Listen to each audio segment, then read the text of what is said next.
The First Book of the Kings. Chapter 1. Now King David was old and stricken in years, and they covered him with clothes, but he gat no heat. Wherefore his servants said unto him, Let there be sought for my lord the king a young virgin, and let her stand before the king, and let her cherish him, and let her lie in thy bosom, that my lord the king may get heat. So they sought for a fair damsel throughout all the coasts of Israel, and found Abishag a Shunammite, and brought her to the king. And the damsel was very fair, and cherished the king, and ministered to him. But the king knew her not. Then Adonijah the son of Haggith exalted himself, saying, I will be king. And he prepared him chariots and horsemen, and 50 men to run before him. And his father had not displeased him at any time in saying, Why hast thou done so? And he also was a very goodly man, and his mother bare him after Absalom. And he conferred with Joab the son of Zeruiah, and with Abiathar the priest, and they, following Adonijah, helped him. But Zadok the priest, and Benaiah the son of Jehoiada, and Nathan the prophet, and Shimei, and Rei, and the mighty men which belonged to David, were not with Adonijah. And Adonijah slew sheep and oxen and fat cattle by the stone of Zoheleth, which is by Enrogel, and called all his brethren the king's sons, and all the men of Judah the king's servants. But Nathan the prophet, and Benaiah, and the mighty men, and Solomon his brother, he called not. Wherefore Nathan spake unto Bathsheba, the mother of Solomon, saying, Hast thou not heard that Adonijah the son of Haggith doth reign, and David our Lord knoweth it not?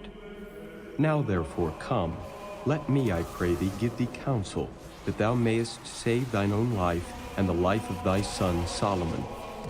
Go and get thee in unto King David, and say unto him, Didst not thou, my lord, O king, swear unto thine handmaid, saying, Assuredly Solomon thy son shall reign after me, and he shall sit upon my throne?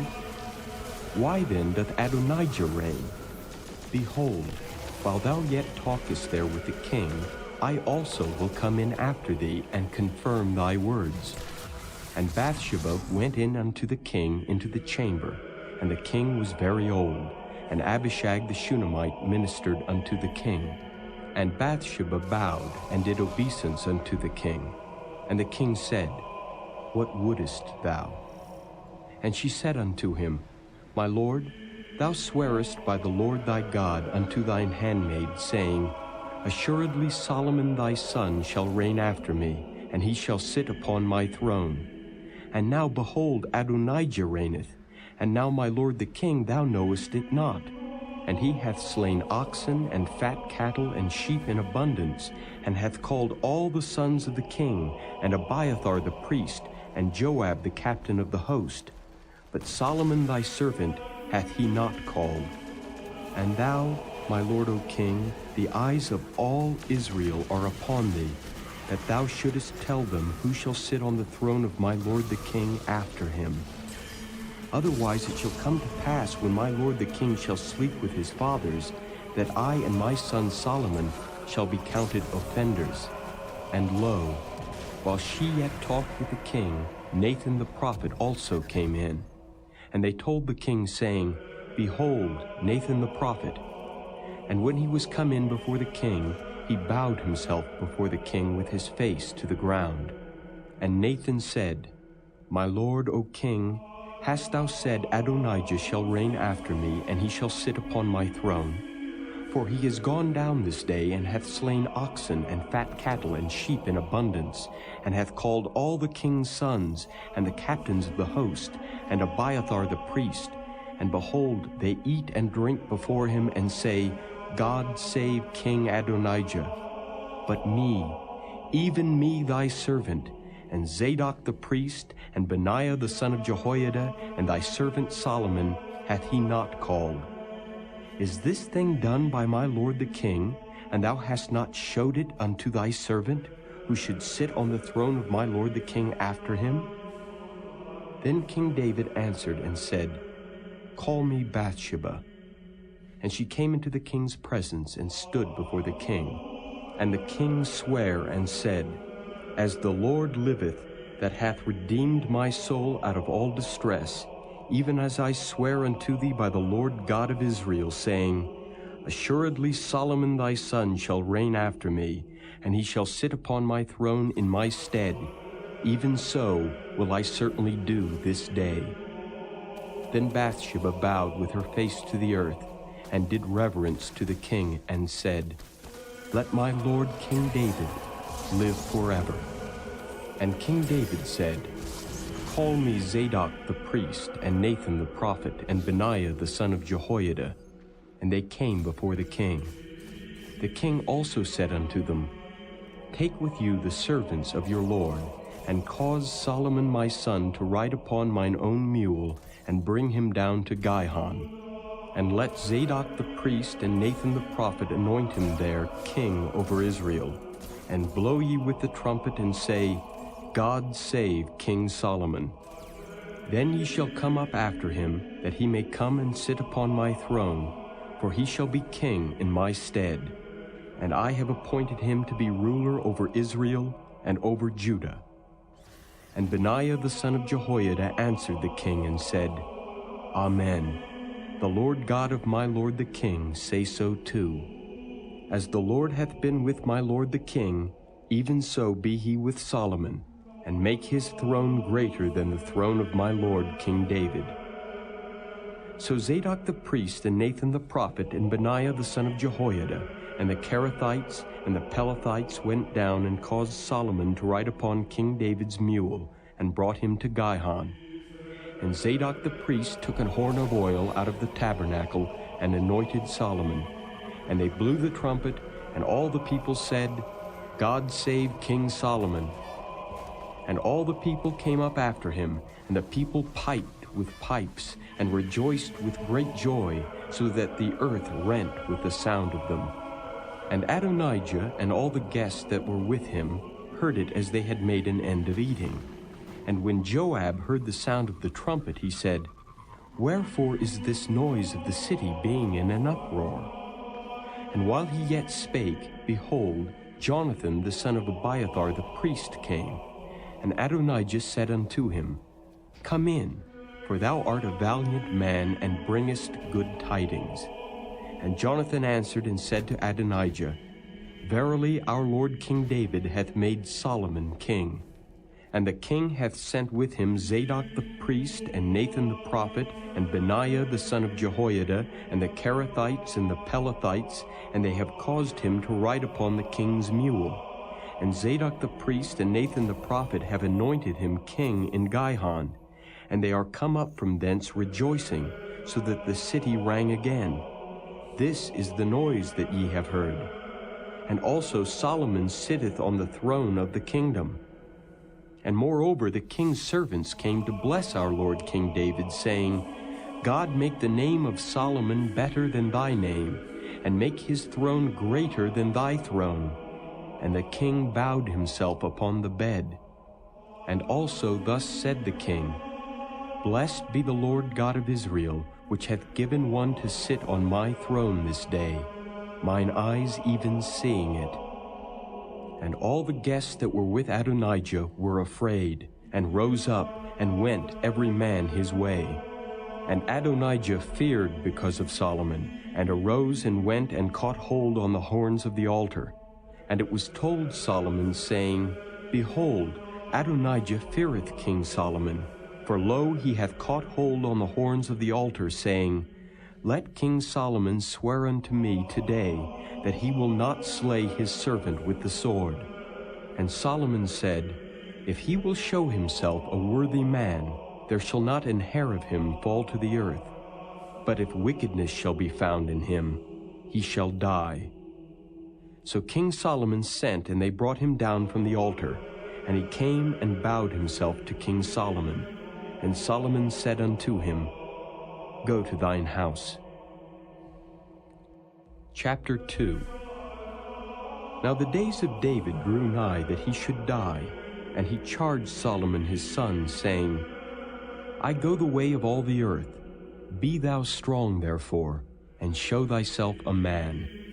and keep the charge of the Lord thy God, to walk in his ways, to keep his statutes and his commandments and his judgments and his testimonies, as it is written in the law of Moses, that thou mayest prosper in all that thou doest, and whithersoever thou turnest thyself, that the Lord may continue his word which he spake concerning me, saying, If thy children take heed to their way, to walk before me in truth, with all their heart and with all their soul, there shall not fail thee, said he, a man on the throne of Israel.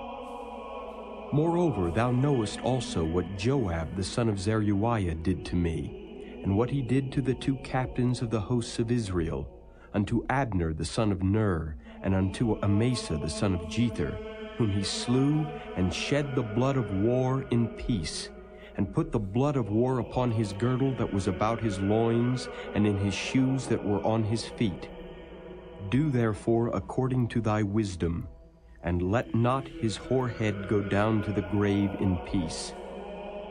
But show kindness unto the sons of Barzillai the Gileadite, and let them be of those that eat at thy table. For so they came to me when I fled because of Absalom thy brother. And behold, thou hast with thee Shimei the son of Gera, a Benjamite of Bahurim, which cursed me with a grievous curse in the day when I went to Mahanaim. But he came down to meet me at Jordan, and I swear to him by the Lord, saying, I will not put thee to death with the sword. Now therefore hold him not guiltless, for thou art a wise man, and knowest what thou oughtest to do unto him. But his whorehead bring thou down to the grave with blood. So David slept with his fathers, and was buried in the city of David. And the days that David reigned over Israel were 40 years. 7 years reigned he in Hebron, and 33 years reigned he in Jerusalem. Then sat Solomon upon the throne of David his father, and his kingdom was established greatly. And Adonijah the son of Haggith came to Bathsheba, the mother of Solomon, and she said, Comest thou peaceably? And he said, Peaceably. He said, moreover, I have somewhat to say unto thee. And she said, Say on. And he said, Thou knowest that the kingdom was mine, and that all Israel set their faces on me that I should reign. Howbeit the kingdom is turned about, and is become my brother's, for it was his from the Lord. And now I ask one petition of thee, deny me not. And she said unto him, Say on. And he said, Speak, I pray thee, unto Solomon the king, for he will not say thee nay, that he give me Abishag the Shunammite to wife. And Bathsheba said, Well, I will speak for thee unto the king. Bathsheba therefore went unto King Solomon to speak unto him for Adonijah. And the king rose up to meet her, and bowed himself unto her, and sat down on his throne, and caused a seat to be set for the king's mother, and she sat on his right hand. Then she said, I desire one small petition of thee. I pray thee, say me not nay. And the king said unto her, Ask on, my mother, for I will not say thee nay. And she said, Let Abishag the Shunammite be given to Adonijah thy brother to wife. And King Solomon answered and said unto his mother, And why dost thou ask Abishag the Shunammite for Adonijah? Ask for him the kingdom also, for he is mine elder brother, even for him, and for Abiathar the priest, and for Joab the son of Zeruiah. Then King Solomon sware by the Lord, saying, God do so to me, and more also, if Adonijah have not spoken this word against his own life. Now therefore, as the Lord liveth, which hath established me and set me on the throne of David my father, and who hath made me an house as he promised, Adonijah shall be put to death this day. And King Solomon sent by the hand of Benaiah the son of Jehoiada, and he fell upon him that he died. And unto Abiathar the priest said the king, Get thee to Anathoth unto thine own fields, For thou art worthy of death. But I will not at this time put thee to death, because thou bearest the ark of the Lord God before David my father, and because thou hast been afflicted in all wherein my father was afflicted. So Solomon thrust out Abiathar from being priest unto the Lord, that he might fulfill the word of the Lord which he spake concerning the house of Eli in Shiloh. Then tidings came to Joab, for Joab had turned after Adonijah, though he turned not after Absalom. And Joab fled unto the tabernacle of the Lord, and caught hold on the horns of the altar. And it was told King Solomon that Joab was fled unto the tabernacle of the Lord. And behold, he is by the altar. Then Solomon sent Benaiah the son of Jehoiada, saying, Go fall upon him. And Benaiah came to the tabernacle of the Lord, and said unto him, Thus saith the king, Come forth. And he said, Nay, but I will die here. And Benaiah brought the king word again, saying, Thus said Joab, and thus he answered me. And the king said unto him, Do as he hath said, and fall upon him and bury him, that thou mayest take away the innocent blood which Joab shed from me and from the house of my father. And the Lord shall return his blood upon his own head, who fell upon 2 men more righteous and better than he, and slew them with the sword, my father David not knowing thereof. To wit, Abner the son of Ner, captain of the host of Israel, and Amasa the son of Jether, captain of the host of Judah. Their blood shall therefore return upon the head of Joab, and upon the head of his seed forever. But upon David, and upon his seed, and upon his house, and upon his throne, shall there be peace forever from the Lord. So Benaiah the son of Jehoiada went up, and fell upon him, and slew him, and he was buried in his own house in the wilderness. And the king put Benaiah the son of Jehoiada in his room over the host, and Zadok the priest did the king put in the room of Abiathar. And the king sent and called for Shimei, and said unto him, Build thee an house in Jerusalem, and dwell there, and go not forth thence any whither. For it shall be that on the day thou goest out, and passest over the brook Kidron, thou shalt know for certain that thou shalt surely die. Thy blood shall be upon thine own head. And Shimei said unto the king, The saying is good. As my lord the king hath said, so will thy servant do. And Shimei dwelt in Jerusalem many days. And it came to pass at the end of 3 years that 2 of the servants of Shimei ran away unto Achish, son of Maacah, king of Gath. And they told Shimei, saying, Behold, thy servants be in Gath. And Shimei arose and saddled his ass, and went to Gath to Achish to seek his servants. And Shimei went and brought his servants from Gath. And it was told Solomon that Shimei had gone from Jerusalem to Gath, and was come again. And the king sent and called for Shimei, and said unto him, Did I not make thee to swear by the Lord, and protested unto thee, saying, Know for a certain on the day thou goest out and walkest abroad any whither, that thou shalt surely die? And thou saidst unto me, The word that I have heard is good. Why then hast thou not kept the oath of the Lord, and the commandment that I have charged thee with? The king said moreover to Shimei, Thou knowest all the wickedness which thine heart is privy to, that thou didst to David my father. Therefore the Lord shall return thy wickedness upon thine own head. And King Solomon shall be blessed, and the throne of David shall be established before the Lord forever. So the king commanded Benaiah the son of Jehoiada, which went out and fell upon him, that he died.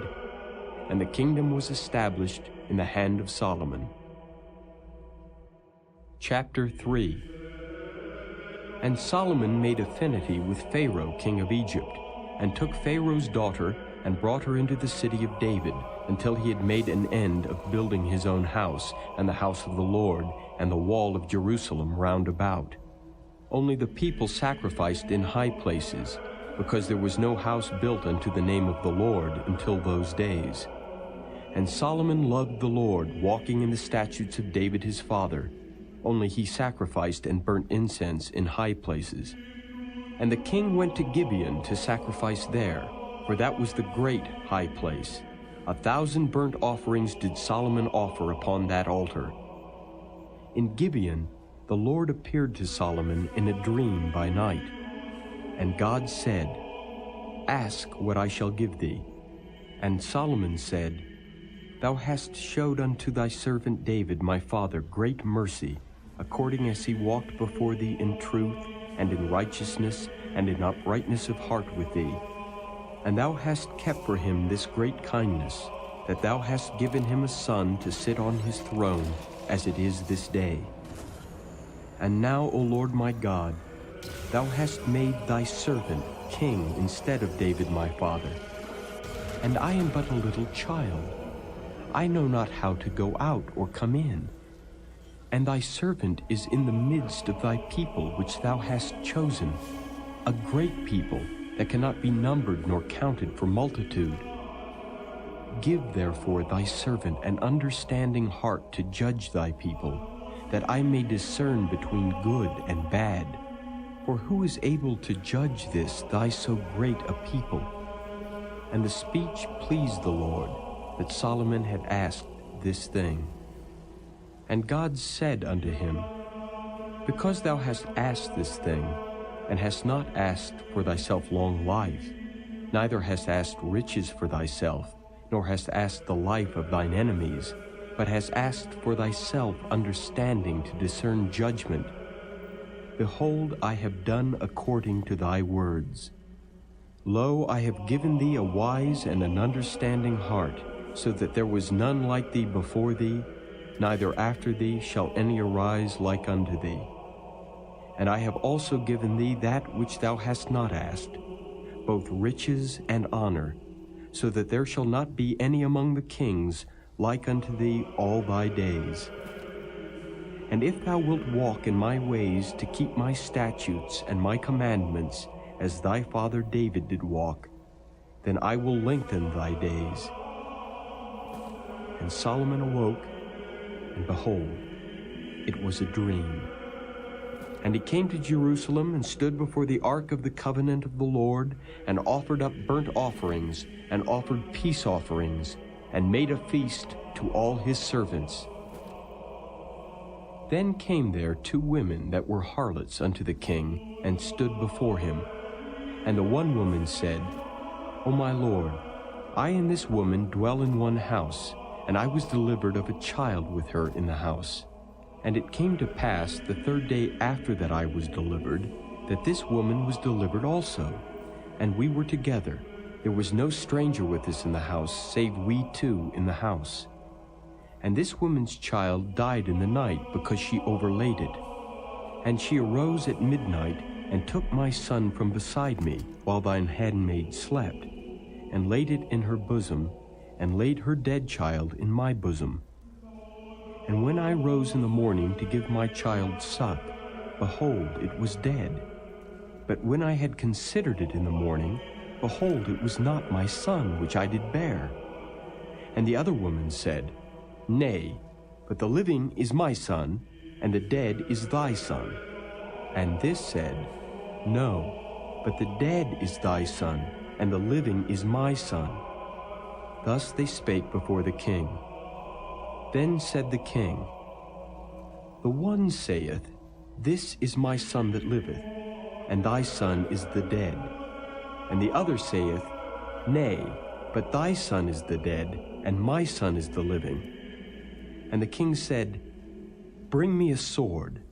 And they brought a sword before the king. And the king said, Divide the living child in 2, and give half to the one and half to the other. Then spake the woman whose the living child was unto the king, for her bowels yearned upon her son. And she said, O my lord, give her the living child, and in no wise slay it. But the other said, Let it be neither mine nor thine, but divide it. Then the king answered and said, Give her the living child, and in no wise slay it. She is the mother thereof. And all Israel heard of the judgment which the king had judged, and they feared the king, for they saw that the wisdom of God was in him to do judgment. Chapter 4. So King Solomon was king over all Israel, and these were the princes which he had: Azariah the son of Zadok the priest, Elihoreph and Ahiah the sons of Shisha, scribes, Jehoshaphat the son of Ahilud, the recorder. And Benaiah the son of Jehoiada was over the host, and Zadok and Abiathar were the priests. And Azariah the son of Nathan was over the officers, and Zabad the son of Nathan was principal officer and the king's friend. And Ahishar was over the household, and Adoniram the son of Abda was over the tribute. And Solomon had 12 officers over all Israel, which provided victuals for the king and his household. Each man his month in a year made provision. And these are their names: the son of Hur in Mount Ephraim, the son of Dekar in Makaz and in Shaalbim and Beth-Shemesh and Elon Beth-Hanan, the son of Hesed in Aruboth.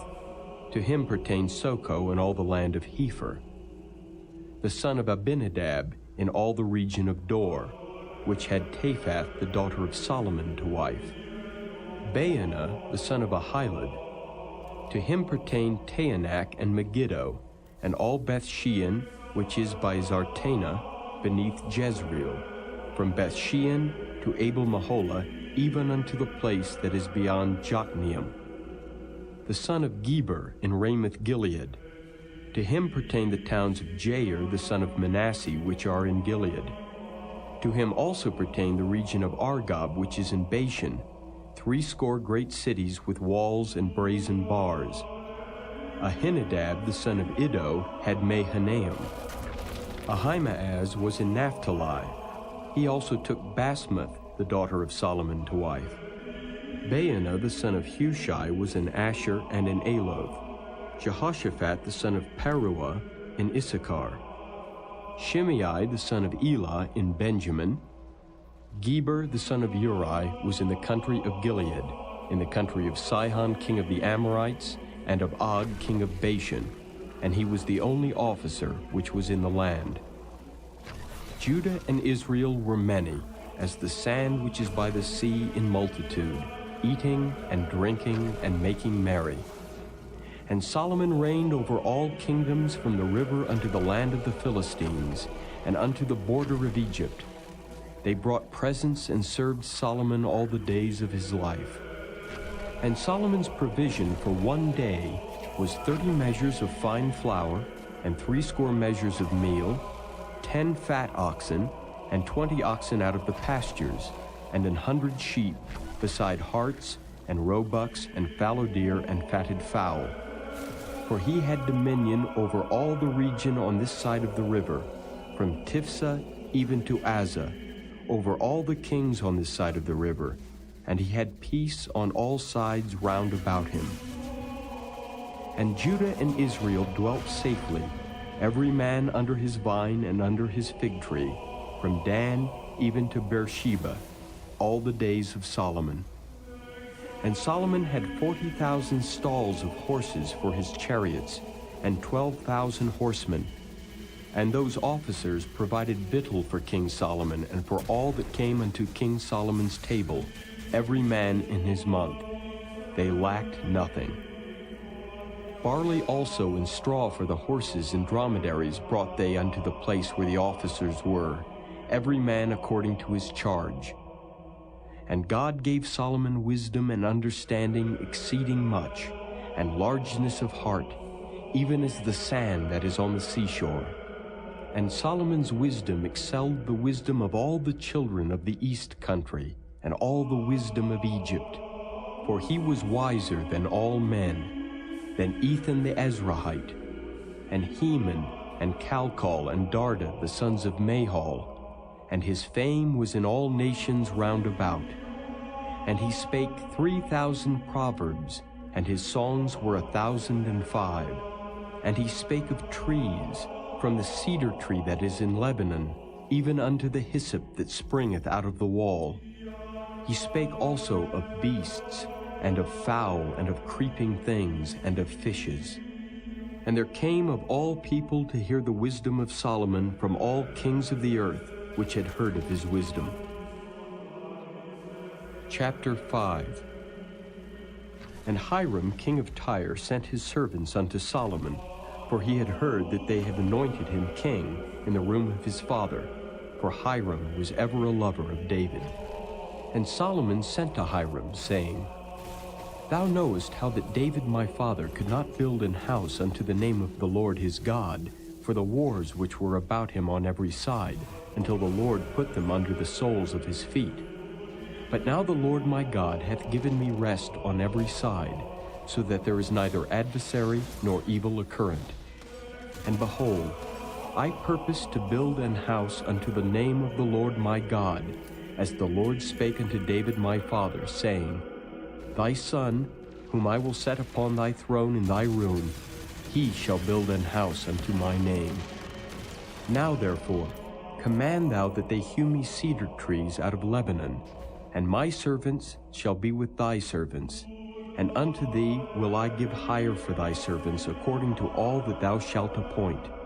For thou knowest that there is not among us any that can skill to hew timber like unto the Zidonians.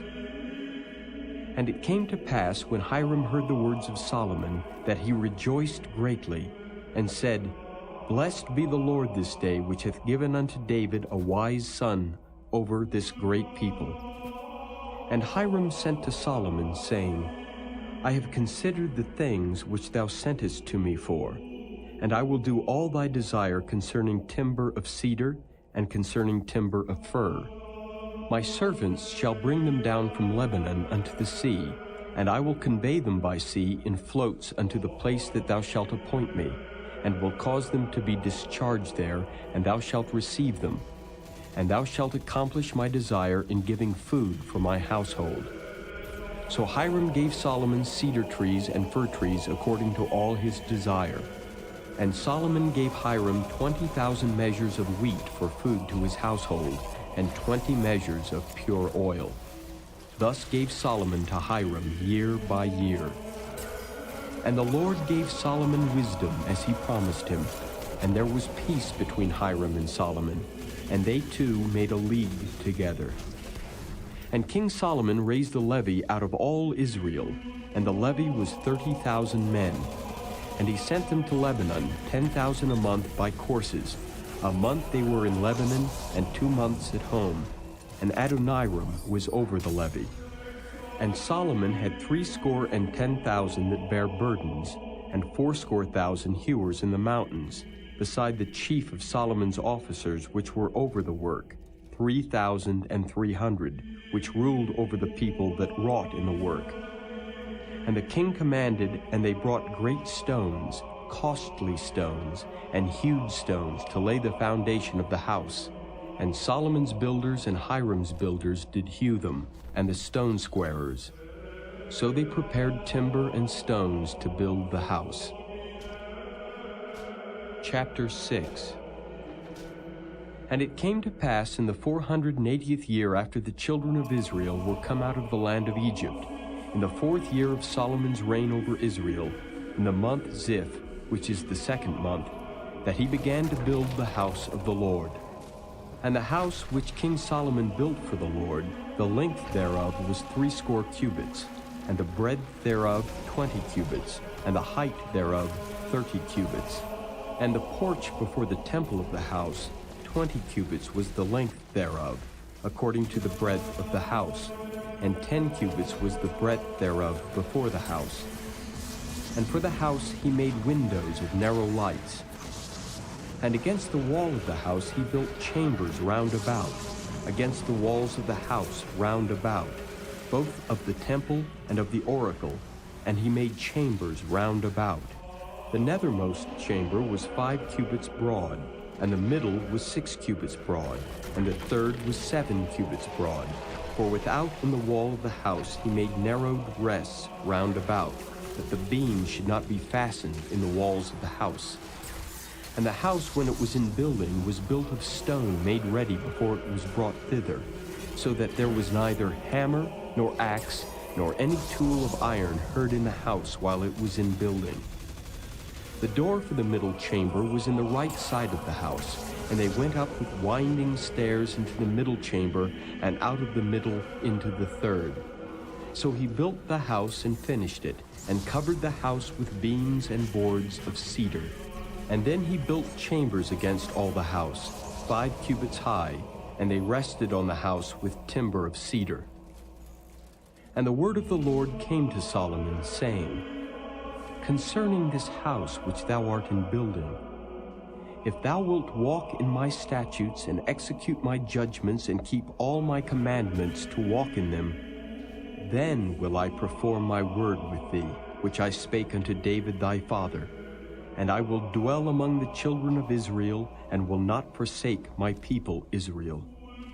So Solomon built the house and finished it. And he built the walls of the house within with boards of cedar, both the floor of the house and the walls of the ceiling. And he covered them on the inside with wood, and covered the floor of the house with planks of fir. And he built 20 cubits on the sides of the house, both the floor and the walls with boards of cedar. He even built them for it within, even for the oracle, even for the most holy place. And the house, that is the temple before it, was 40 cubits long.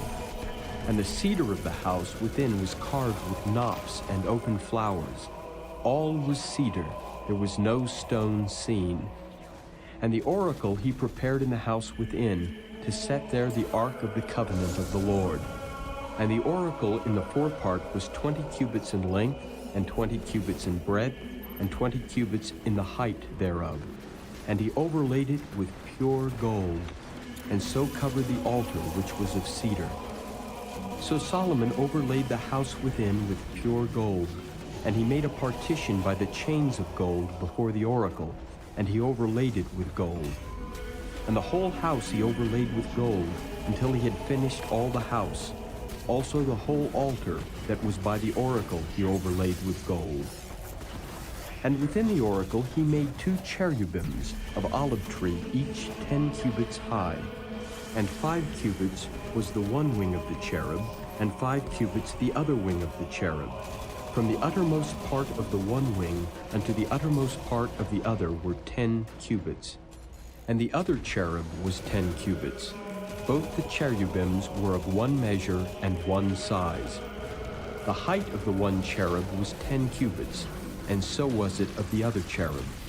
And he set the cherubims within the inner house, and they stretched forth the wings of the cherubims, so that the wing of the one touched the one wall, and the wing of the other cherub touched the other wall, and their wings touched one another in the midst of the house. And he overlaid the cherubims with gold. And he carved all the walls of the house round about with carved figures of cherubims and palm trees and open flowers, within and without. And the floor of the house he overlaid with gold, within and without. And for the entering of the oracle he made doors of olive tree. The lintel and side posts were a 5th part of the wall. The 2 doors also were of olive tree, and he carved upon them carvings of cherubims and palm trees and open flowers, and overlaid them with gold, and spread gold upon the cherubims and upon the palm trees. So also made he for the door of the temple posts of olive tree, a 4th part of the wall. And the 2 doors were of fir tree. The 2 leaves of the one door were folding, and the 2 leaves of the other door were folding. And he carved thereon cherubims and palm trees and open flowers, and covered them with gold, fitted upon the carved work. And he built the inner court with 3 rows of hewed stone, and a row of cedar beams. In the 4th year was the foundation of the house of the Lord laid, in the month Ziph.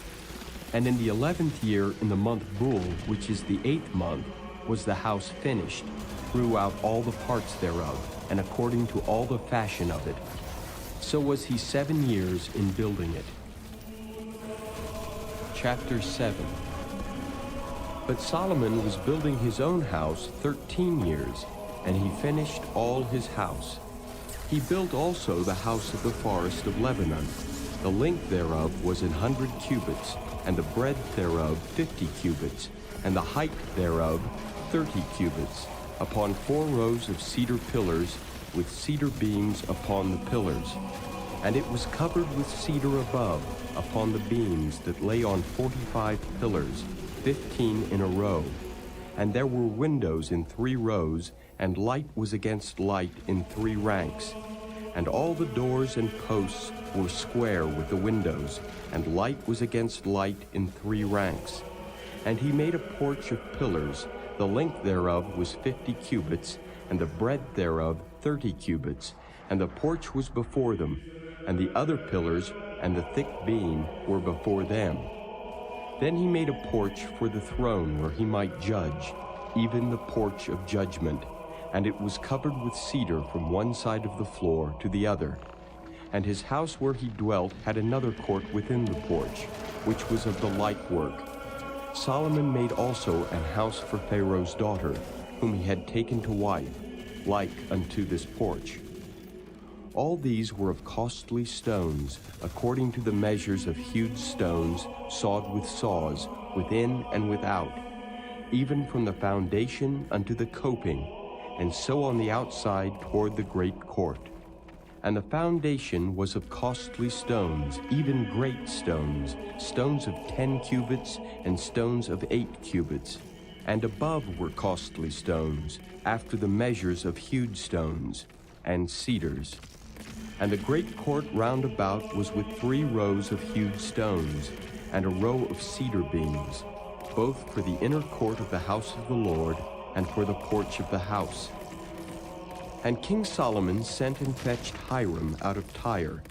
He was a widow's son of the tribe of Naphtali, and his father was a man of Tyre, a worker in brass, and he was filled with wisdom and understanding and cunning to work all works in brass. And he came to King Solomon and wrought all his work. For he cast 2 pillars of brass of 18 cubits high apiece, and a line of 12 cubits did compass either of them about. And he made 2 chapiters of molten brass to set upon the tops of the pillars. The height of the one chapiter was 5 cubits, and the height of the other chapiter was 5 cubits. And nets of checker work and wreaths of chain work for the chapiters which were upon the top of the pillars, 7 for the one chapiter, and 7 for the other chapiter. And he made the pillars in 2 rows round about upon the one network, to cover the chapiters that were upon the top with pomegranates, and so did he for the other chapiter. And the chapiters that were upon the top of the pillars were of lily work in the porch, 4 cubits. And the chapiters upon the 2 pillars had pomegranates also above, over against the belly, which was by the network. And the pomegranates were 200 in rows round about upon the other chapiter. And he set up the pillars in the porch of the temple. And he set up the right pillar, and called the name thereof Jachin. And he set up the left pillar, and called the name thereof Boaz. And upon the top of the pillars was lily work. So was the work of the pillars finished. And he made a molten sea, 10 cubits from one brim to the other.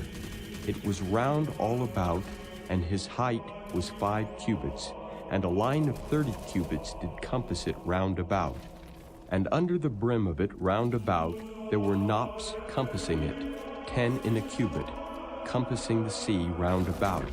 The knops were cast in 2 rows when it was cast. It stood upon 12 oxen, 3 looking toward the north, and 3 looking toward the west, and 3 looking toward the south, and 3 looking toward the east.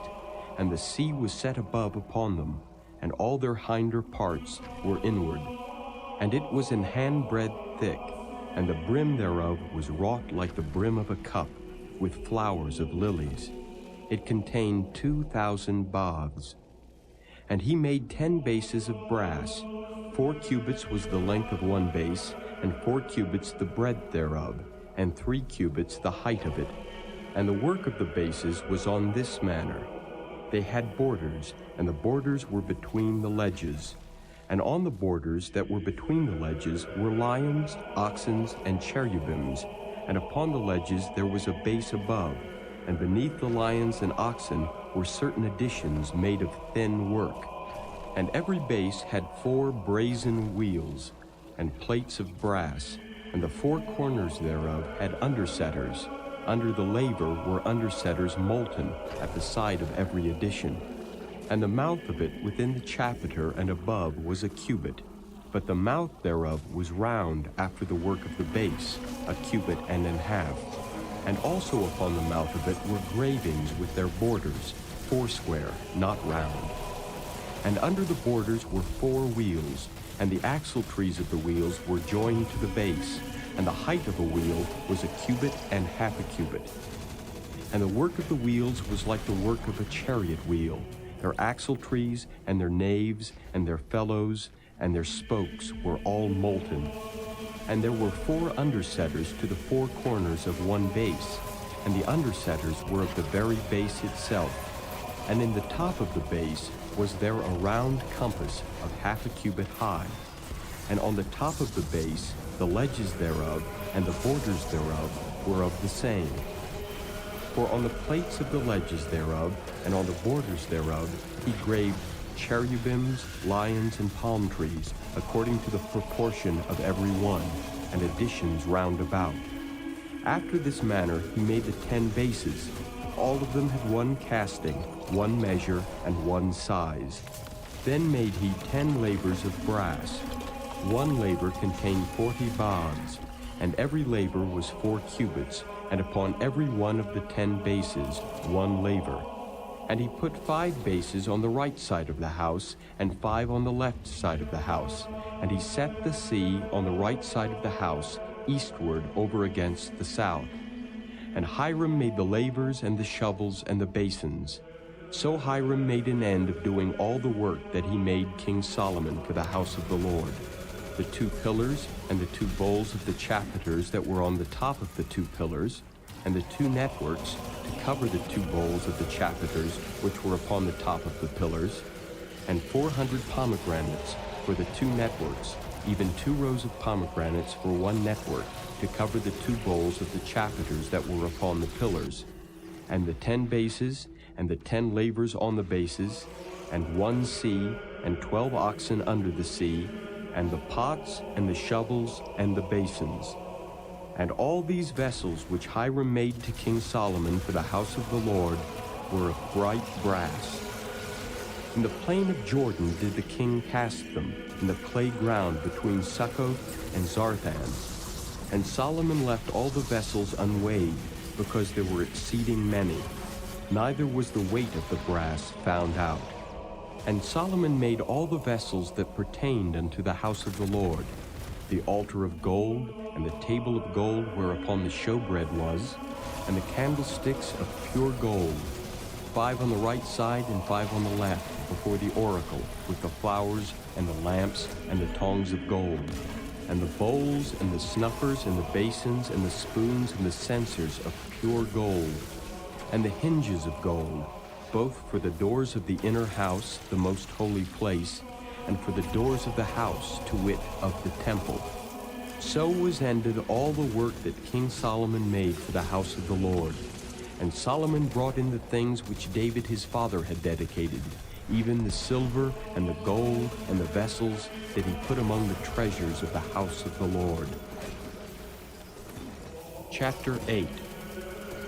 Then Solomon assembled the elders of Israel, and all the heads of the tribes, the chief of the fathers of the children of Israel, unto King Solomon in Jerusalem, that they might bring up the ark of the covenant of the Lord out of the city of David, which is Zion. And all the men of Israel assembled themselves unto King Solomon at the feast in the month Ethanim, which is the 7th month. And all the elders of Israel came, and the priests took up the ark. And they brought up the ark of the Lord, and the tabernacle of the congregation, and all the holy vessels that were in the tabernacle. Even those did the priests and the Levites bring up.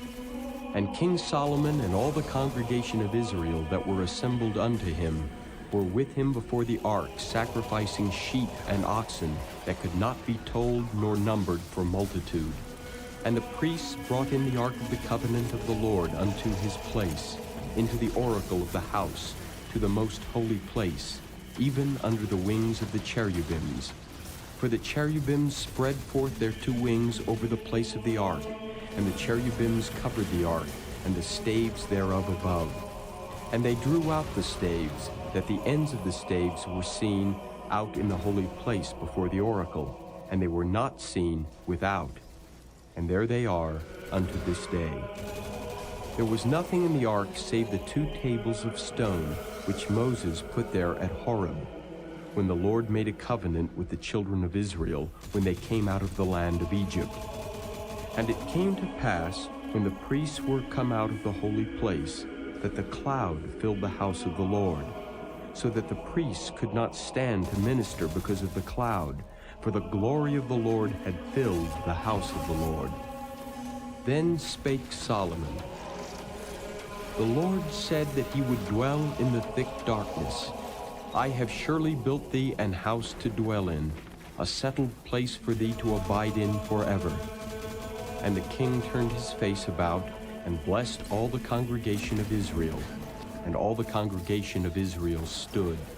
And he said, Blessed be the Lord God of Israel, which spake with his mouth unto David my father, and hath with his hand fulfilled it, saying, Since the day that I brought forth my people Israel out of Egypt, I chose no city out of all the tribes of Israel to build an house, that my name might be therein. But I chose David to be over my people Israel. And it was in the heart of David my father to build an house for the name of the Lord God of Israel. And the Lord said unto David my father, Whereas it was in thine heart to build an house unto my name, thou didst well that it was in thine heart. Nevertheless, thou shalt not build the house, but thy son that shall come forth out of thy loins, he shall build the house unto my name.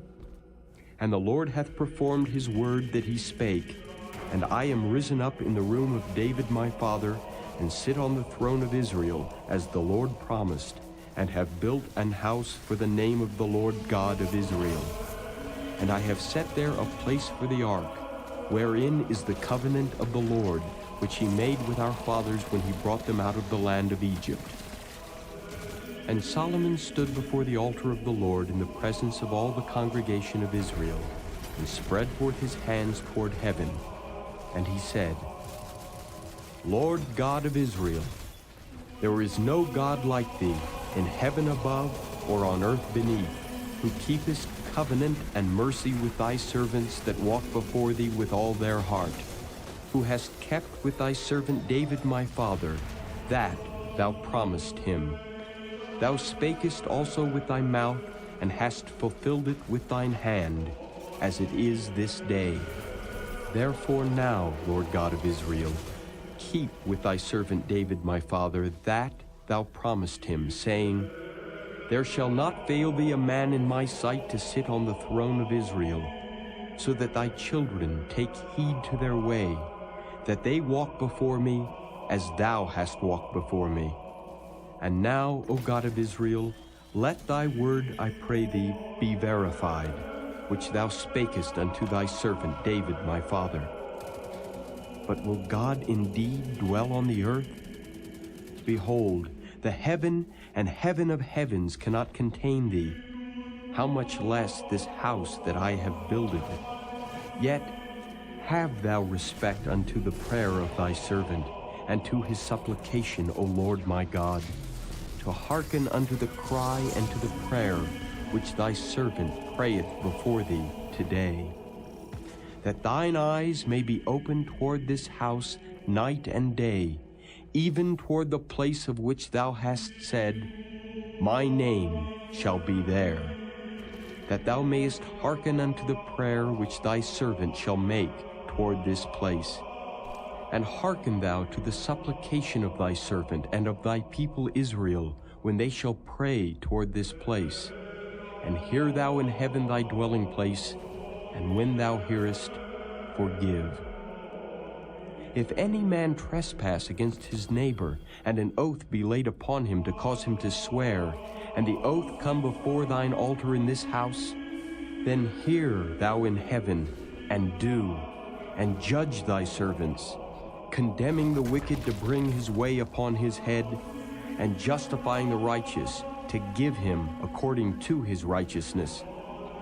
When thy people Israel be smitten down before the enemy, because they have sinned against thee, and shall turn again to thee, and confess thy name, and pray, and make supplication unto thee in this house, then hear thou in heaven, and forgive the sin of thy people Israel, and bring them again unto the land which thou gavest unto their fathers. When heaven is shut up, and there is no rain because they have sinned against thee, if they pray toward this place and confess thy name, and turn from their sin when thou afflictest them, then hear thou in heaven, and forgive the sin of thy servants and of thy people Israel, that thou teach them the good way wherein they should walk, and give rain upon thy land which thou hast given to thy people for an inheritance. If there be in the land famine, if there be pestilence, blasting, mildew, locust, or if there be caterpillar, if their enemy besiege them in the land of their cities, whatsoever plague, whatsoever sickness there be, what prayer and supplication soever be made by any man or by all thy people Israel, which shall know every man the plague of his own heart, and spread forth his hands toward this house, then hear thou in heaven thy dwelling place, and forgive, and do, and give to every man according to his ways, whose heart thou knowest. For thou, even thou only, knowest the hearts of all the children of men, that they may fear thee all the days that they live in the land which thou gavest unto our fathers. Moreover, concerning a stranger that is not of thy people Israel, but cometh out of a far country for thy name's sake, for they shall hear of thy great name, and of thy strong hand, and of thy stretched out arm. When he shall come and pray toward this house, hear thou in heaven thy dwelling place, and do according to all that the stranger calleth to thee for, that all people of the earth may know thy name, to fear thee, as do thy people Israel, and that they may know that this house which I have builded is called by thy name. If thy people go out to battle against their enemy whithersoever thou shalt send them, and shall pray unto the Lord toward the city which thou hast chosen, and toward the house that I have built for thy name, then hear thou in heaven their prayer and their supplication, and maintain their cause. If they sin against thee, for there is no man that sinneth not, and thou be angry with them, and deliver them to the enemy, so that they carry them away captives unto the land of the enemy, far or near. Yet if they shall bethink themselves in the land whither they were carried captives, and repent, and make supplication unto thee in the land of them that carried them captives, saying, We have sinned, and have done perversely, we have committed wickedness, and so return unto thee with all their heart and with all their soul in the land of their enemies which led them away captive, and pray unto thee toward their land which thou gavest unto their fathers, the city which thou hast chosen, and the house which I have built for thy name, then hear thou their prayer and their supplication in heaven thy dwelling place, and maintain their cause. And forgive thy people that have sinned against thee, and all their transgressions wherein they have transgressed against thee, and give them compassion before them who carried them captive, that they may have compassion on them. For they be thy people, and thine inheritance, which thou broughtest forth out of Egypt, from the midst of the furnace of iron, that thine eyes may be open unto the supplication of thy servant, and unto the supplication of thy people Israel, to hearken unto them in all that they call for unto thee. For thou didst separate them from among all the people of the earth, to be thine inheritance, as thou spakest by the hand of Moses thy servant, when thou broughtest our fathers out of Egypt, O Lord God. And it was so, that when Solomon had made an end of praying all this prayer and supplication unto the Lord, he arose from before the altar of the Lord, from kneeling on his knees with his hands spread up to heaven. And he stood and blessed all the congregation of Israel with a loud voice, saying, Blessed be the Lord, that hath given rest unto his people Israel, according to all that he promised. There hath not failed one word of all his good promise which he promised by the hand of Moses his servant. The Lord our God be with us, as he was with our fathers. Let him not leave us, nor forsake us, that he may incline our hearts unto him, to walk in all his ways, and to keep his commandments and his statutes and his judgments, which he commanded our fathers. And let these my words, wherewith I have made supplication before the Lord, be nigh unto the Lord our God day and night, that he maintain the cause of his servant, and the cause of his people Israel at all times, as the matter shall require, that all the people of the earth may know that the Lord is God, and that there is none else. Let your heart, therefore, be perfect with the Lord our God, to walk in his statutes and to keep his commandments, as at this day. And the king and all Israel with him offered sacrifice before the Lord. And Solomon offered a sacrifice of peace offerings, which he offered unto the Lord, 22,000 oxen, and 120,000 sheep. So the king and all the children of Israel dedicated the house of the Lord. The same day did the king hallow the middle of the court that was before the house of the Lord. For there he offered burnt offerings and meat offerings, and the fat of the peace offerings, because the brazen altar that was before the Lord was too little to receive the burnt offerings and meat offerings, and the fat of the peace offerings. And at that time Solomon held a feast, and all Israel with him, a great congregation, from the entering in of Hamath unto the river of Egypt, before the Lord our God, 7 days and 7 days, even 14 days.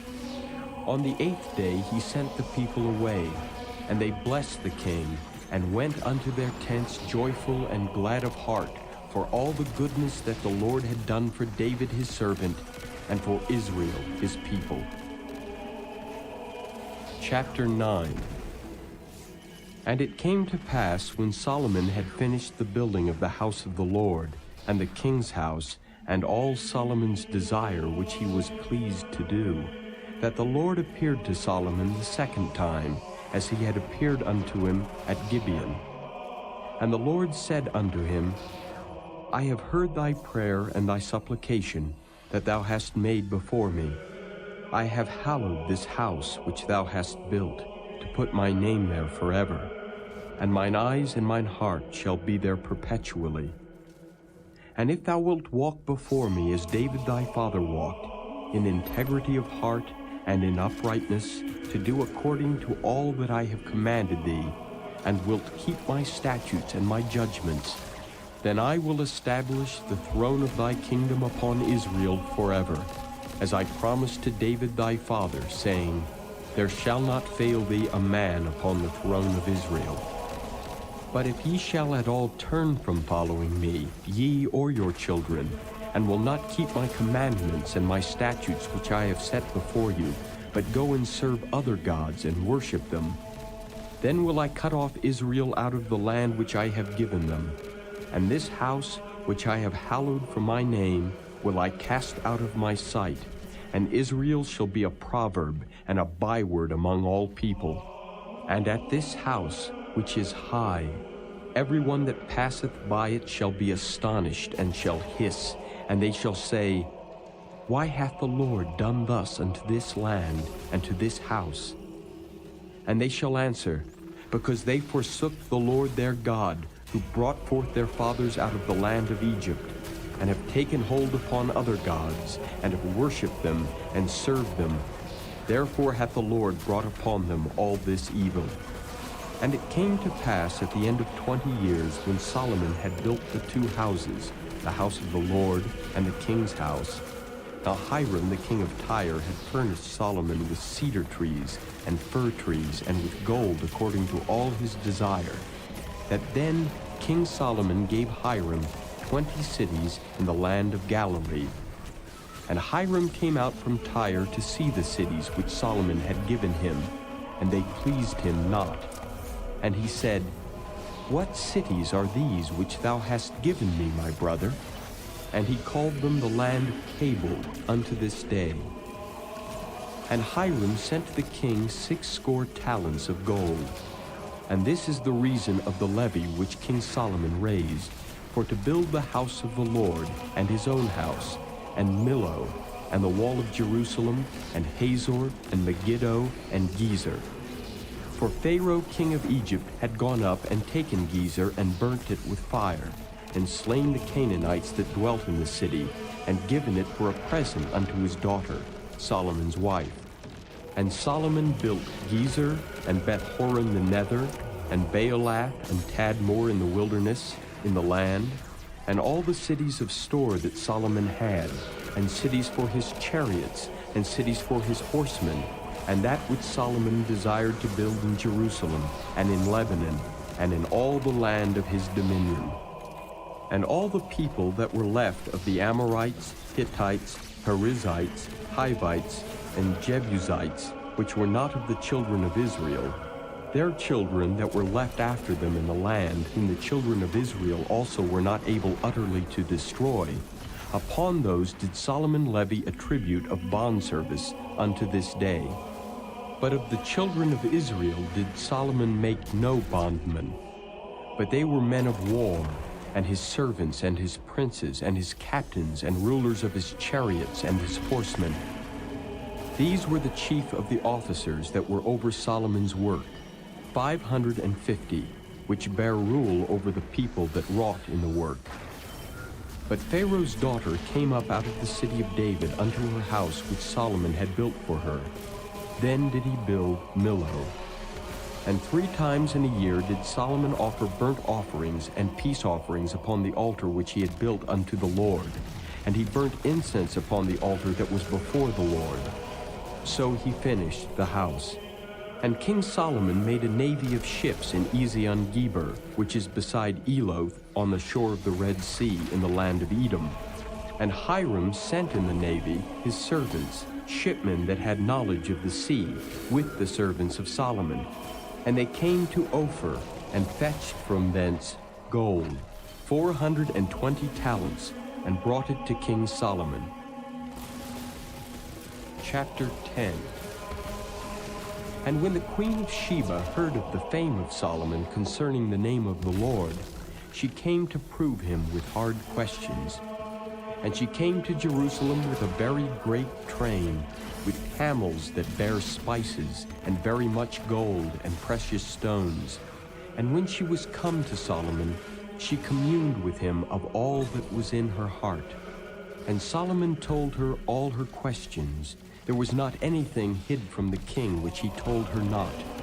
And when the queen of Sheba had seen all Solomon's wisdom, and the house that he had built, and the meat of his table, and the sitting of his servants, and the attendance of his ministers in their apparel, and his cupbearers, and his ascent by which he went up unto the house of the Lord, there was no more spirit in her. And she said to the king, It was a true report that I heard in mine own land of thy acts and of thy wisdom. Howbeit I believed not the words until I came and mine eyes had seen it. And behold, the half was not told me. Thy wisdom and prosperity exceedeth the fame which I heard. Happy are thy men, happy are these thy servants which stand continually before thee, and that hear thy wisdom. Blessed be the Lord thy God, which delighted in thee to set thee on the throne of Israel. Because the Lord loved Israel forever, therefore made he thee king, to do judgment and justice. And she gave the king 120 talents of gold, and of spices very great store, and precious stones. there came no more such abundance of spices as these which the queen of Sheba gave to King Solomon. And the navy also of Hiram, that brought gold from Ophir, brought in from Ophir great plenty of almug trees and precious stones. And the king made of the almug trees pillars for the house of the Lord and for the king's house, harps also and psalteries for singers. There came no such almug trees, nor were seen unto this day. And King Solomon gave unto the queen of Sheba all her desire, whatsoever she asked, beside that which Solomon gave her of his royal bounty. So she turned and went to her own country, she and her servants. Now the weight of gold that came to Solomon in 1 year was 666 talents of gold.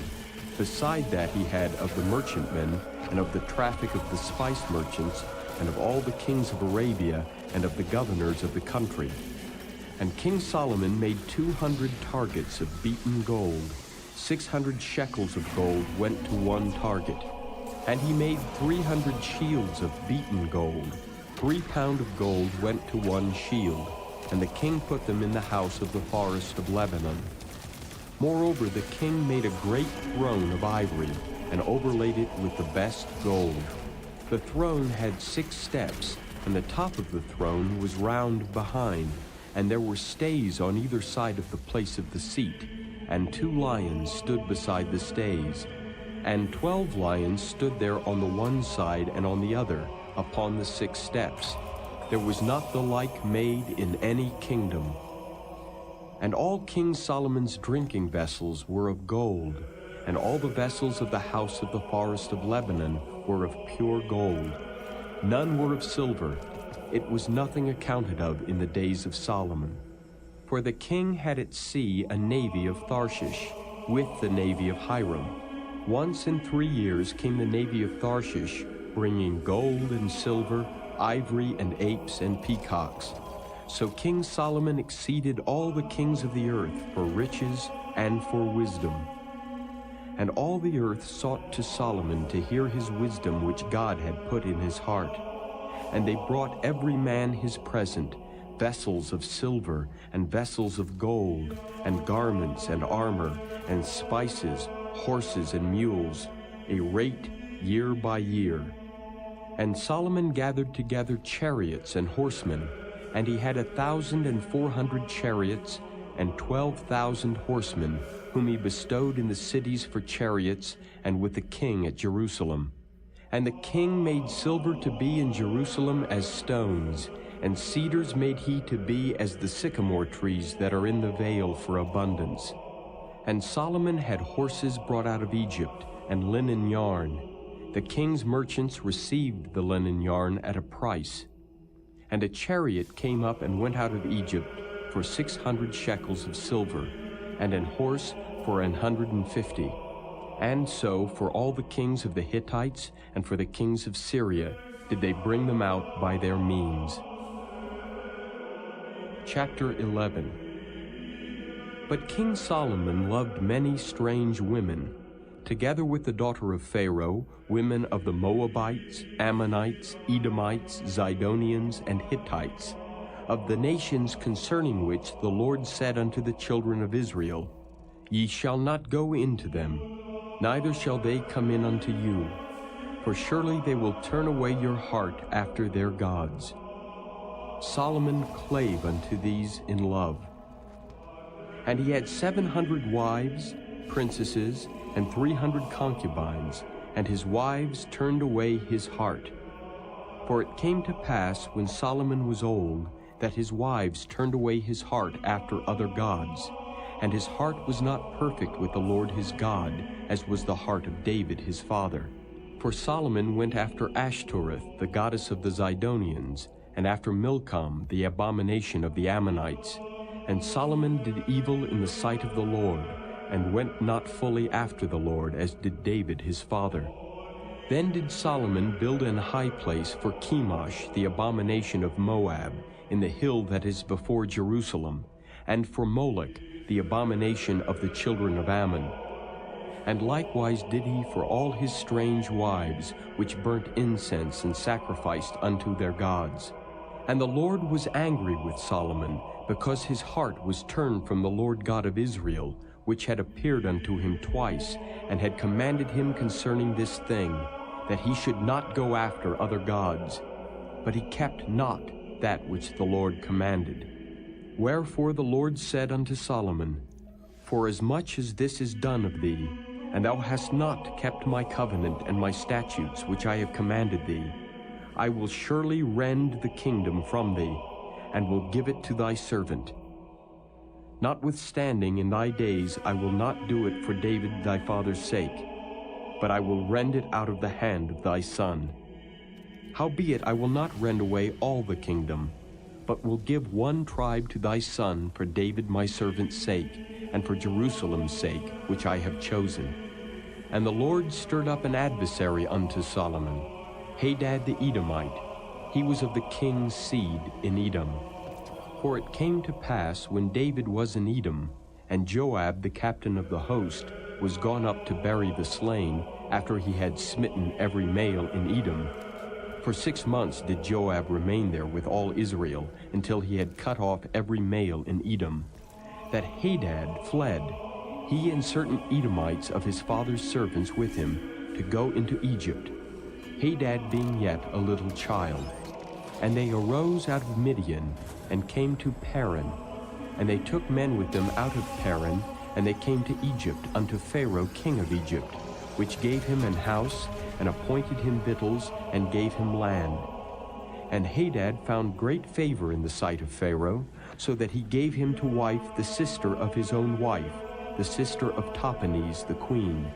And the sister of Tahpenes bare him Genubath his son, whom Tahpenes weaned in Pharaoh's house.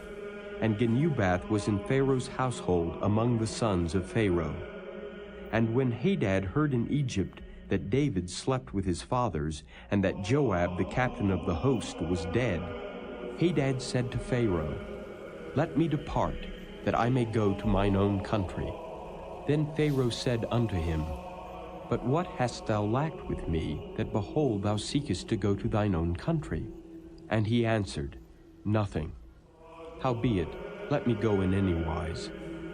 And God stirred him up another adversary, Rezon, the son of Eliada, which fled from his lord Hadadezer, king of Zobah. And he gathered men unto him, and became captain over a band, when David slew them of Zobah. And they went to Damascus, and dwelt therein, and reigned in Damascus. And he was an adversary to Israel all the days of Solomon, beside the mischief that Hadad did. And he abhorred Israel, and reigned over Syria. And Jeroboam, the son of Nebat, an Ephrathite of Zeradah, Solomon's servant, whose mother's name was Zeruiah, a widow woman, even he lifted up his hand against the king. And this was the cause that he lifted up his hand against the king. Solomon built Millo, and repaired the breaches of the city of David his father. And the man Jeroboam was a mighty man of valor, and Solomon, seeing the young man, that he was industrious, he made him ruler over all the charge of the house of Joseph. And it came to pass at that time, when Jeroboam went out of Jerusalem, that the prophet Ahijah the Shilonite found him in the way, and he had clad himself with a new garment, and they two were alone in the field. And Ahijah caught the new garment that was on him, and rent it in 12 pieces. And he said to Jeroboam, Take thee 10 pieces, for thus saith the Lord, the God of Israel, Behold, I will rend the kingdom out of the hand of Solomon, and will give 10 tribes to thee. But he shall have 1 tribe for my servant David's sake, and for Jerusalem's sake, the city which I have chosen out of all the tribes of Israel, because that they have forsaken me, and have worshipped Ashtoreth, the goddess of the Zidonians, Chemosh, the god of the Moabites, and Milcom, the god of the children of Ammon, and have not walked in my ways to do that which is right in mine eyes, and to keep my statutes and my judgments, as did David his father. Howbeit I will not take the whole kingdom out of his hand, But I will make him prince all the days of his life for David my servant's sake, whom I chose, because he kept my commandments and my statutes. But I will take the kingdom out of his son's hand, and will give it unto thee, even 10 tribes. And unto his son will I give 1 tribe, that David my servant may have a light alway before me in Jerusalem, the city which I have chosen me to put my name there. And I will take thee, and thou shalt reign according to all that thy soul desireth, and shalt be king over Israel. And it shall be, if thou wilt hearken unto all that I command thee, and wilt walk in my ways, and do that is right in my sight, to keep my statutes and my commandments, as David my servant did, that I will be with thee, and build thee a sure house, as I built for David, and will give Israel unto thee. And I will for this afflict the seed of David, but not forever. Solomon sought therefore to kill Jeroboam. And Jeroboam arose and fled into Egypt, unto Shishak king of Egypt, and was in Egypt until the death of Solomon. And the rest of the acts of Solomon, and all that he did, and his wisdom, are they not written in the book of the acts of Solomon? And the time that Solomon reigned in Jerusalem over all Israel was 40 years. And Solomon slept with his fathers, and was buried in the city of David his father. And Rehoboam his son reigned in his stead. Chapter 12. And Rehoboam went to Shechem, for all Israel were come to Shechem to make him king. And it came to pass, when Jeroboam the son of Nebat, who was yet in Egypt, heard of it, for he was fled from the presence of King Solomon, and Jeroboam dwelt in Egypt, that they sent and called him. And Jeroboam and all the congregation of Israel came and spake unto Rehoboam, saying, Thy father made our yoke grievous. Now therefore make thou the grievous service of thy father, and his heavy yoke which he put upon us, lighter, and we will serve thee. And he said unto them, Depart yet for 3 days, then come again to me. And the people departed. And King Rehoboam consulted with the old men that stood before Solomon his father while he yet lived, and said, How do ye advise that I may answer this people? And they spake unto him, saying, If thou wilt be a servant unto this people this day, and wilt serve them, and answer them, and speak good words to them, then they will be thy servants forever. But he forsook the counsel of the old men which they had given him, and consulted with the young men that were grown up with him, and which stood before him. And he said unto them, What counsel give ye that we may answer this people, who have spoken to me, saying, Make the yoke which thy father did put upon us lighter? And the young men that were grown up with him spake unto him, saying, Thus shalt thou speak unto this people that spake unto thee, saying, Thy father made our yoke heavy, but make thou it lighter unto us. Thus shalt thou say unto them, My little finger shall be thicker than my father's loins. And now whereas my father did lade you with a heavy yoke, I will add to your yoke.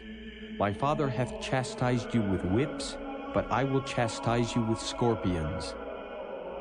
So Jeroboam and all the people came to Rehoboam the 3rd day, as the king had appointed, saying, Come to me again the 3rd day. And the king answered the people roughly, and forsook the old men's counsel that they gave him, and spake to them after the counsel of the young men, saying, My father made your yoke heavy, and I will add to your yoke. My father also chastised you with whips, but I will chastise you with scorpions. Wherefore the king hearkened not unto the people, for the cause was from the Lord, that he might perform his saying, which the Lord spake by Ahijah the Shilonite unto Jeroboam the son of Nebat. So when all Israel saw that the king hearkened not unto them, the people answered the king, saying, What portion have we in David? Neither have we inheritance in the son of Jesse. To your tents, O Israel. Now see to thine own house, David. So Israel departed unto their tents. But as for the children of Israel which dwelt in the cities of Judah, Rehoboam reigned over them. Then King Rehoboam sent Adoram, who was over the tribute, and all Israel stoned him with stones that he died. Therefore King Rehoboam made speed to get him up to his chariot to flee to Jerusalem. So Israel rebelled against the house of David unto this day. And it came to pass, when all Israel heard that Jeroboam was come again, that they sent and called him unto the congregation, and made him king over all Israel. There was none that followed the house of David, but the tribe of Judah only. And when Rehoboam was come to Jerusalem, he assembled all the house of Judah with the tribe of Benjamin, 180,000 chosen men, which were warriors, to fight against the house of Israel, to bring the kingdom again to Rehoboam the son of Solomon.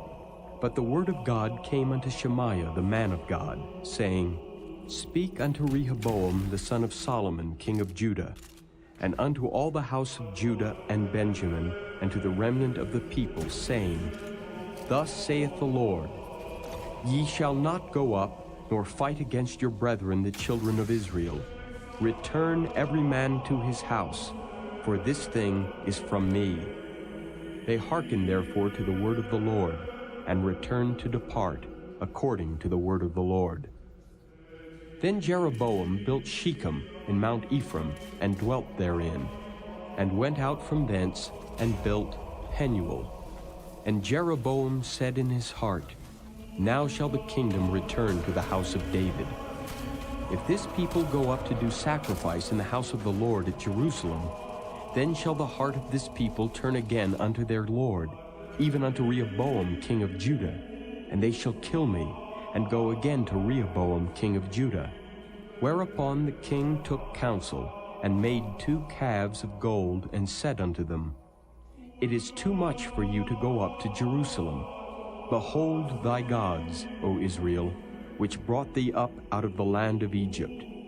And he set the one in Bethel, and the other put he in Dan.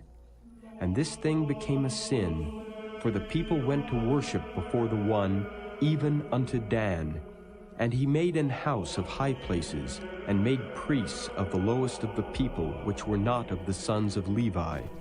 And Jeroboam ordained a feast in the 8th month, on the 15th day of the month, like unto the feast that is in Judah, and he offered upon the altar. So did he in Bethel, sacrificing unto the calves that he had made. And he placed in Bethel the priests of the high places which he had made. So he offered upon the altar which he had made in Bethel the 15th day of the 8th month, even in the month which he had devised of his own heart, and ordained a feast unto the children of Israel. And he offered upon the altar, and burnt incense. Chapter 13. And behold, there came a man of God out of Judah by the word of the Lord unto Bethel, and Jeroboam stood by the altar to burn incense. And he cried against the altar in the word of the Lord, and said, O altar, altar, thus saith the Lord, Behold, a child shall be born unto the house of David, Josiah by name, and upon thee shall he offer the priests of the high places that burn incense upon thee, and men's bones shall be burnt upon thee. And he gave a sign the same day, saying, This is the sign which the Lord hath spoken. Behold, the altar shall be rent, and the ashes that are upon it shall be poured out. And it came to pass, when King Jeroboam heard the saying of the man of God, which had cried against the altar in Bethel, that he put forth his hand from the altar, saying, Lay hold on him. And his hand, which he put forth against him, dried up, so that he could not pull it in again to him. The altar also was rent, and the ashes poured out from the altar, according to the sign which the man of God had given by the word of the Lord. And the king answered and said unto the man of God, Entreat now the face of the Lord thy God, and pray for me, that my hand may be restored me again. And the man of God besought the Lord, and the king's hand was restored him again, and became as it was before. And the king said unto the man of God, Come home with me, and refresh thyself, and I will give thee a reward. And the man of God said unto the king, If thou wilt give me half thine house, I will not go in with thee, neither will I eat bread nor drink water in this place. For so was it charged me by the word of the Lord, saying, Eat no bread, nor drink water, nor turn again by the same way that thou camest. So he went another way, and returned not by the way that he came to Bethel. Now there dwelt an old prophet in Bethel, and his sons came and told him all the works that the man of God had done that day in Bethel. The words which he had spoken unto the king, them they told also to their father. And their father said unto them, What way went he? For his sons had seen what way the man of God went, which came from Judah. And he said unto his sons, Saddle me the ass. So they saddled him the ass, and he rode thereon, and went after the man of God, and found him sitting under an oak. And he said unto him, Art thou the man of God that camest from Judah? And he said, I am. Then he said unto him, Come home with me, and eat bread. And he said, I may not return with thee, nor go in with thee, neither will I eat bread, nor drink water with thee in this place. For it was said to me by the word of the Lord, Thou shalt eat no bread nor drink water there, nor turn again to go by the way that thou camest. He said unto him, I am a prophet also, as thou art. And an angel spake unto me by the word of the Lord, saying, Bring him back with thee into thine house, that he may eat bread and drink water. But he lied unto him. So he went back with him, and did eat bread in his house, and drank water. And it came to pass, as they sat at the table, that the word of the Lord came unto the prophet that brought him back. And he cried unto the man of God that came from Judah, saying, Thus saith the Lord, Forasmuch as thou hast disobeyed the mouth of the Lord, and hast not kept the commandment which the Lord thy God commanded thee, but camest back, and hast eaten bread and drunk water in the place of which the Lord did say to thee, Eat no bread, and drink no water, thy carcass shall not come into the sepulchre of thy fathers. And it came to pass, after he had eaten bread, and after he had drunk, that he saddled for him the ass, to wit, for the prophet whom he had brought back. And when he was gone, a lion met him by the way, and slew him. And his carcass was cast in the way, and the ass stood by it. The lion also stood by the carcass. And behold, men passed by, and saw the carcass cast in the way, and the lion standing by the carcass. And they came and told it in the city where the old prophet dwelt. And when the prophet that brought him back from the way heard thereof, he said, It is the man of God who was disobedient unto the word of the Lord. Therefore the Lord hath delivered him unto the lion, which hath torn him and slain him, according to the word of the Lord which he spake unto him. And he spake to his sons, saying, Saddle me the ass. And they saddled him. And he went and found his carcass cast in the way, and the ass and the lion standing by the carcass. The lion had not eaten the carcass, nor torn the ass. And the prophet took up the carcass of the man of God, and laid it upon the ass, and brought it back. And the old prophet came to the city to mourn and to bury him. And he laid his carcass in his own grave, and they mourned over him, saying, Alas, my brother. And it came to pass, after he had buried him, that he spake to his sons, saying, When I am dead, then bury me in the sepulchre wherein the man of God is buried. Lay my bones beside his bones. For the saying which he cried by the word of the Lord against the altar in Bethel, and against all the houses of the high places which are in the cities of Samaria, shall surely come to pass. After this thing, Jeroboam returned not from his evil way, but made again of the lowest of the people priests of the high places. Whosoever would, he consecrated him, and he became one of the priests of the high places. And this thing became sin unto the house of Jeroboam, even to cut it off, and to destroy it from off the face of the earth. Chapter 14. At that time Abijah the son of Jeroboam fell sick. And Jeroboam said to his wife, Arise, I pray thee, and disguise thyself, that thou be not known to be the wife of Jeroboam, and get thee to Shiloh, Behold, there is Ahijah the prophet, which told me that I should be king over this people. And take with thee 10 loaves and cracknels, and a cruse of honey, and go to him. He shall tell thee what shall become of the child. And Jeroboam's wife did so, and arose and went to Shiloh, and came to the house of Ahijah. But Ahijah could not see, for his eyes were set by reason of his age. And the Lord said unto Ahijah, Behold, the wife of Jeroboam cometh to ask a thing of thee for her son, for he is sick.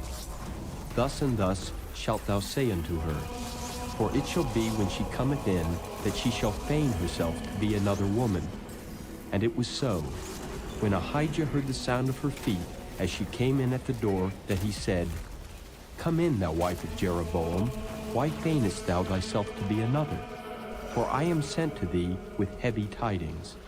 Go, tell Jeroboam, Thus saith the Lord God of Israel, Forasmuch as I exalted thee from among the people, and made thee prince over my people Israel, and rent the kingdom away from the house of David, and gave it thee, and yet thou hast not been as my servant David, who kept my commandments, and who followed me with all his heart, to do that only which was right in mine eyes, but hast done evil above all that were before thee.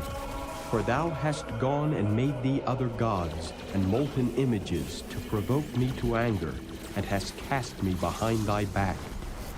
Therefore, behold, I will bring evil upon the house of Jeroboam, and will cut off from Jeroboam him that pisseth against the wall, and him that is shut up and left in Israel, and will take away the remnant of the house of Jeroboam, as a man taketh away dung, till it be all gone. Him that dieth of Jeroboam in the city shall the dogs eat, and him that dieth in the fields shall the fowls of the air eat, for the Lord hath spoken it. Arise thou, therefore, get thee to thine own house, and when thy feet enter into the city, the child shall die. And all Israel shall mourn for him and bury him, for he only of Jeroboam shall come to the grave, because in him there is found some good thing toward the Lord God of Israel in the house of Jeroboam. Moreover, the Lord shall raise him up a king over Israel, who shall cut off the house of Jeroboam that day. But what? Even now.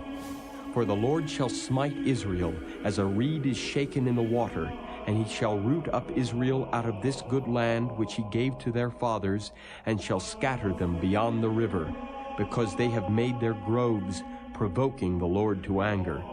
And he shall give Israel up because of the sins of Jeroboam, who did sin, and who made Israel to sin. And Jeroboam's wife arose and departed, and came to Tirzah. And when she came to the threshold of the door, the child died. And they buried him, and all Israel mourned for him, according to the word of the Lord, which he spake by the hand of his servant Ahijah the prophet.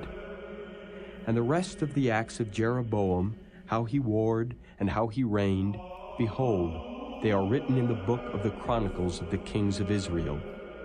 And the days which Jeroboam reigned were 22 years, and he slept with his fathers, and Nadab his son reigned in his stead.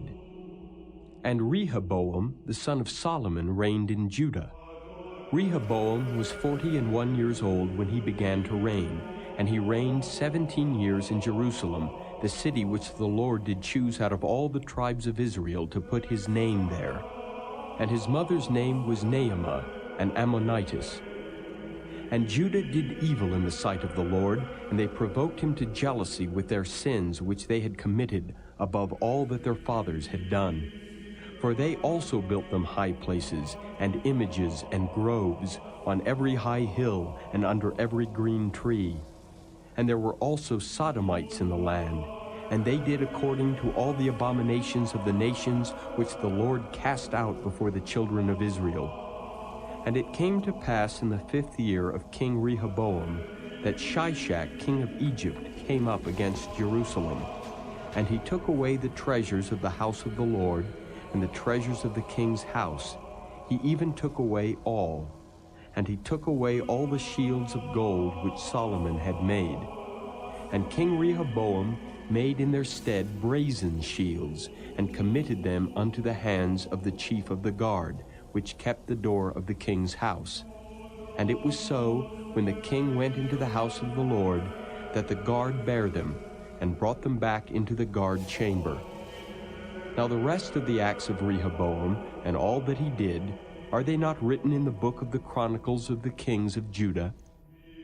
And there was war between Rehoboam and Jeroboam all their days. And Rehoboam slept with his fathers, and was buried with his fathers in the city of David. And his mother's name was Naamah, an Ammonitess. And Abijam his son reigned in his stead. Chapter 15. Now in the 18th year of King Jeroboam the son of Nebat reigned Abijam over Judah. 3 years reigned he in Jerusalem, and his mother's name was Maacah, the daughter of Abishalom. And he walked in all the sins of his father, which he had done before him, and his heart was not perfect with the Lord his God, as the heart of David his father. Nevertheless, for David's sake did the Lord his God give him a lamp in Jerusalem, to set up his son after him, and to establish Jerusalem. Because David did that which was right in the eyes of the Lord, and turned not aside from anything that he commanded him all the days of his life, save only in the matter of Uriah the Hittite. And there was war between Rehoboam and Jeroboam all the days of his life. Now the rest of the acts of Abijam, and all that he did, are they not written in the book of the Chronicles of the kings of Judah? And there was war between Abijam and Jeroboam. And Abijam slept with his fathers, and they buried him in the city of David. And Asa his son reigned in his stead. And in the 20th year of Jeroboam king of Israel reigned Asa over Judah.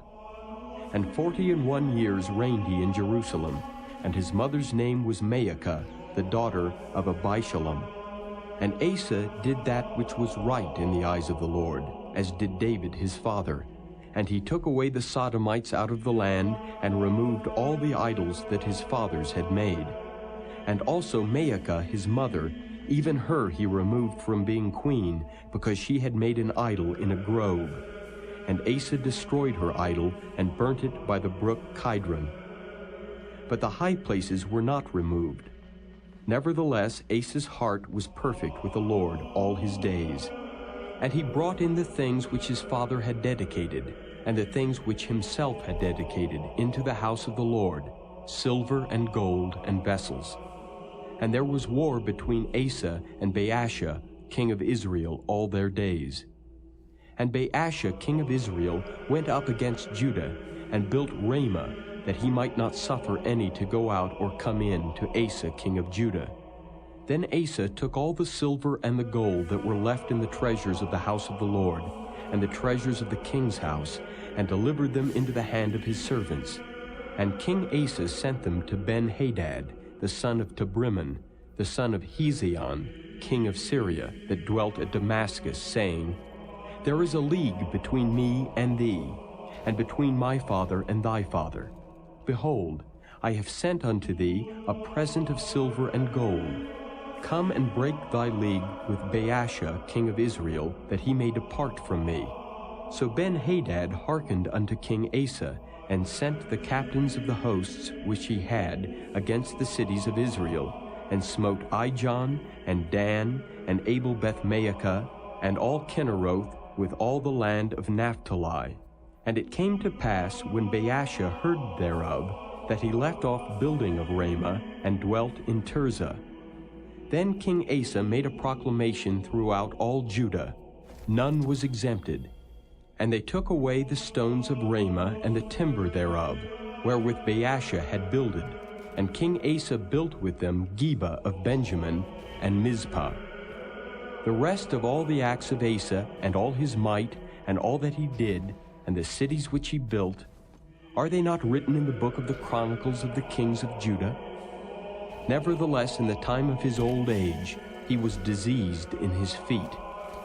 And Asa slept with his fathers, and was buried with his fathers in the city of David his father. And Jehoshaphat his son reigned in his stead.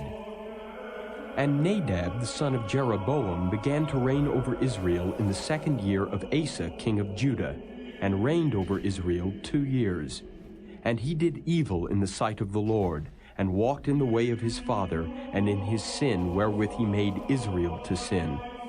And Baasha the son of Ahijah of the house of Issachar conspired against him. And Baasha smote him at Gibbethon, which belonged to the Philistines. For Nadab and all Israel laid siege to Gibbethon.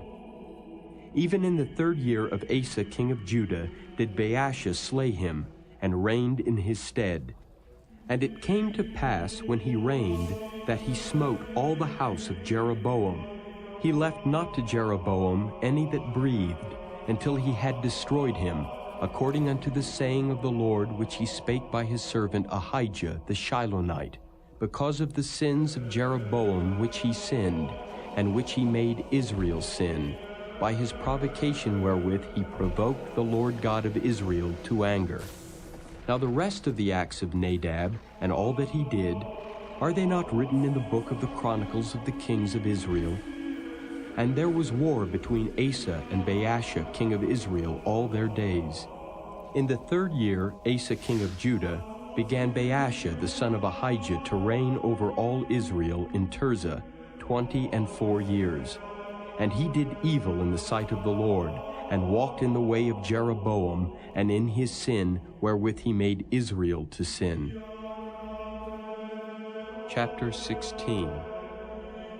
Then the word of the Lord came to Jehu the son of Hanani against Baasha, saying, Forasmuch as I exalted thee out of the dust, and made thee prince over my people Israel, and thou hast walked in the way of Jeroboam, and hast made my people Israel to sin, to provoke me to anger with their sins, behold, I will take away the posterity of Baasha, and the posterity of his house, and will make thy house like the house of Jeroboam the son of Nebat.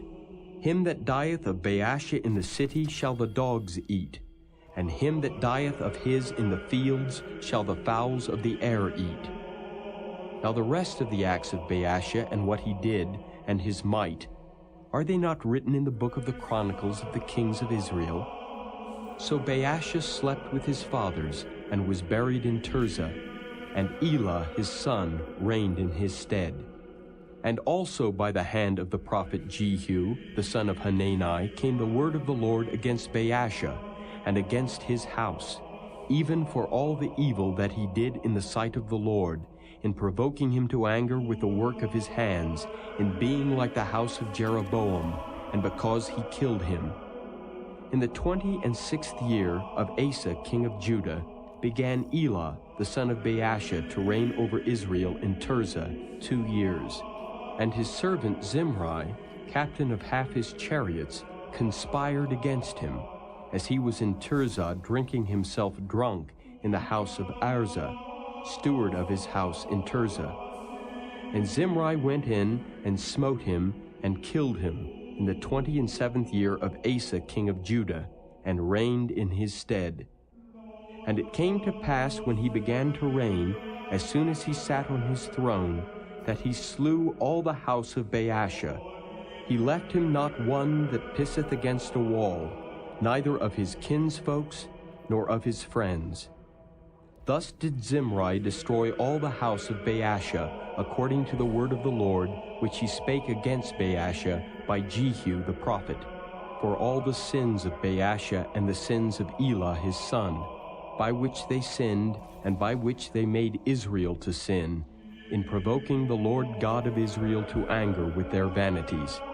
Now the rest of the acts of Elah, and all that he did, are they not written in the book of the Chronicles of the kings of Israel? In the 27th year of Asa king of Judah did Zimri reign 7 days in Tirzah, and the people were encamped against Gibbethon, which belonged to the Philistines. And the people that were encamped heard say, Zimri hath conspired, and hath also slain the king. Wherefore all Israel made Omri, the captain of the host, king over Israel that day in the camp. And Omri went up from Gibbethon, and all Israel with him, and they besieged Tirzah. And it came to pass, when Zimri saw that the city was taken, that he went into the palace of the king's house, and burnt the king's house over him with fire, and died for his sins which he sinned in doing evil in the sight of the Lord, in walking in the way of Jeroboam, and in his sin which he did, to make Israel to sin. Now the rest of the acts of Zimri, and his treason that he wrought, are they not written in the book of the chronicles of the kings of Israel? Then were the people of Israel divided into two parts. Half of the people followed Tibni the son of Ginath, to make him king, and half followed Omri. But the people that followed Omri prevailed against the people that followed Tibni the son of Ginath. So Tibni died, and Omri reigned. In the 31st year of Asa king of Judah began Omri to reign over Israel 12 years. 6 years reigned he in Tirzah. And he bought the hill Samaria of Shemer for 2 talents of silver, and built on the hill, and called the name of the city which he built after the name of Shemer, owner of the hill, Samaria. But Omri wrought evil in the eyes of the Lord, and did worse than all that were before him. For he walked in all the way of Jeroboam the son of Nebat, and in his sin wherewith he made Israel to sin, to provoke the Lord God of Israel to anger with their vanities. Now the rest of the acts of Omri which he did, and his might that he showed, are they not written in the book of the chronicles of the kings of Israel? So Omri slept with his fathers, and was buried in Samaria, and Ahab his son reigned in his stead. And in the 38th year of Asa king of Judah began Ahab the son of Omri to reign over Israel. And Ahab the son of Omri reigned over Israel in Samaria 22 years. And Ahab the son of Omri did evil in the sight of the Lord above all that were before him. And it came to pass, as if it had been a light thing for him to walk in the sins of Jeroboam the son of Nebat, that he took to wife Jezebel, the daughter of Ethbaal, king of the Zidonians, and went and served Baal and worshipped him. And he reared up an altar for Baal in the house of Baal, which he had built in Samaria. And Ahab made a grove. And Ahab did more to provoke the Lord God of Israel to anger than all the kings of Israel that were before him. In his days did Hiel the Bethelite build Jericho. He laid the foundation thereof in Abiram his firstborn, and set up the gates thereof in his youngest son Segub, according to the word of the Lord which he spake by Joshua the son of Nun. Chapter 17. And Elijah the Tishbite, who was of the inhabitants of Gilead, said unto Ahab, As the Lord God of Israel liveth, before whom I stand, there shall not be dew nor rain these years, but according to my word. And the word of the Lord came unto him, saying, Get thee hence, and turn thee eastward, and hide thyself by the brook Cherith, that is before Jordan. And it shall be that thou shalt drink of the brook, and I have commanded the ravens to feed thee there. So he went, and did according unto the word of the Lord. For he went and dwelt by the brook Cherith, that is before Jordan. And the ravens brought him bread and flesh in the morning, and bread and flesh in the evening, and he drank of the brook. And it came to pass after a while that the brook dried up, because there had been no rain in the land. And the word of the Lord came unto him, saying, Arise, get thee to Zarephath, which belongeth to Zidon, and dwell there. Behold, I have commanded a widow woman there to sustain thee. So he arose and went to Zarephath. And when he came to the gate of the city, behold, the widow woman was there gathering of sticks. And he called to her and said, Fetch me, I pray thee, a little water in a vessel, that I may drink. And as she was going to fetch it, he called to her and said, Bring me, I pray thee, a morsel of bread in thine hand. And she said, As the Lord thy God liveth, I have not a cake, but an handful of meal in a barrel, and a little oil in a cruse. And behold, I am gathering 2 sticks, that I may go in and dress it for me and my son, that we may eat it, and die.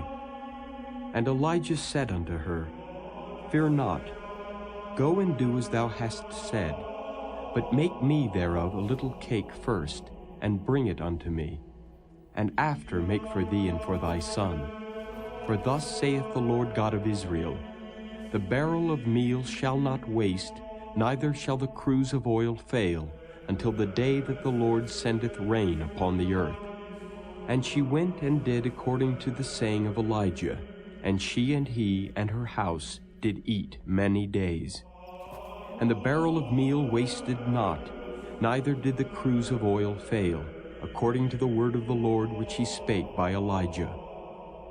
And it came to pass after these things that the son of the woman, the mistress of the house, fell sick, and his sickness was so sore that there was no breath left in him.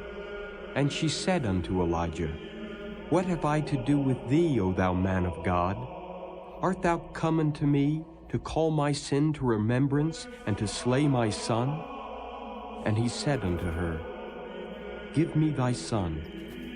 And he took him out of her bosom and carried him up into a loft where he abode, and laid him upon his own bed. And he cried unto the Lord, and said, O Lord my God, hast thou also brought evil upon the widow with whom I sojourn, by slaying her son? And he stretched himself upon the child 3 times, and cried unto the Lord, and said, O Lord my God, I pray thee, let this child's soul come into him again. And the Lord heard the voice of Elijah, and the soul of the child came into him again, and he revived. And Elijah took the child and brought him down out of the chamber into the house, and delivered him unto his mother. And Elijah said, See, thy son liveth. And the woman said to Elijah, Now by this I know that thou art a man of God, and that the word of the Lord in thy mouth is truth. Chapter 18. And it came to pass after many days that the word of the Lord came to Elijah in the 3rd year, saying, Go, show thyself unto Ahab, and I will send rain upon the earth. And Elijah went to show himself unto Ahab, and there was a sore famine in Samaria. And Ahab called Obadiah, which was the governor of his house. Now Obadiah feared the Lord greatly, for it was so when Jezebel cut off the prophets of the Lord, that Obadiah took 100 prophets, and hid them by 50 in a cave, and fed them with bread and water. And Ahab said unto Obadiah, Go into the land, unto all fountains of water, and unto all brooks. Peradventure we may find grass to save the horses and mules alive, that we lose not all the beasts. So they divided the land between them to pass throughout it. Ahab went one way by himself, and Obadiah went another way by himself. And as Obadiah was in the way, behold, Elijah met him, and he knew him, and fell on his face, and said, Art thou that, my lord Elijah? And he answered him, I am. Go tell thy Lord, behold, Elijah is here. And he said, What have I sinned, that thou wouldest deliver thy servant into the hand of Ahab to slay me? As the Lord thy God liveth, there is no nation or kingdom whither my Lord hath not sent to seek thee. And when they said, He is not there, he took an oath of the kingdom and nation that they found thee not. And now thou sayest, Go tell thy Lord, behold, Elijah is here? And it shall come to pass, as soon as I am gone from thee, that the Spirit of the Lord shall carry thee whither I know not. And so when I come and tell Ahab, and he cannot find thee, he shall slay me. But I, thy servant, fear the Lord from my youth. Was it not told my Lord what I did when Jezebel slew the prophets of the Lord? How I hid 100 men of the Lord's prophets by 50 in a cave, and fed them with bread and water? And now thou sayest, Go, tell thy Lord, behold, Elijah is here, and he shall slay me. And Elijah said, As the Lord of hosts liveth, before whom I stand, I will surely show myself unto him today. So Obadiah went to meet Ahab and told him, and Ahab went to meet Elijah. And it came to pass when Ahab saw Elijah, that Ahab said unto him, Art thou he that troubleth Israel? And he answered, I have not troubled Israel, but thou and thy father's house, in that ye have forsaken the commandments of the Lord, and thou hast followed Baalim. Now therefore, send and gather to me all Israel unto Mount Carmel, and the prophets of Baal 450, and the prophets of the groves 400, which eat at Jezebel's table. So Ahab sent unto all the children of Israel, and gathered the prophets together unto Mount Carmel. And Elijah came unto all the people, and said, How long halt ye between two opinions? If the Lord be God, follow him. But if Baal, then follow him. And the people answered him not a word. Then said Elijah unto the people, I, even I only, remain a prophet of the Lord, but Baal's prophets are 450 men. Let them therefore give us 2 bullocks, and let them choose 1 bullock for themselves, and cut it in pieces, and lay it on wood, and put no fire under. And I will dress the other bullock, and lay it on wood, and put no fire under. And call ye on the name of your gods, and I will call on the name of the Lord. And the God that answereth by fire, let him be God. And all the people answered and said, It is well spoken. And Elijah said unto the prophets of Baal, Choose you 1 bullock for yourselves, and dress it first, for ye are many. And call on the name of your gods, but put no fire under. And they took the bullock which was given them, and they dressed it, and called on the name of Baal from morning even until noon, saying, O Baal, hear us. But there was no voice, nor any that answered. And they leaped upon the altar which was made. And it came to pass at noon that Elijah mocked them, and said, Cry aloud, for he is a god. Either he is talking, or he is pursuing, or he is in a journey, or peradventure he sleepeth and must be awaked. And they cried aloud, and cut themselves after their manner with knives and lancets, till the blood gushed out upon them. And it came to pass when midday was past, and they prophesied until the time of the offering of the evening sacrifice, that there was neither voice, nor any to answer, nor any that regarded. And Elijah said unto all the people, Come near unto me. And all the people came near unto him, and he repaired the altar of the Lord that was broken down. And Elijah took 12 stones, according to the number of the tribes of the sons of Jacob, unto whom the word of the Lord came, saying, Israel shall be thy name. And with the stones he built an altar in the name of the Lord. And he made a trench about the altar, as great as would contain 2 measures of seed. And he put the wood in order, and cut the bullock in pieces, and laid him on the wood, and said, Fill 4 barrels with water, and pour it on the burnt sacrifice and on the wood. And he said, Do it the 2nd time. And they did it the 2nd time. And he said, Do it the 3rd time. And they did it the 3rd time. And the water ran round about the altar, and he filled the trench also with water. And it came to pass at the time of the offering of the evening sacrifice, that Elijah the prophet came near and said, Lord God of Abraham, Isaac, and of Israel, let it be known this day that thou art God in Israel, and that I am thy servant, and that I have done all these things at thy word. Hear me, O Lord, hear me, that this people may know that thou art the Lord God, and that thou hast turned their heart back again. Then the fire of the Lord fell, and consumed the burnt sacrifice, and the wood, and the stones, and the dust, and licked up the water that was in the trench. And when all the people saw it, they fell on their faces, and they said, The Lord, he is the God. the Lord, he is the God. And Elijah said unto them, Take the prophets of Baal, let not one of them escape. And they took them, and Elijah brought them down to the brook Kishon, and slew them there. And Elijah said unto Ahab, Get thee up, eat and drink, for there is a sound of abundance of rain. So Ahab went up to eat and to drink, and Elijah went up to the top of Carmel, and he cast himself down upon the earth, and put his face between his knees, and said to his servant, Go up now, look toward the sea. And he went up and looked, and said, There is nothing. And he said, Go again 7 times.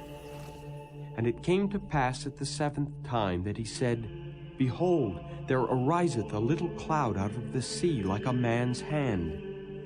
And he said, Go up, say unto Ahab, Prepare thy chariot, and get thee down, that the rain stop thee not. And it came to pass in the meanwhile that the heaven was black with clouds and wind, and there was a great rain. And Ahab rode and went to Jezreel. And the hand of the Lord was on Elijah, and he girded up his loins, and ran before Ahab to the entrance of Jezreel. Chapter 19. And Ahab told Jezebel all that Elijah had done, and withal how he had slain all the prophets with the sword.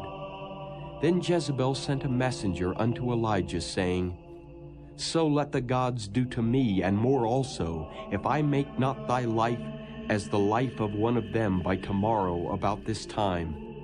And when he saw that, he arose, and went for his life, and came to Beersheba, which belongeth to Judah, and left his servant there.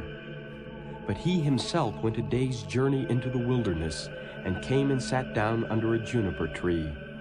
And he requested for himself that he might die, and said, It is enough now, O Lord, take away my life, for I am not better than my fathers. And as he lay and slept under a juniper tree, behold, then an angel touched him, and said unto him, Arise and eat. And he looked, and behold, there was a cake baken on the coals, and a cruse of water at his head. And he did eat and drink, and laid him down again. And the angel of the Lord came again the 2nd time, and touched him, and said, Arise and eat, because the journey is too great for thee. And he arose, and did eat and drink, and went in the strength of that meat 40 days and 40 nights unto Horeb, the mount of God. And he came thither unto a cave, and lodged there. And behold, the word of the Lord came to him, and he said unto him, What doest thou here, Elijah? And he said, I have been very jealous for the Lord God of hosts, for the children of Israel have forsaken thy covenant, thrown down thine altars, and slain thy prophets with the sword. And I, even I only, am left, and they seek my life to take it away. And he said, Go forth, and stand upon the mount before the Lord. And behold, the Lord passed by, and a great and strong wind rent the mountains, and brake in pieces the rocks before the Lord. But the Lord was not in the wind. And after the wind an earthquake, but the Lord was not in the earthquake.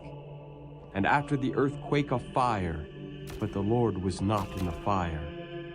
And after the fire a still small voice. And it was so, when Elijah heard it, that he wrapped his face in his mantle, and went out, and stood in the entering in of the cave.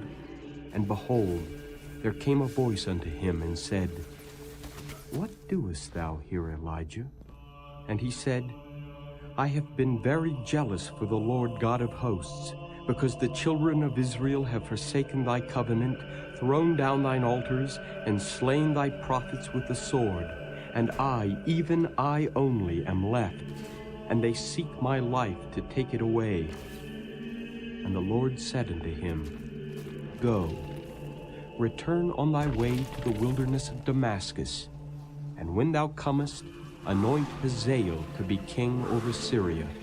And Jehu the son of Nimshi shalt thou anoint to be king over Israel. And Elisha the son of Shaphat of Abel-Meholah shalt thou anoint to be prophet in thy room. And it shall come to pass that him that escapeth the sword of Hazael shall Jehu slay, and him that escapeth from the sword of Jehu shall Elisha slay. Yet I have left me 7,000 in Israel, all the knees which have not bowed unto Baal, and every mouth which hath not kissed him. So he departed thence, and found Elisha the son of Shaphat, who was plowing with 12 yoke of oxen before him, and he with the 12th. And Elijah passed by him, and cast his mantle upon him.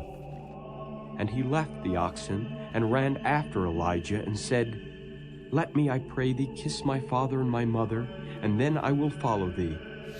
And he said unto him, Go back again, for what have I done to thee?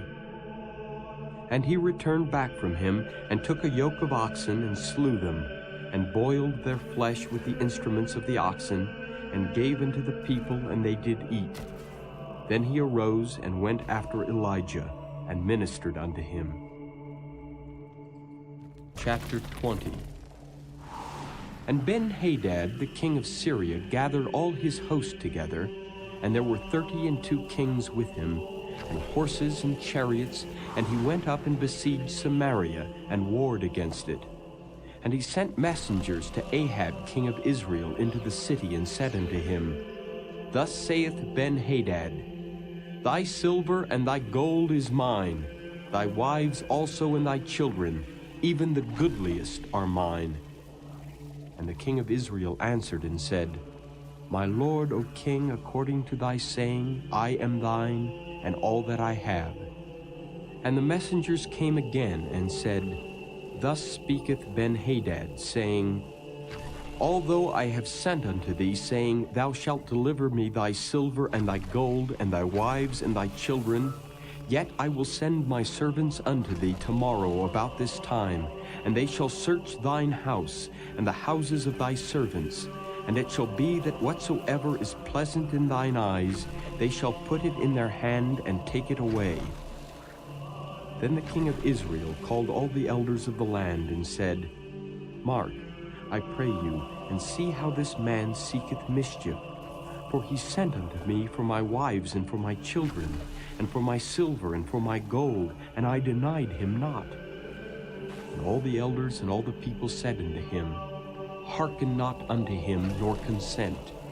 Wherefore he said unto the messengers of Ben-Hadad, Tell my lord the king, all that thou didst send for to thy servant at the first I will do, but this thing I may not do. And the messengers departed, and brought him word again. And Ben-Hadad sent unto him, and said, The gods do so unto me, and more also, if the dust of Samaria shall suffice for handfuls for all the people that follow me. And the king of Israel answered and said, Tell him, let not him that girdeth on his harness boast himself as he that putteth it off. And it came to pass, when Ben-Hadad heard this message, as he was drinking, he and the kings in the pavilions, that he said unto his servants, Set yourselves in array. And they set themselves in array against the city. And behold, there came a prophet unto Ahab king of Israel, saying, Thus saith the Lord, Hast thou seen all this great multitude? Behold, I will deliver it into thine hand this day, and thou shalt know that I am the Lord. And Ahab said, By whom?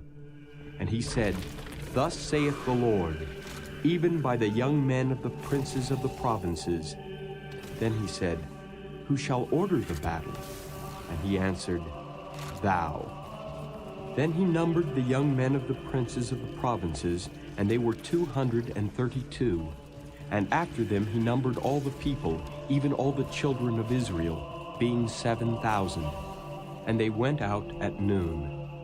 But Ben-Hadad was drinking himself drunk in the pavilions, he and the kings, the 32 kings that helped him. And the young men of the princes of the provinces went out first. And Ben-Hadad sent out, And they told him, saying, There are men come out of Samaria.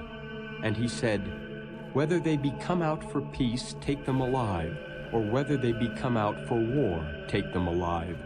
So these young men of the princes of the provinces came out of the city, and the army which followed them. And they slew every one his man, and the Syrians fled, and Israel pursued them. And Ben-Hadad the king of Syria escaped on an horse with the horsemen. And the king of Israel went out, and smote the horses and chariots, and slew the Syrians with a great slaughter.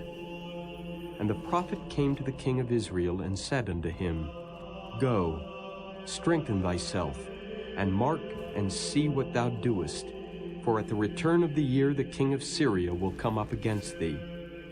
And the servants of the king of Syria said unto him, Their gods are gods of the hills, therefore they were stronger than we.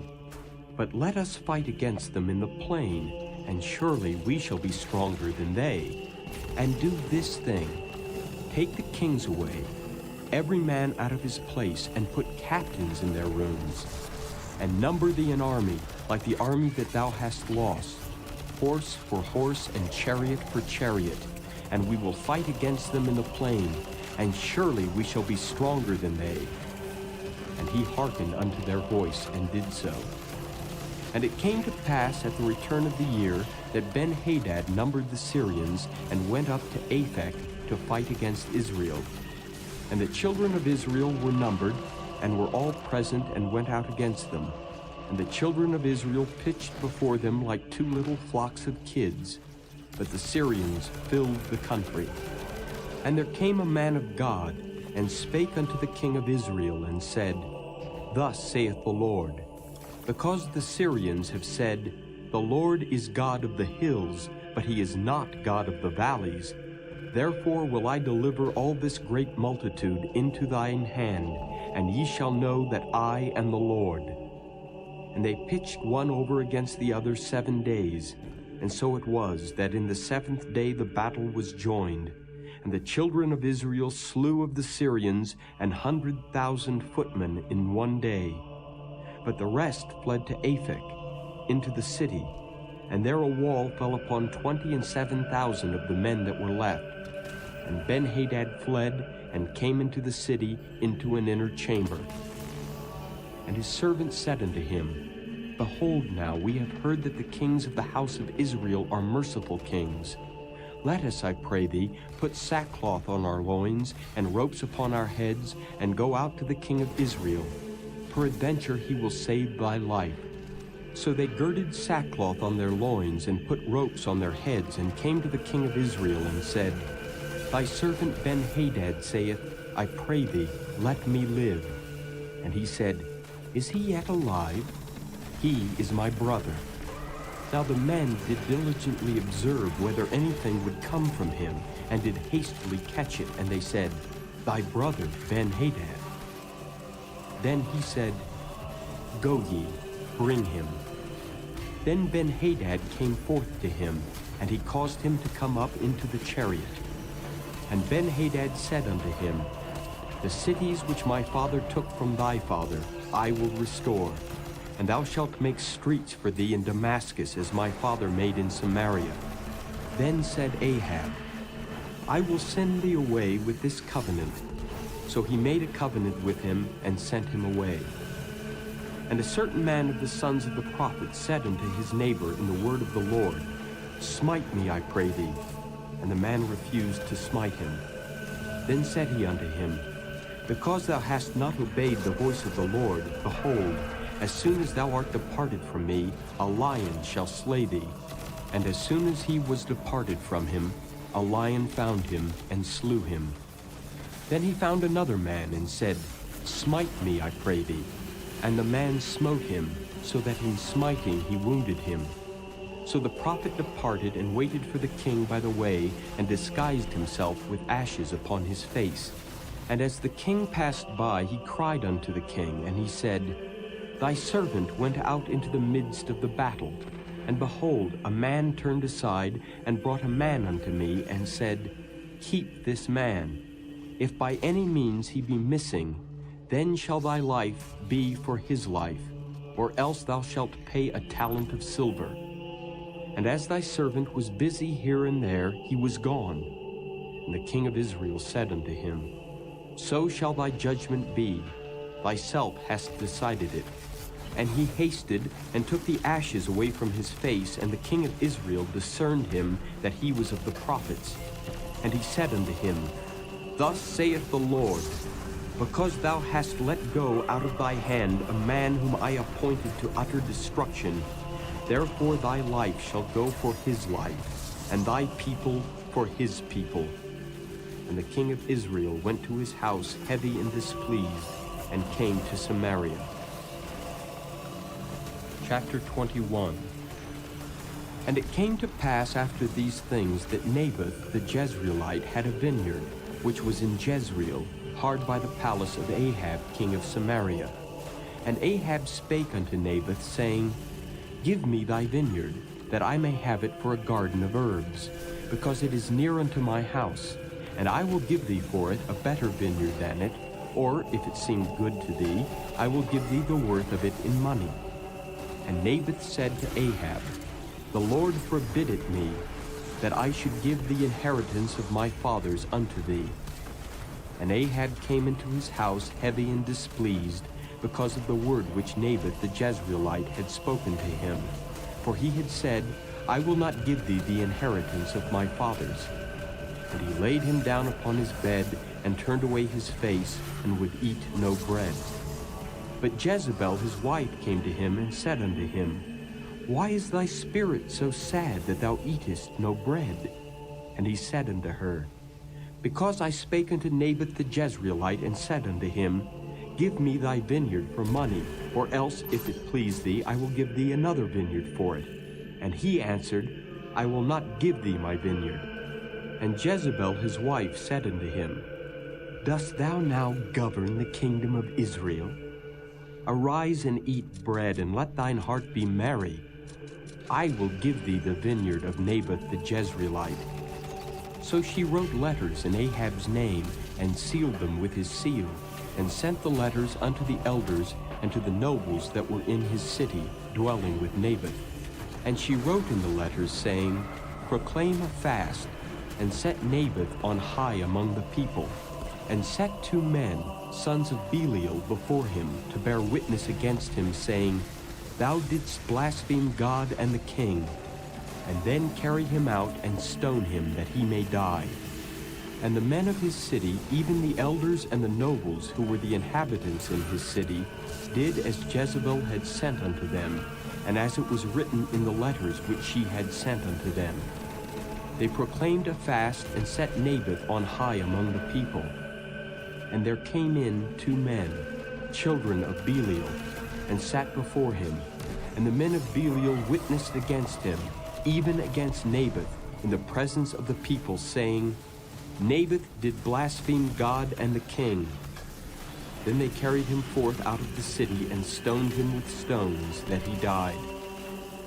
Then they sent to Jezebel, saying, Naboth is stoned and is dead. And it came to pass, when Jezebel heard that Naboth was stoned and was dead, that Jezebel said to Ahab, Arise, take possession of the vineyard of Naboth the Jezreelite, which he refused to give thee for money, for Naboth is not alive, but dead. And it came to pass, when Ahab heard that Naboth was dead, that Ahab rose up to go down to the vineyard of Naboth the Jezreelite, to take possession of it. And the word of the Lord came to Elijah the Tishbite, saying, Arise, go down to meet Ahab king of Israel, which is in Samaria. Behold, he is in the vineyard of Naboth, whither he is gone down to possess it. And thou shalt speak unto him, saying, Thus saith the Lord, Hast thou killed and also taken possession? And thou shalt speak unto him, saying, Thus saith the Lord, In the place where dogs lick the blood of Naboth, shall dogs lick thy blood, even thine. And Ahab said to Elijah, Hast thou found me, O mine enemy? And he answered, I have found thee, because thou hast sold thyself to work evil in the sight of the Lord. Behold, I will bring evil upon thee, and will take away thy posterity, and will cut off from Ahab him that pisseth against the wall, and him that is shut up and left in Israel, and will make thine house like the house of Jeroboam the son of Nebat, and like the house of Baasha the son of Ahijah, for the provocation wherewith thou hast provoked me to anger, and made Israel to sin. And of Jezebel also spake the Lord, saying, The dog shall eat Jezebel by the wall of Jezreel.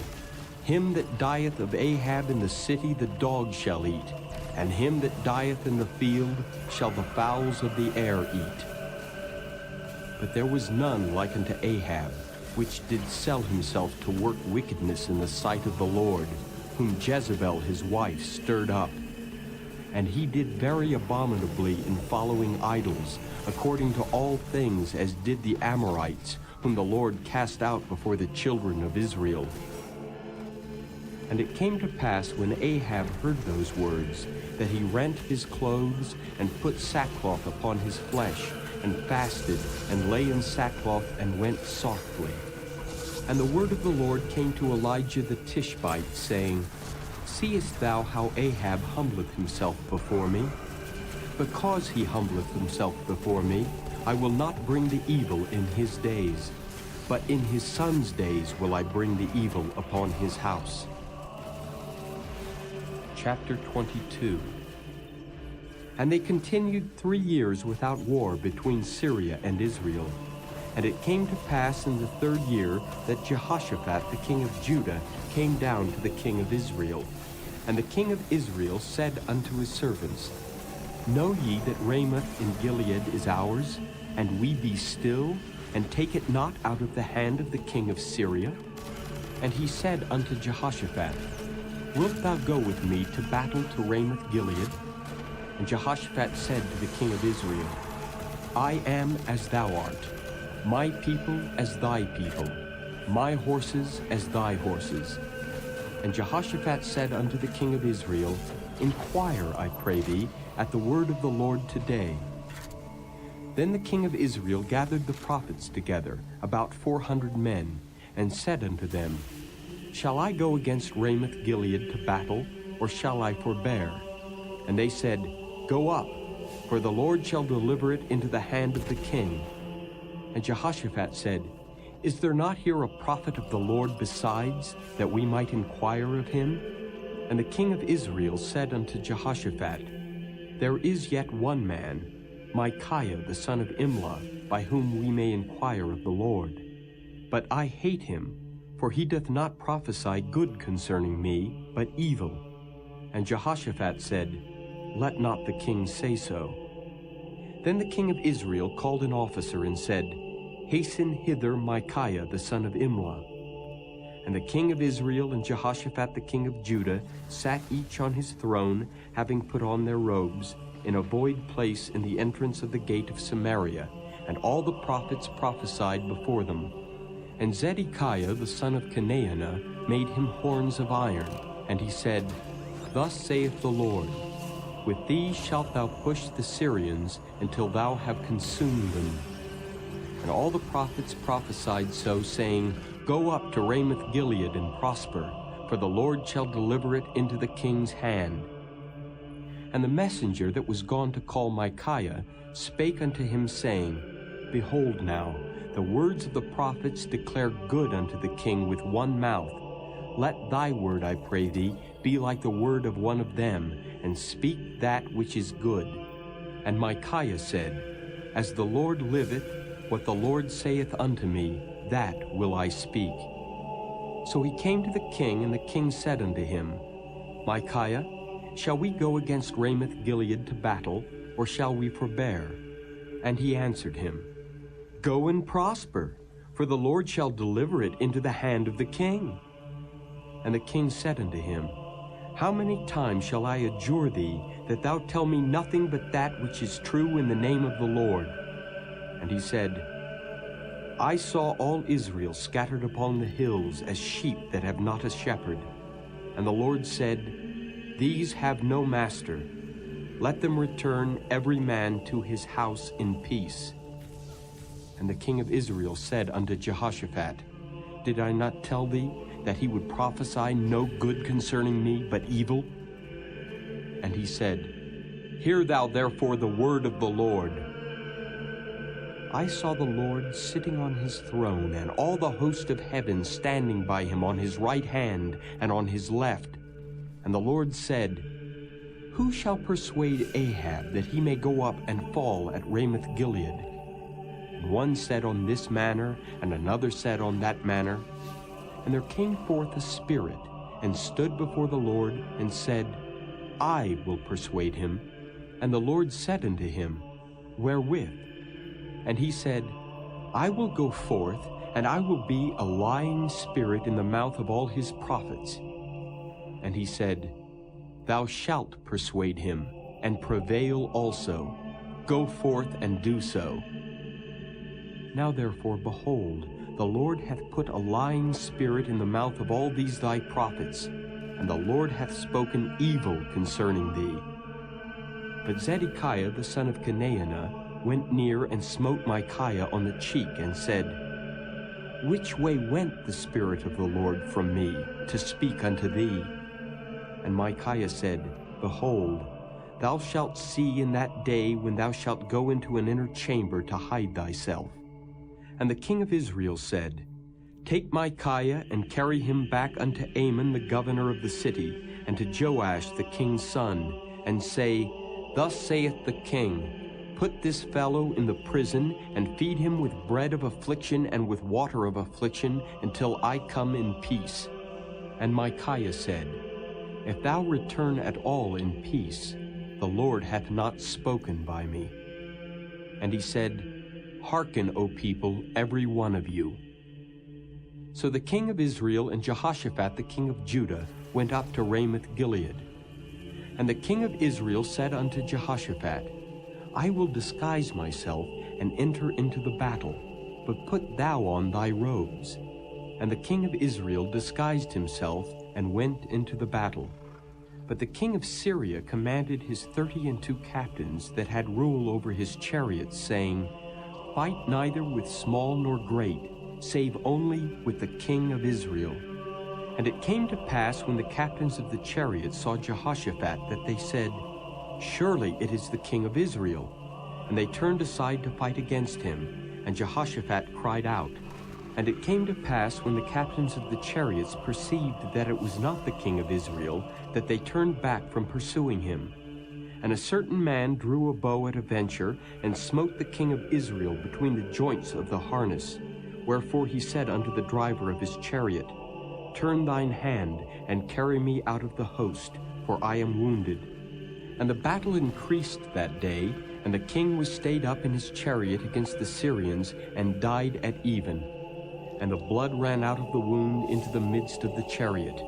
And there went a proclamation throughout the host about the going down of the sun, saying, Every man to his city, and every man to his own country. So the king died, and was brought to Samaria, and they buried the king in Samaria. And one washed the chariot in the pool of Samaria, and the dogs licked up his blood, and they washed his armor according unto the word of the Lord which he spake. Now the rest of the acts of Ahab, and all that he did, and the ivory house which he made, and all the cities that he built, are they not written in the book of the Chronicles of the kings of Israel? So Ahab slept with his fathers, and Ahaziah his son reigned in his stead. And Jehoshaphat the son of Asa began to reign over Judah in the 4th year of Ahab king of Israel. Jehoshaphat was 35 years old when he began to reign, and he reigned 25 years in Jerusalem. And his mother's name was Azubah, the daughter of Shilhi. And he walked in all the ways of Asa his father. He turned not aside from it, doing that which was right in the eyes of the Lord. Nevertheless, the high places were not taken away, for the people offered and burnt incense yet in the high places. And Jehoshaphat made peace with the king of Israel. Now the rest of the acts of Jehoshaphat, and his might that he showed, and how he warred, are they not written in the book of the Chronicles of the kings of Judah? And the remnant of the Sodomites which remained in the days of his father Asa, he took out of the land. There was then no king in Edom, a deputy was king. Jehoshaphat made ships of Tharshish to go to Ophir for gold, but they went not, for the ships were broken at Ezion-Geber. Then said Ahaziah the son of Ahab unto Jehoshaphat, Let my servants go with thy servants in the ships. But Jehoshaphat would not. And Jehoshaphat slept with his fathers and was buried with his fathers in the city of David his father. And Jehoram his son reigned in his stead. Ahaziah the son of Ahab began to reign over Israel in Samaria the 17th year of Jehoshaphat king of Judah, and reigned 2 years over Israel. And he did evil in the sight of the Lord, and walked in the way of his father, and in the way of his mother, and in the way of Jeroboam the son of Nebat, who made Israel to sin. For he served Baal and worshipped him, and provoked to anger the Lord God of Israel, according to all that his father had done.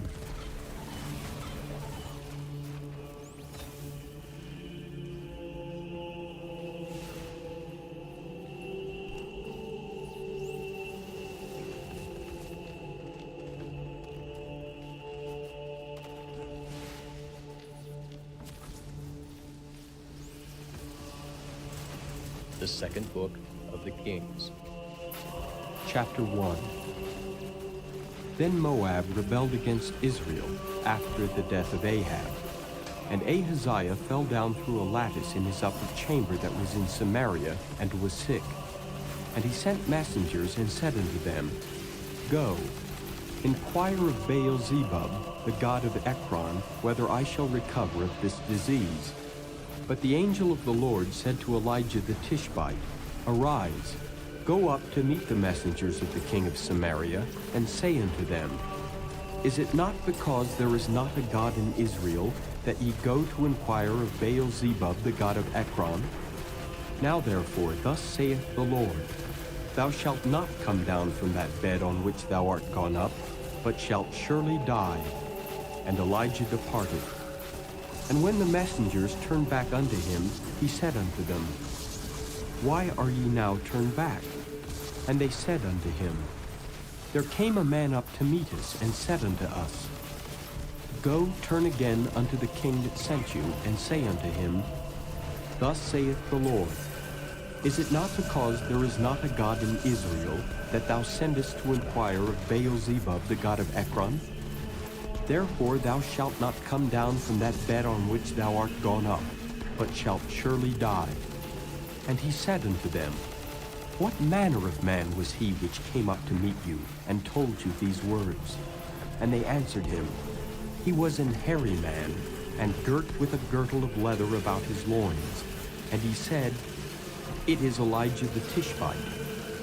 Then the king sent unto him a captain of 50 with his 50. And he went up to him, and behold, he sat on the top of an hill. And he spake unto him, Thou man of God, the king hath said, Come down. And Elijah answered and said to the captain of 50, If I be a man of God, then let fire come down from heaven and consume thee and thy 50. And there came down fire from heaven and consumed him and his 50. Again also he sent unto him another captain of 50 with his 50. And he answered and said unto them, O man of God, thus hath the king said, Come down quickly. And Elijah answered and said unto him, If I be a man of God, let fire come down from heaven and consume thee and thy 50. And the fire of God came down from heaven and consumed him and his 50. And he sent again a captain of the third 50 with his 50. And the third captain of 50 went up, and came and fell on his knees before Elijah, and besought him, and said unto him, O man of God, I pray thee, let my life and the life of these 50 thy servants be precious in thy sight. Behold, there came fire down from heaven, and burnt up the 2 captains of the former 50s with their 50s. Therefore let my life now be precious in thy sight. And the angel of the Lord said unto Elijah, Go down with him, be not afraid of him. And he arose and went down with him unto the king. And he said unto him, Thus saith the Lord, Forasmuch as thou hast sent messengers to inquire of Baal-zebub, the god of Ekron, is it not because there is no God in Israel to inquire of his word? Therefore thou shalt not come down off that bed on which thou art gone up, but shalt surely die. So he died, according to the word of the Lord which Elijah had spoken. And Jehoram reigned in his stead in the 2nd year of Jehoram the son of Jehoshaphat king of Judah, because he had no son. Now the rest of the acts of Ahaziah which he did, are they not written in the book of the Chronicles of the kings of Israel? Chapter 2. And it came to pass, when the Lord would take up Elijah into heaven by a whirlwind, that Elijah went with Elisha from Gilgal. And Elijah said unto Elisha, Tarry here, I pray thee, for the Lord hath sent me to Bethel. And Elisha said unto him, As the Lord liveth, and as thy soul liveth, I will not leave thee. So they went down to Bethel. And the sons of the prophets that were at Bethel came forth to Elisha, and said unto him, Knowest thou that the Lord will take away thy master from thy head today? And he said, Yea, I know it. Hold ye your peace. And Elijah said unto him, Elisha, tarry here, I pray thee, for the Lord hath sent me to Jericho. And he said, As the Lord liveth, and as thy soul liveth, I will not leave thee. So they came to Jericho. And the sons of the prophets that were at Jericho came to Elisha, and said unto him, Knowest thou that the Lord will take away thy master from thy head today? And he answered, Yea, I know it. Hold ye your peace. And Elijah said unto him, Tarry, I pray thee, here, for the Lord hath sent me to Jordan. And he said, As the Lord liveth, and as thy soul liveth, I will not leave thee. And they two went on. And 50 men of the sons of the prophets went and stood to view afar off, and they two stood by Jordan. And Elijah took his mantle and wrapped it together, and smote the waters, and they were divided hither and thither, so that they two went over on dry ground. And it came to pass, when they were gone over, that Elijah said unto Elisha, Ask what I shall do for thee before I be taken away from thee. And Elisha said, I pray thee, let a double portion of thy spirit be upon me.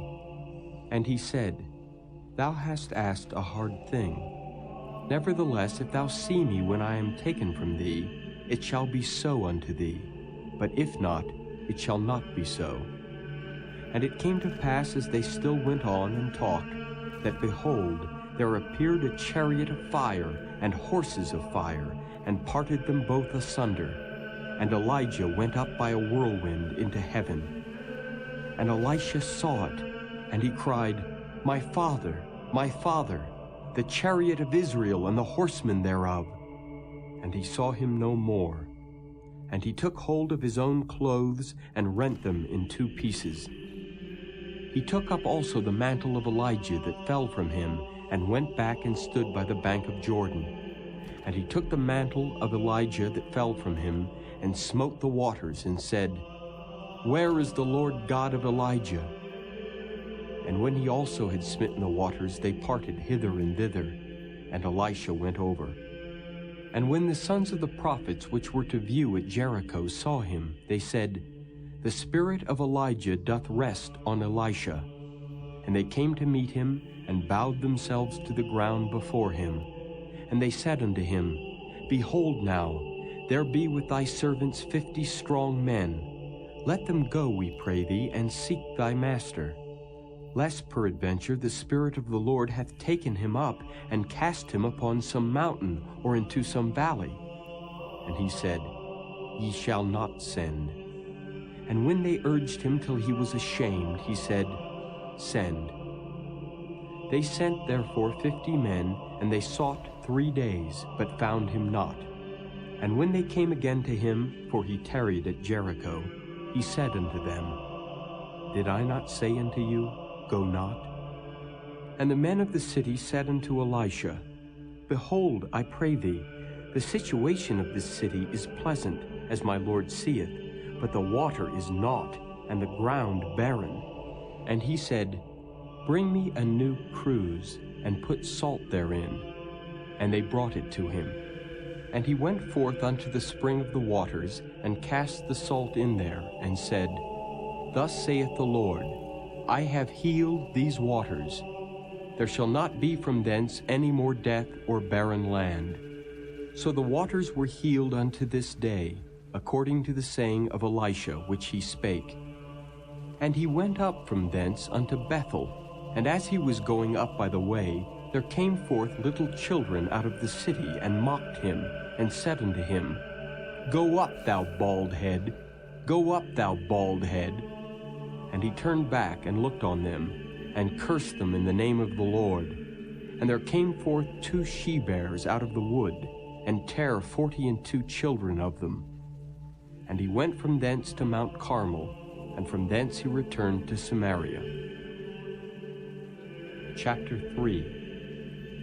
Now Jehoram the son of Ahab began to reign over Israel in Samaria the 18th year of Jehoshaphat king of Judah, and reigned 12 years. And he wrought evil in the sight of the Lord, but not like his father and like his mother, for he put away the image of Baal that his father had made. Nevertheless he cleaved unto the sins of Jeroboam the son of Nebat, which made Israel to sin. He departed not therefrom. And Mesha king of Moab was a sheepmaster, and rendered unto the king of Israel 100,000 lambs and 100,000 rams with the wool. But it came to pass, when Ahab was dead, that the king of Moab rebelled against the king of Israel. And King Jehoram went out of Samaria the same time, and numbered all Israel. And he went and sent to Jehoshaphat the king of Judah, saying, The king of Moab hath rebelled against me. Wilt thou go with me against Moab to battle? And he said, I will go up. I am as thou art, my people as thy people, and my horses as thy horses. And he said, Which way shall we go up? And he answered, The way through the wilderness of Edom. So the king of Israel went, and the king of Judah, and the king of Edom, and they fetched a compass of 7 days' journey. And there was no water for the host, and for the cattle that followed them. And the king of Israel said, Alas, that the Lord hath called these 3 kings together to deliver them into the hand of Moab. But Jehoshaphat said, Is there not here a prophet of the Lord, that we may inquire of the Lord by him? And one of the king of Israel's servants answered and said, Here is Elisha the son of Shaphat, which poured water on the hands of Elijah. And Jehoshaphat said, The word of the Lord is with him. So the king of Israel and Jehoshaphat and the king of Edom went down to him. And Elisha said unto the king of Israel, What have I to do with thee? Get thee to the prophets of thy father and to the prophets of thy mother. And the king of Israel said unto him, Nay, for the Lord hath called these 3 kings together to deliver them into the hand of Moab. And Elisha said, As the Lord of hosts liveth, before whom I stand, surely were it not that I regard the presence of Jehoshaphat the king of Judah, I would not look toward thee, nor see thee. But now, bring me a minstrel. And it came to pass, when the minstrel played, that the hand of the Lord came upon him. And he said, Thus saith the Lord, Make this valley full of ditches, for thus saith the Lord, Ye shall not see wind, neither shall ye see rain, yet that valley shall be filled with water, that ye may drink, both ye and your cattle and your beasts. And this is but a light thing in the sight of the Lord. He will deliver the Moabites also into your hand. And ye shall smite every fenced city and every choice city, and shall fell every good tree, and stop all wells of water, and mar every good piece of land with stones. And it came to pass in the morning, when the meat offering was offered, that behold, there came water by the way of Edom, and the country was filled with water. And when all the Moabites heard that the kings were come up to fight against them, they gathered all that were able to put on armor, and upward, and stood in the border. And they rose up early in the morning, and the sun shone upon the water.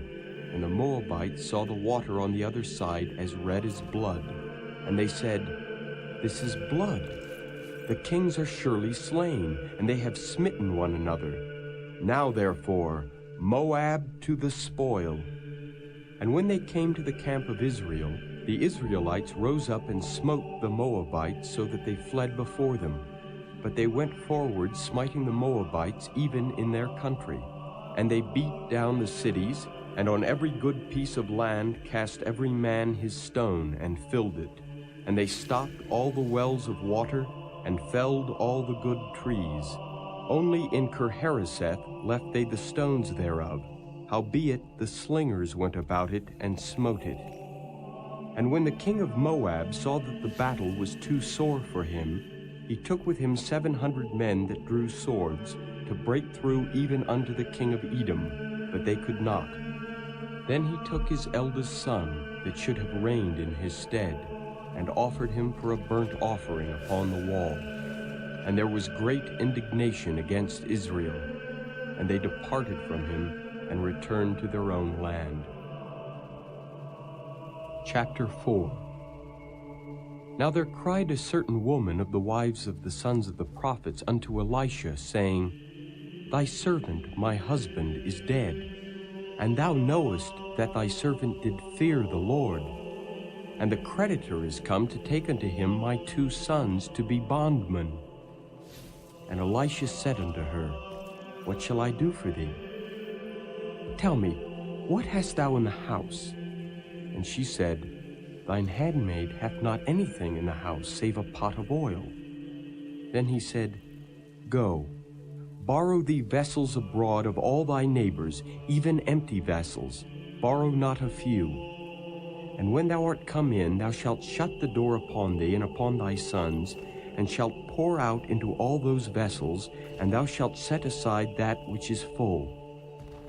So she went from him, and shut the door upon her and upon her sons, who brought the vessels to her, and she poured out. And it came to pass, when the vessels were full, that she said unto her son, "Bring me yet a vessel." And he said unto her, "There is not a vessel more." And the oil stayed. Then she came and told the man of God, and he said, "Go, sell the oil, and pay thy debt, and live thou and thy children of the rest." And it fell on a day that Elisha passed to Shunem, where was a great woman, and she constrained him to eat bread. And so it was that as oft as he passed by, he turned in thither to eat bread. And she said unto her husband, "Behold now, I perceive that this is an holy man of God, which passeth by us continually. Let us make a little chamber, I pray thee, on the wall, and let us set for him there a bed, and a table, and a stool, and a candlestick. And it shall be, when he cometh to us, that he shall turn in thither." And it fell on a day that he came thither, and he turned into the chamber, and lay there. And he said to Gehazi his servant, "Call this Shunammite." And when he had called her, she stood before him. And he said unto him, "Say now unto her, Behold, thou hast been careful for us with all this care. What is to be done for thee? Wouldest thou be spoken for to the king, or to the captain of the host?" And she answered, "I dwell among mine own people." And he said, "What then is to be done for her?" And Gehazi answered, "Verily she hath no child, and her husband is old." And he said, "Call her." And when he had called her, she stood in the door. And he said, "About this season, according to the time of life, thou shalt embrace a son." And she said, "Nay, my lord, thou man of God, do not lie unto thine handmaid." And the woman conceived, and bare a son at that season that Elisha had said unto her, according to the time of life. And when the child was grown, it fell on a day that he went out to his father to the reapers. And he said unto his father, "My head, my head." And he said to a lad, "Carry him to his mother." And when he had taken him and brought him to his mother, he sat on her knees till noon, and then died. And she went up and laid him on the bed of the man of God, and shut the door upon him, and went out.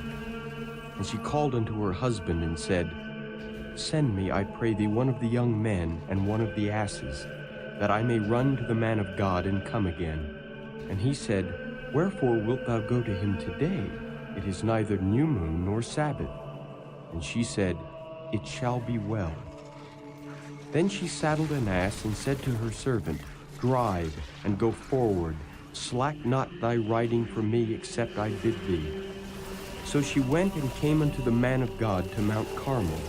And it came to pass, when the man of God saw her afar off, that he said to Gehazi his servant, Behold, yonder is that Shunammite. Run now, I pray thee, to meet her, and say unto her, Is it well with thee? Is it well with thy husband? Is it well with the child? And she answered, It is well. And when she came to the man of God to the hill, she caught him by the feet. But Gehazi came near to thrust her away. And the man of God said, Let her alone, for her soul is vexed within her.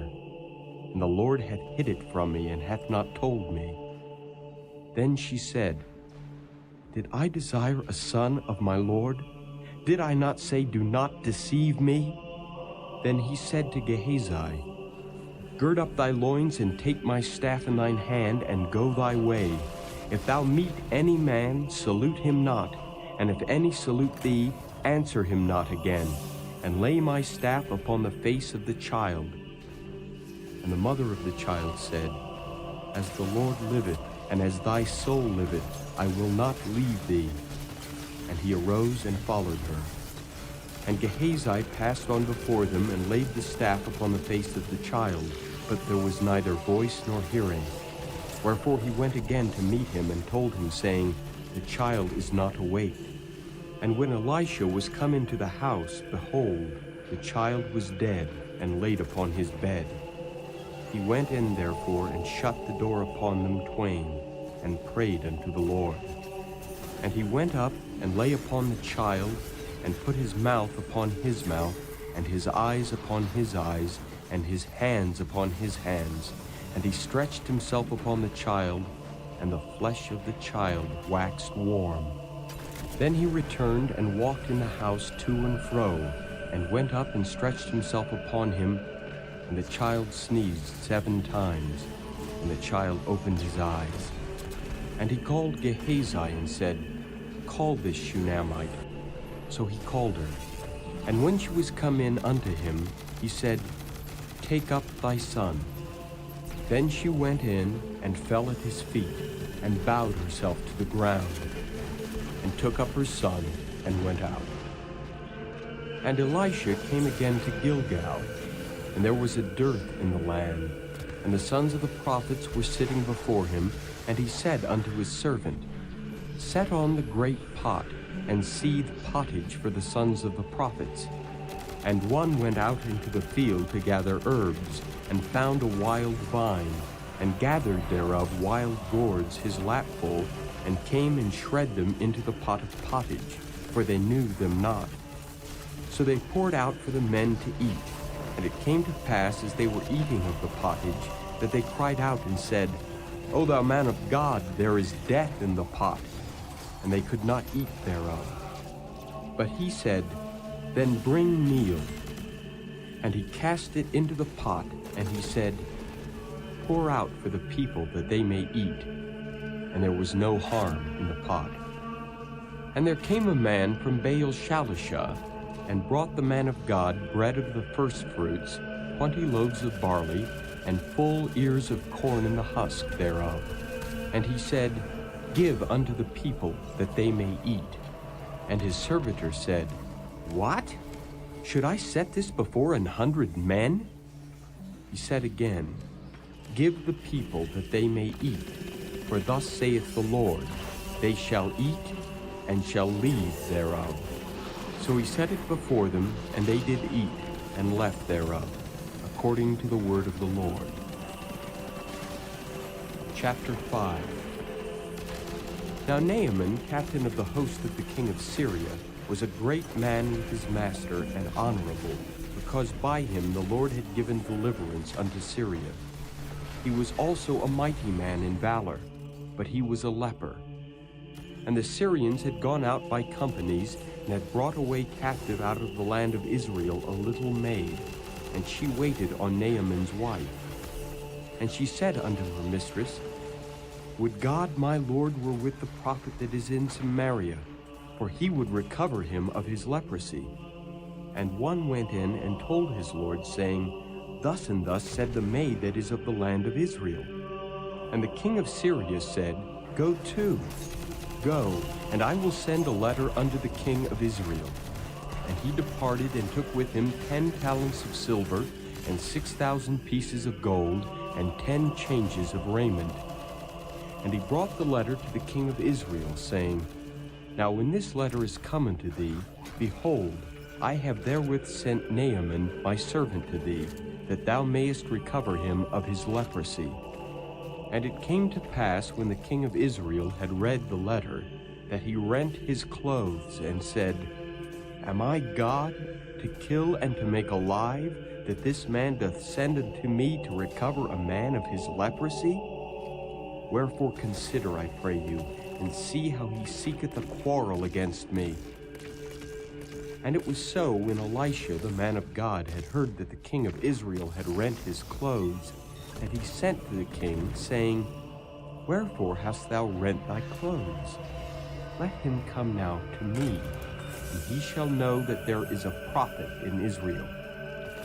So Naaman came with his horses and with his chariot, and stood at the door of the house of Elisha. And Elisha sent a messenger unto him, saying, Go and wash in Jordan 7 times, and thy flesh shall come again to thee, and thou shalt be clean. But Naaman was wroth, and went away and said, Behold, I thought, he will surely come out to me, and stand and call on the name of the Lord his God, and strike his hand over the place, and recover the leper. Are not Abana and Pharpar rivers of Damascus better than all the waters of Israel? May I not wash in them and be clean? So he turned and went away in a rage. And his servants came near and spake unto him, and said, My father, if the prophet had bid thee do some great thing, wouldest thou not have done it? How much rather then, when he saith to thee, Wash and be clean? Then went he down and dipped himself 7 times in Jordan, according to the saying of the man of God. And his flesh came again like unto the flesh of a little child, and he was clean. And he returned to the man of God, he and all his company, and came and stood before him, and he said, Behold, now I know that there is no God in all the earth but in Israel. Now therefore, I pray thee, take a blessing of thy servant. But he said, As the Lord liveth before whom I stand, I will receive none. And he urged him to take it, but he refused.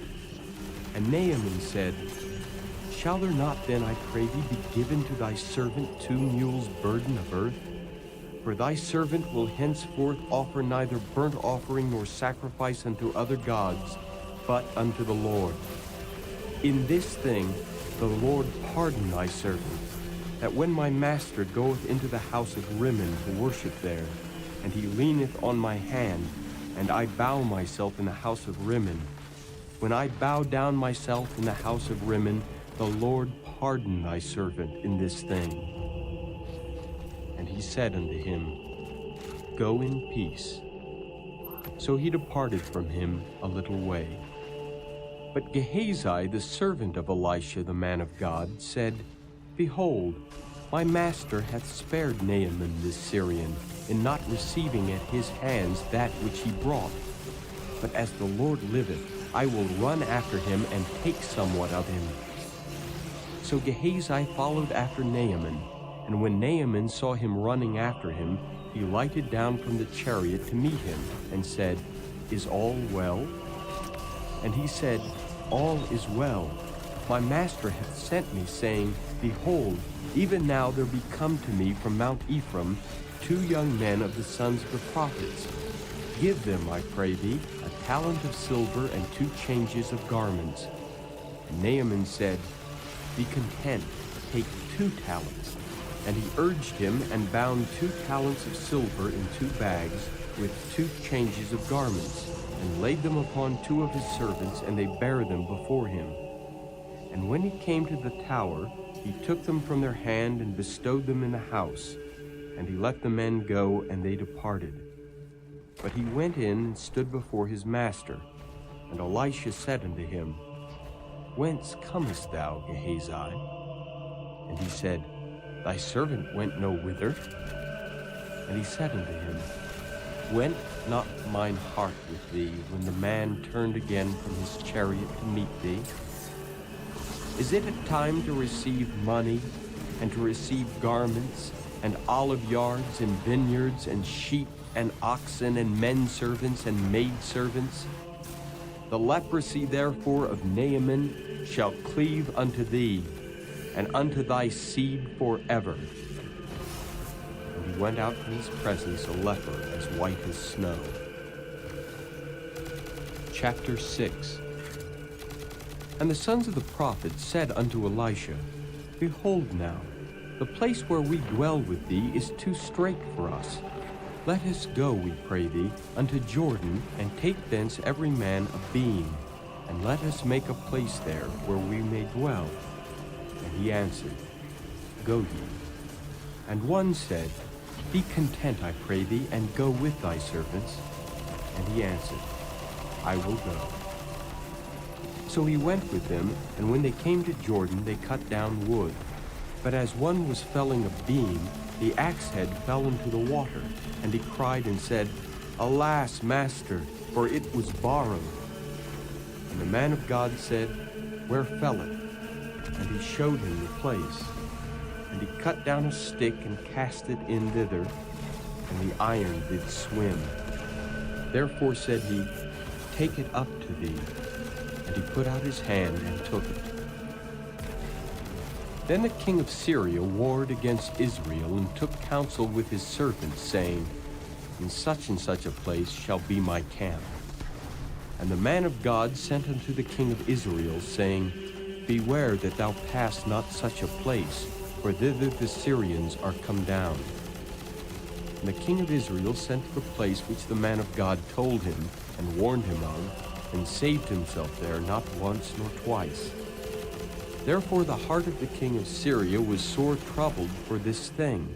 And he called his servants, and said unto them, Will ye not show me which of us is for the king of Israel? And one of his servants said, None, my lord, O king. But Elisha the prophet that is in Israel telleth the king of Israel the words that thou speakest in thy bedchamber. And he said, Go and spy where he is, that I may send and fetch him. And it was told him, saying, Behold, he is in Dothan. Therefore sent he thither horses and chariots and a great host, and they came by night and compassed the city about. And when the servant of the man of God was risen early and gone forth, behold, an host compassed the city both with horses and chariots. And his servant said unto him, Alas, my master, how shall we do? And he answered, Fear not, for they that be with us are more than they that be with them. And Elisha prayed and said, Lord, I pray thee, open his eyes that he may see. And the Lord opened the eyes of the young man, and he saw. And behold, the mountain was full of horses and chariots of fire round about Elisha. And when they came down to him, Elisha prayed unto the Lord, and said, Smite this people, I pray thee, with blindness. And he smote them with blindness, according to the word of Elisha. And Elisha said unto them, This is not the way, neither is this the city. Follow me, and I will bring you to the man whom ye seek. But he led them to Samaria. And it came to pass, when they were come into Samaria, that Elisha said, Lord, open the eyes of these men, that they may see. And the Lord opened their eyes, and they saw, and behold, they were in the midst of Samaria. And the king of Israel said unto Elisha when he saw them, My father, shall I smite them? Shall I smite them? And he answered, Thou shalt not smite them.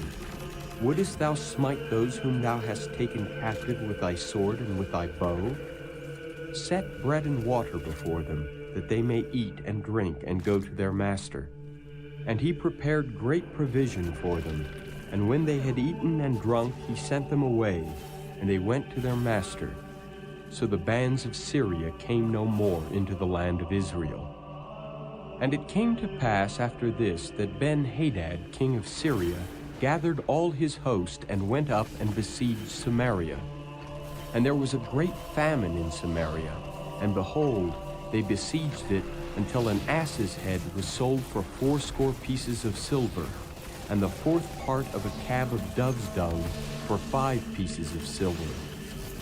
And as the king of Israel was passing by upon the wall, there cried a woman unto him, saying, Help, my lord, O king. And he said, If the Lord do not help thee, whence shall I help thee? Out of the barn floor, or out of the winepress? And the king said unto her, What aileth thee? And she answered, This woman said unto me, Give thy son, that we may eat him today, and we will eat my son tomorrow. So we boiled my son, and did eat him. And I said unto her on the next day, Give thy son, that we may eat him. And she had hid her son. And it came to pass, when the king heard the words of the woman, that he rent his clothes, and he passed by upon the wall, and the people looked, and behold, he had sackcloth within upon his flesh. Then he said, God do so and more also to me, if the head of Elisha the son of Shaphat shall stand on him this day. But Elisha sat in his house, and the elders sat with him. And the king sent a man from before him. But ere the messenger came to him, he said to the elders, See ye how this son of a murderer hath sent to take away mine head? Look, when the messenger cometh, shut the door and hold him fast at the door. Is not the sound of his master's feet behind him? And while he yet talked with them, behold, the messenger came down unto him, and he said, Behold, this evil is of the Lord. What should I wait for the Lord any longer? Chapter 7. Then Elisha said, Hear ye the word of the Lord. Thus saith the Lord, Tomorrow about this time shall a measure of fine flour be sold for a shekel, and 2 measures of barley for a shekel in the gate of Samaria. Then a lord, on whose hand the king leaned, answered the man of God, and said, Behold, if the Lord would make windows in heaven, might this thing be? And he said, Behold, thou shalt see it with thine eyes, but shalt not eat thereof. And there were 4 leprous men at the entering in of the gate, and they said one to another, Why sit we here until we die? If we say, We will enter into the city, then the famine is in the city, and we shall die there. And if we sit still here, we die also. Now therefore come, and let us fall unto the host of the Syrians. If they save us alive, we shall live. And if they kill us, we shall but die. And they rose up in the twilight to go unto the camp of the Syrians. And when they were come to the uttermost part of the camp of Syria, behold, there was no man there. For the Lord had made the host of the Syrians to hear a noise of chariots, and a noise of horses, even the noise of a great host.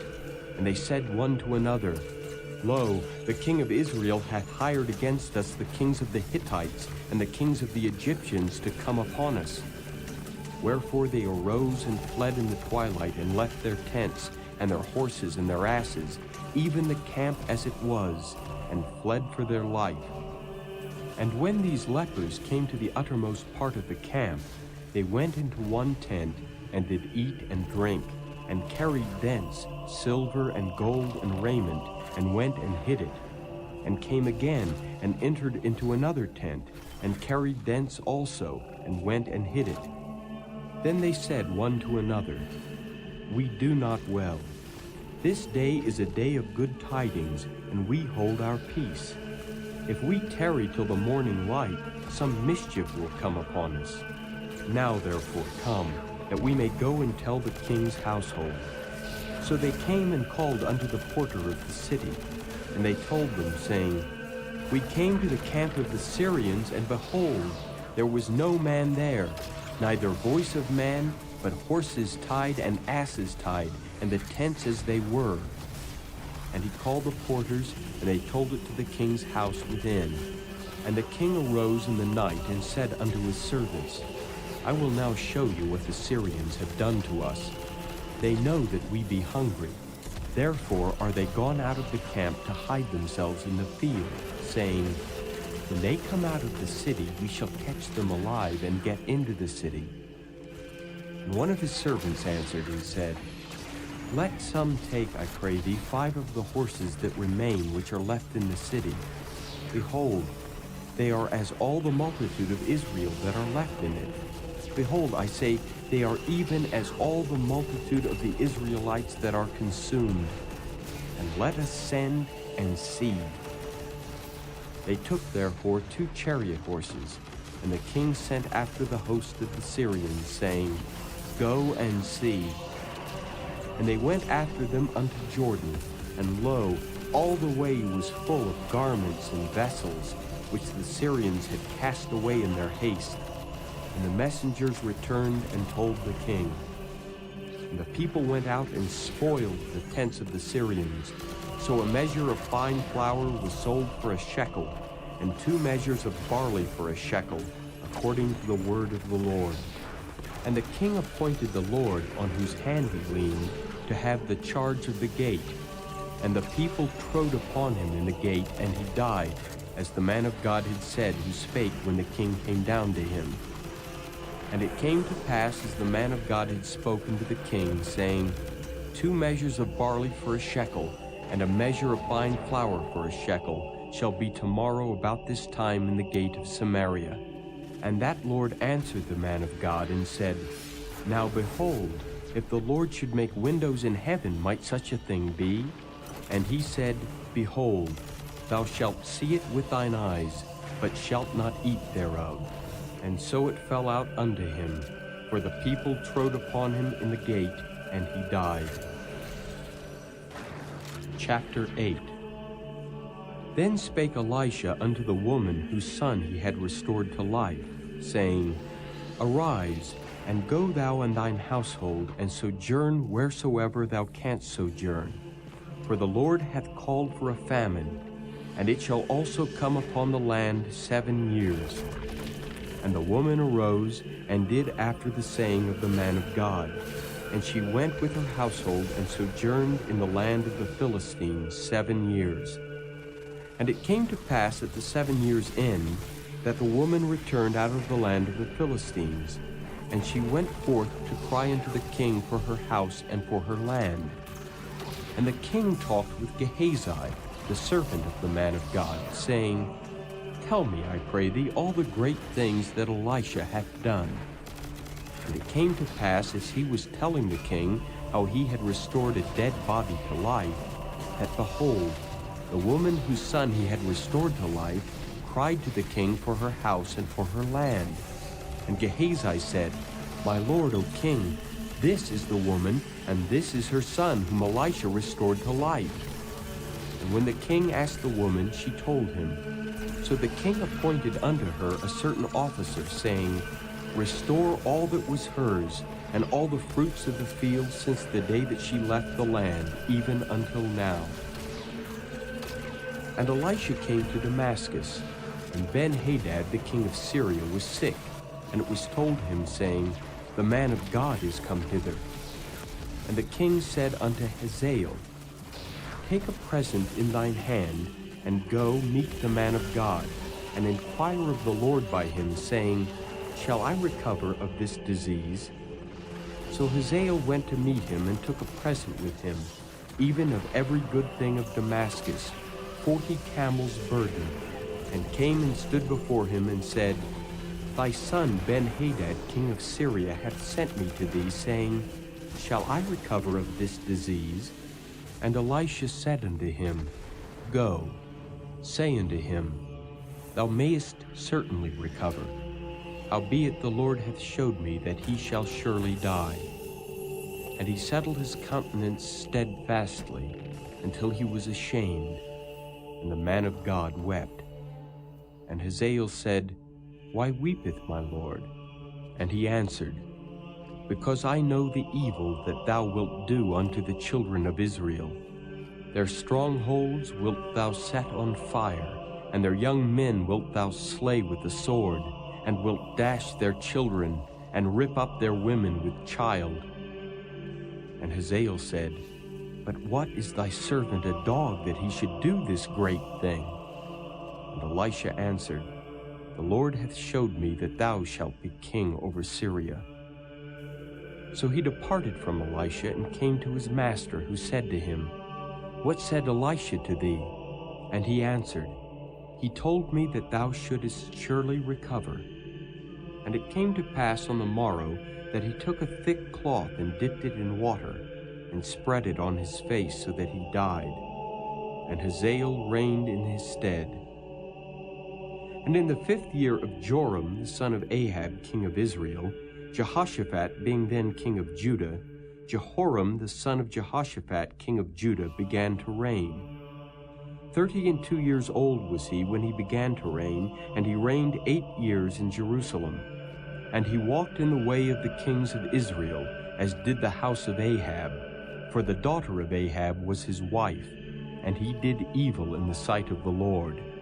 Yet the Lord would not destroy Judah for David his servant's sake, as he had promised to give him always a light, and to his children.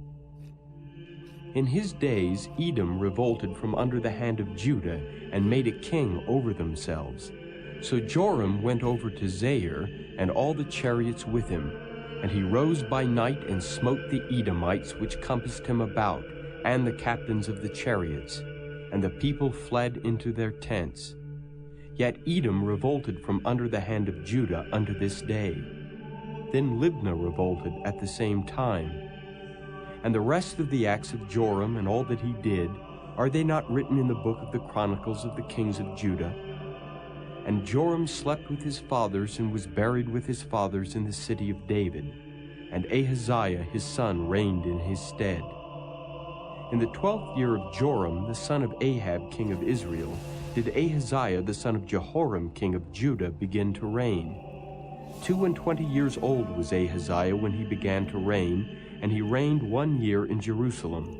And his mother's name was Athaliah, the daughter of Omri king of Israel. And he walked in the way of the house of Ahab, and did evil in the sight of the Lord, as did the house of Ahab, for he was the son-in-law of the house of Ahab. And he went with Joram the son of Ahab to war against Hazael king of Syria in Ramoth-Gilead, and the Syrians wounded Joram. And King Joram went back to be healed in Jezreel of the wounds which the Syrians had given him at Ramah when he fought against Hazael king of Syria. And Ahaziah the son of Jehoram king of Judah went down to see Joram the son of Ahab in Jezreel, because he was sick. Chapter 9. And Elisha the prophet called one of the children of the prophets, and said unto him, Gird up thy loins, and take this box of oil in thine hand, and go to Ramoth-Gilead.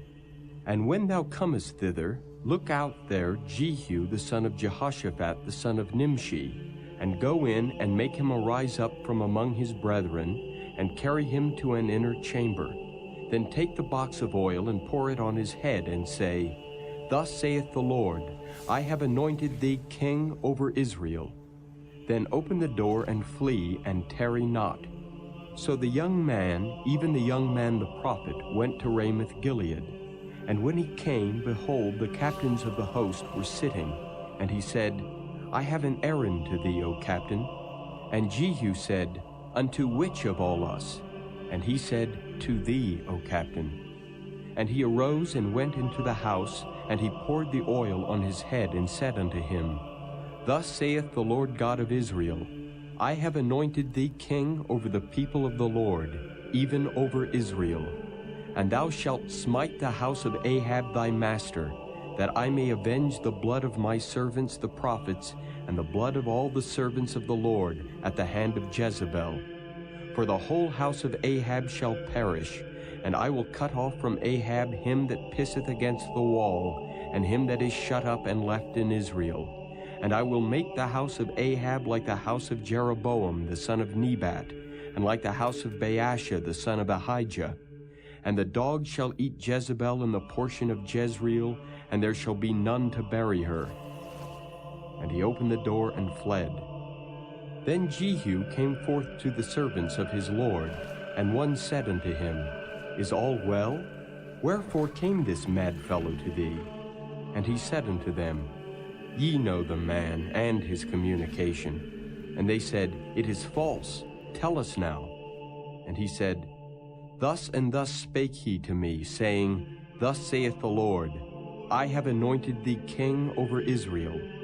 Then they hasted and took every man his garment, and put it under him on the top of the stairs, and blew with trumpets, saying, Jehu is king.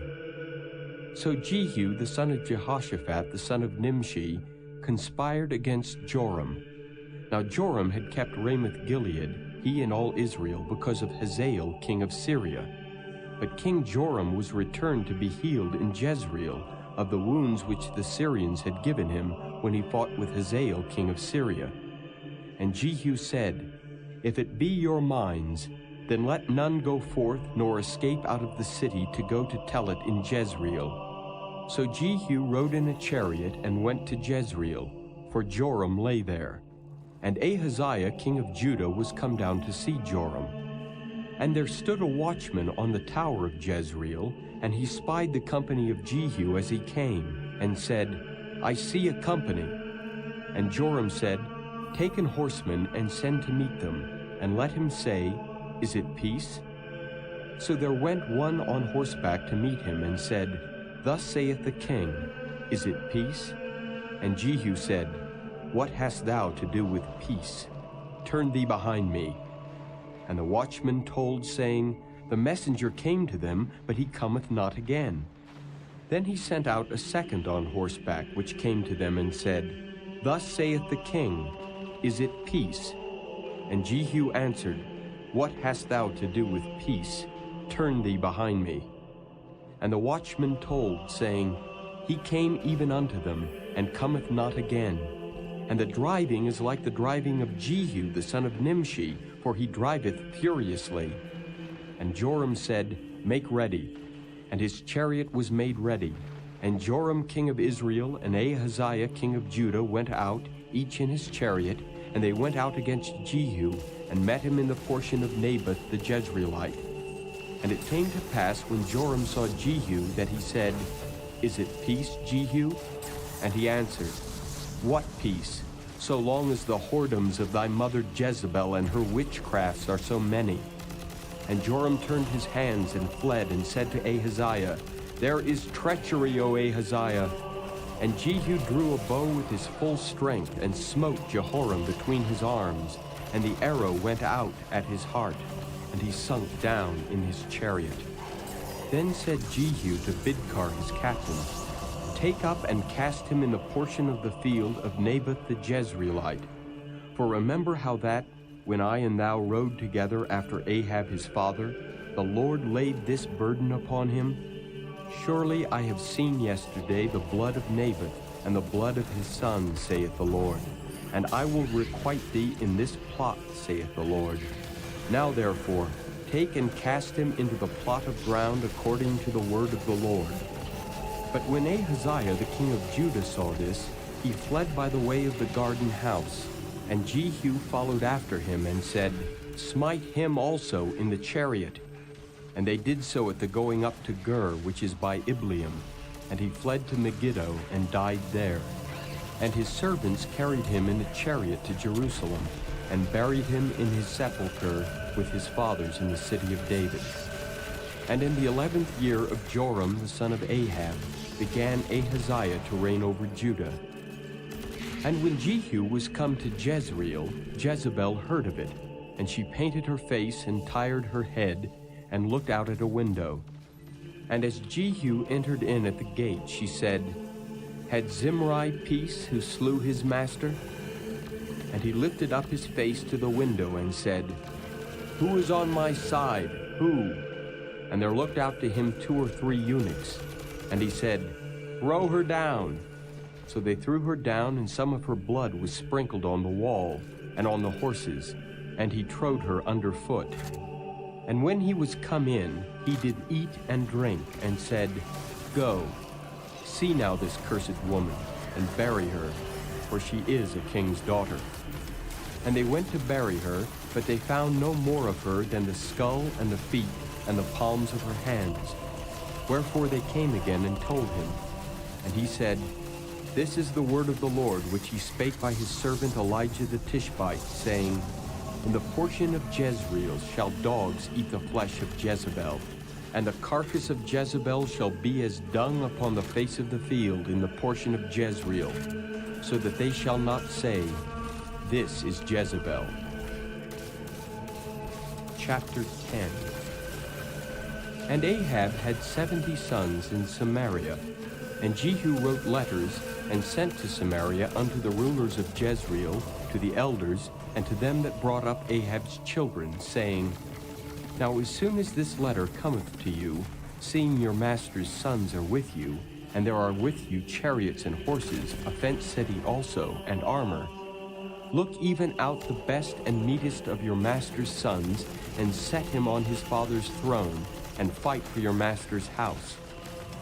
But they were exceedingly afraid, and said, Behold, 2 kings stood not before him.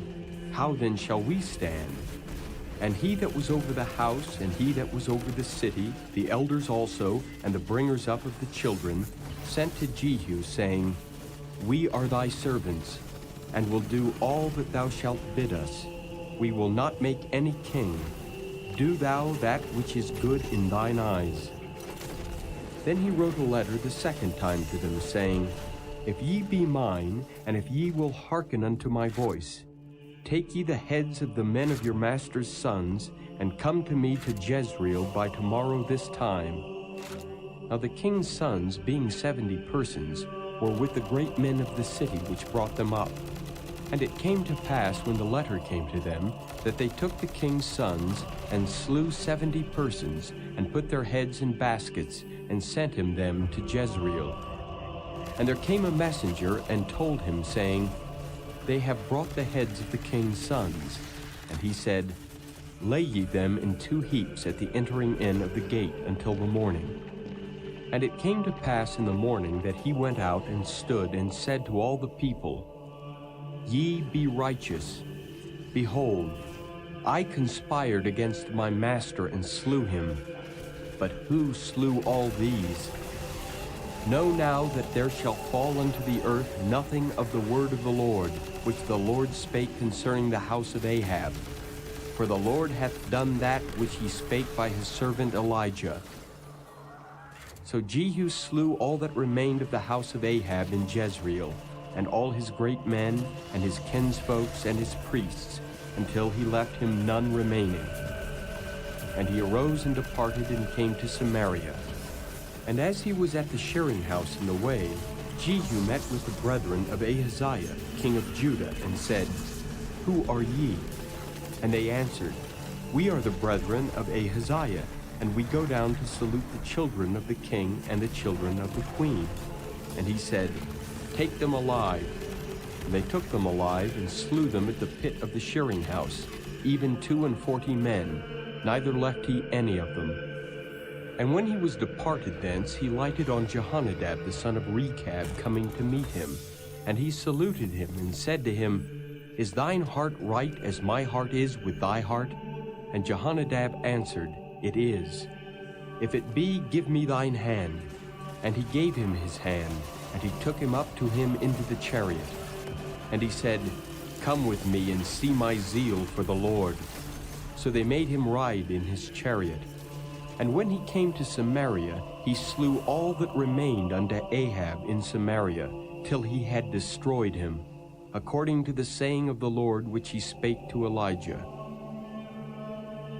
And Jehu gathered all the people together and said unto them, Ahab served Baal a little, but Jehu shall serve him much. Now therefore, call unto me all the prophets of Baal, all his servants and all his priests. Let none be wanting, for I have a great sacrifice to do to Baal. Whosoever shall be wanting, he shall not live. But Jehu did it in subtlety, to the intent that he might destroy the worshippers of Baal. And Jehu said, Proclaim a solemn assembly for Baal. And they proclaimed it.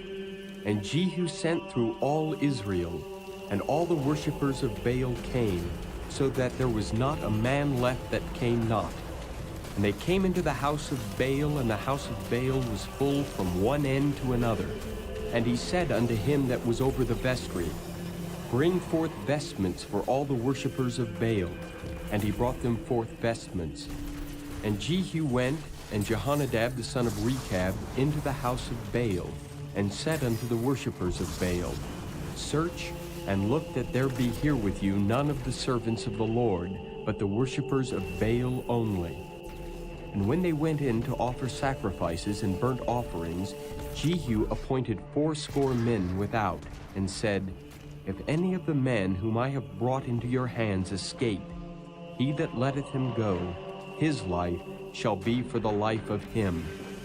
And it came to pass, as soon as he had made an end of offering the burnt offering, that Jehu said to the guard and to the captains, Go in and slay them, let none come forth. And they smote them with the edge of the sword, and the guard and the captains cast them out, and went to the city of the house of Baal. And they brought forth the images out of the house of Baal, and burned them. And they brake down the image of Baal, and brake down the house of Baal, and made it a draught house unto this day. Thus Jehu destroyed Baal out of Israel. Howbeit from the sins of Jeroboam the son of Nebat, who made Israel to sin, Jehu departed not from after them, to wit the golden calves that were in Bethel, and that were in Dan. And the Lord said unto Jehu, Because thou hast done well in executing that which is right in mine eyes, and hast done unto the house of Ahab according to all that was in mine heart, thy children of the 4th generation shall sit on the throne of Israel. But Jehu took no heed to walk in the law of the Lord God of Israel with all his heart, for he departed not from the sins of Jeroboam, which made Israel to sin. In those days the Lord began to cut Israel short, and Hazael smote them in all the coasts of Israel from Jordan eastward, all the land of Gilead, the Gadites and the Reubenites and the Manassites, from Aroer, which is by the river Arnon, even Gilead and Bashan. Now the rest of the acts of Jehu and all that he did and all his might, are they not written in the book of the Chronicles of the kings of Israel? And Jehu slept with his fathers, and they buried him in Samaria, and Jehoahaz his son reigned in his stead. And the time that Jehu reigned over Israel in Samaria was 28 years. Chapter 11. And when Athaliah the mother of Ahaziah saw that her son was dead, she arose and destroyed all the seed royal. But Jehosheba, the daughter of King Joram, sister of Ahaziah, took Joash, the son of Ahaziah, and stole him from among the king's sons which were slain. And they hid him, even him and his nurse, in the bedchamber from Athaliah, so that he was not slain. And he was with her hid in the house of the Lord 6 years, and Athaliah did reign over the land. And the 7th year Jehoiada sent and fetched the rulers over hundreds, with the captains and the guard, and brought them to him into the house of the Lord, and made a covenant with them, and took an oath of them in the house of the Lord, and showed them the king's son. And he commanded them, saying, This is the thing that ye shall do. A third part of you that enter in on the Sabbath shall even be keepers of the watch of the king's house, and a third part shall be at the gate of Sur, and a third part at the gate behind the guard. So shall ye keep the watch of the house, that it be not broken down. And 2 parts of all you that go forth on the Sabbath, even they shall keep the watch of the house of the Lord about the king. And ye shall compass the king round about, every man with his weapons in his hand. And he that cometh within the ranges, let him be slain. And be ye with the king as he goeth out, and as he cometh in. And the captains over the hundreds did according to all things that Jehoiada the priest commanded. And they took every man his men that were to come in on the Sabbath, with them that should go out on the Sabbath, and came to Jehoiada the priest. And to the captains over hundreds did the priest give King David spears and shields that were in the temple of the Lord. And the guard stood every man with his weapons in his hand round about the king, from the right corner of the temple to the left corner of the temple, along by the altar and the temple. And he brought forth the king's son, and put the crown upon him, and gave him the testimony. And they made him king, and anointed him. And they clapped their hands, and said, God save the king.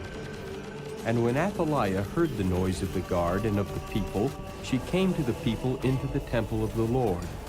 And when she looked, behold, the king stood by a pillar, as the manner was, and the princes and the trumpeters by the king, and all the people of the land rejoiced and blew with trumpets. And Athaliah rent her clothes and cried, Treason, treason. But Jehoiada the priest commanded the captains of the hundreds, the officers of the host, and said unto them, Have her forth without the ranges, and him that followeth her kill with the sword. For the priest had said, Let her not be slain in the house of the Lord. And they laid hands on her, and she went by the way by the which the horses came into the king's house, and there was she slain. And Jehoiada made a covenant between the Lord and the king and the people, that they should be the Lord's people, between the king also and the people. And all the people of the land went into the house of Baal and brake it down. His altars and his images brake they in pieces thoroughly, and slew Mattan, the priest of Baal, before the altars. And the priest appointed officers over the house of the Lord. And he took the rulers over hundreds, and the captains, and the guard, and all the people of the land, and they brought down the king from the house of the Lord, and came by the way of the gate of the guard to the king's house. And he sat on the throne of the kings. And all the people of the land rejoiced, and the city was in quiet. And they slew Athaliah with the sword beside the king's house. 7 years old was Jehoash when he began to reign. Chapter 12. In the 7th year of Jehu, Jehoash began to reign, and 40 years reigned he in Jerusalem. And his mother's name was Zibiah of Beersheba. And Jehoash did that which was right in the sight of the Lord, all his days wherein Jehoiada the priest instructed him. But the high places were not taken away.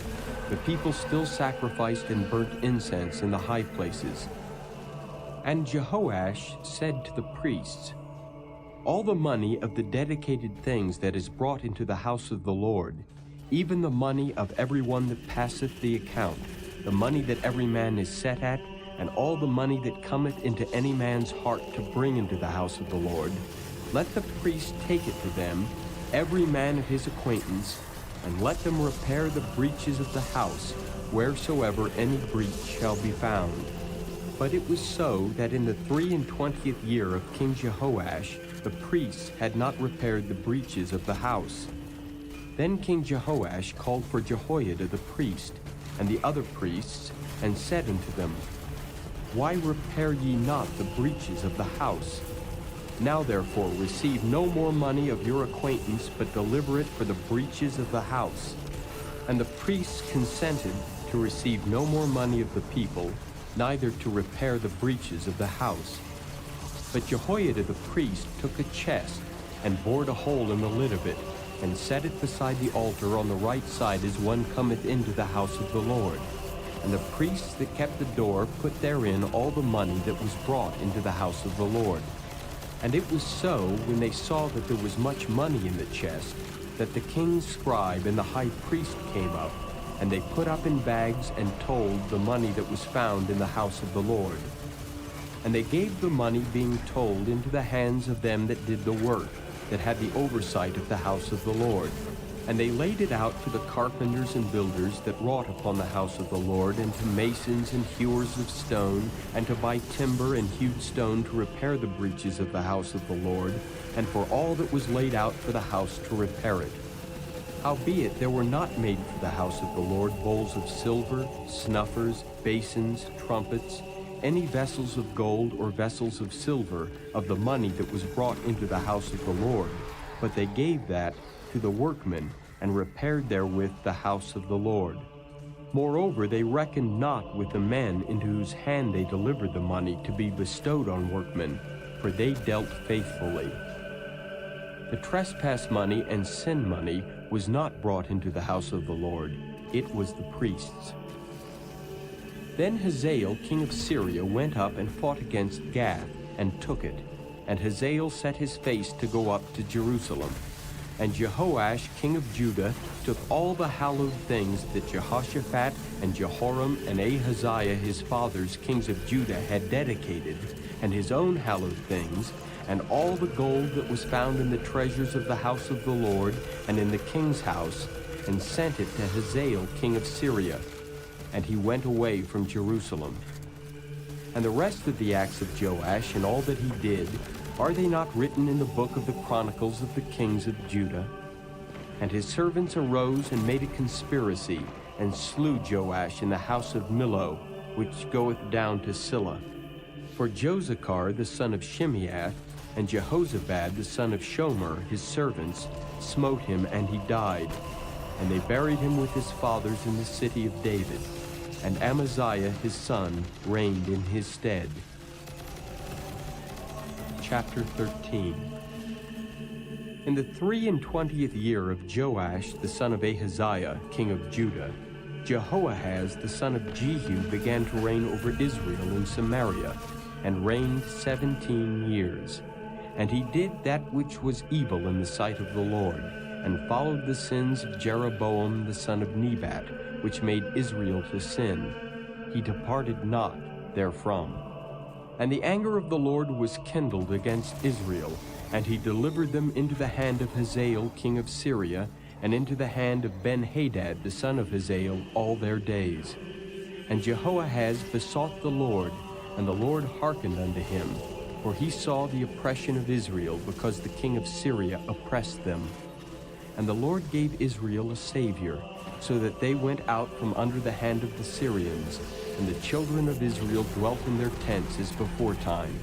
Nevertheless, they departed not from the sins of the house of Jeroboam, who made Israel sin, but walked therein. And there remained the grove also in Samaria. Neither did he leave of the people to Jehoahaz but 50 horsemen, and 10 chariots, and 10,000 footmen. For the king of Syria had destroyed them, and had made them like the dust by threshing. Now the rest of the acts of Jehoahaz, and all that he did, and his might, are they not written in the book of the chronicles of the kings of Israel? And Jehoahaz slept with his fathers, and they buried him in Samaria, and Joash his son reigned in his stead.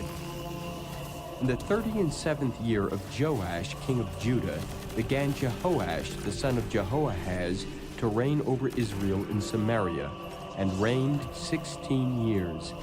And he did that which was evil in the sight of the Lord. He departed not from all the sins of Jeroboam the son of Nebat, who made Israel sin, but he walked therein. And the rest of the acts of Joash, and all that he did, and his might, wherewith he fought against Amaziah king of Judah, are they not written in the book of the chronicles of the kings of Israel? And Joash slept with his fathers, and Jeroboam sat upon his throne, and Joash was buried in Samaria with the kings of Israel. Now Elisha was fallen sick of his sickness whereof he died. And Joash the king of Israel came down unto him, and wept over his face, and said, O my father, the chariot of Israel, and the horsemen thereof. And Elisha said unto him, Take bow and arrows. And he took unto him bow and arrows. And he said to the king of Israel, Put thine hand upon the bow. And he put his hand upon it. And Elisha put his hands upon the king's hands. And he said, "Open the window eastward." And he opened it. Then Elisha said, "Shoot." And he shot. And he said, "The arrow of the Lord's deliverance, and the arrow of deliverance from Syria. For thou shalt smite the Syrians in AFK, till thou have consumed them." And he said, "Take the arrows." And he took them. And he said unto the king of Israel, "Smite upon the ground." And he smote thrice, and stayed. And the man of God was wroth with him, and said, "Thou shouldest have smitten 5 or 6 times. Then hadst thou smitten Syria till thou hadst consumed it. Whereas now thou shalt smite Syria but thrice." And Elisha died, and they buried him. And the bands of the Moabites invaded the land at the coming in of the year. And it came to pass, as they were burying a man, that behold, they spied a band of men, and they cast the man into the sepulchre of Elisha. And when the man was let down and touched the bones of Elisha, he revived, and stood up on his feet. But Hazael, king of Syria, oppressed Israel all the days of Jehoahaz. And the Lord was gracious unto them, and had compassion on them, and had respect unto them, because of his covenant with Abraham, Isaac, and Jacob, and would not destroy them, neither cast he them from his presence as yet. So Hazael, king of Syria, died, and Ben-Hadad his son reigned in his stead. And Jehoash the son of Jehoahaz took again out of the hand of Ben-Hadad the son of Hazael the cities which he had taken out of the hand of Jehoahaz his father by war. 3 times did Joash beat him, and recovered the cities of Israel. Chapter 14. In the 2nd year of Joash, son of Jehoahaz, king of Israel, reigned Amaziah the son of Joash, king of Judah. He was 25 years old when he began to reign, and reigned 29 years in Jerusalem, and his mother's name was Jehoaddin of Jerusalem. And he did that which was right in the sight of the Lord, yet not like David his father. He did according to all things as Joash his father did. Howbeit the high places were not taken away, as yet the people did sacrifice and burnt incense on the high places. And it came to pass, as soon as the kingdom was confirmed in his hand, that he slew his servants which had slain the king his father. But the children of the murderers he slew not, according unto that which is written in the book of the law of Moses, wherein the Lord commanded, saying, The fathers shall not be put to death for the children, nor the children be put to death for the fathers, but every man shall be put to death for his own sin. He slew of Edom in the valley of Salt 10,000, and took Selah by war, and called the name of it Joktheel unto this day.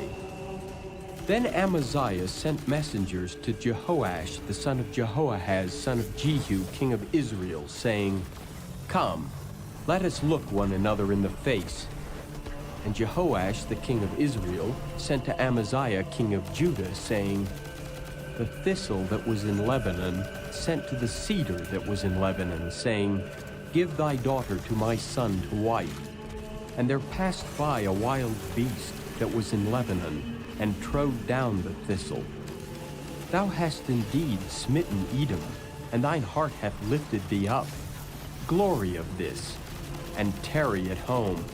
For why shouldest thou meddle to thy hurt, that thou shouldest fall, even thou, and Judah with thee? But Amaziah would not hear.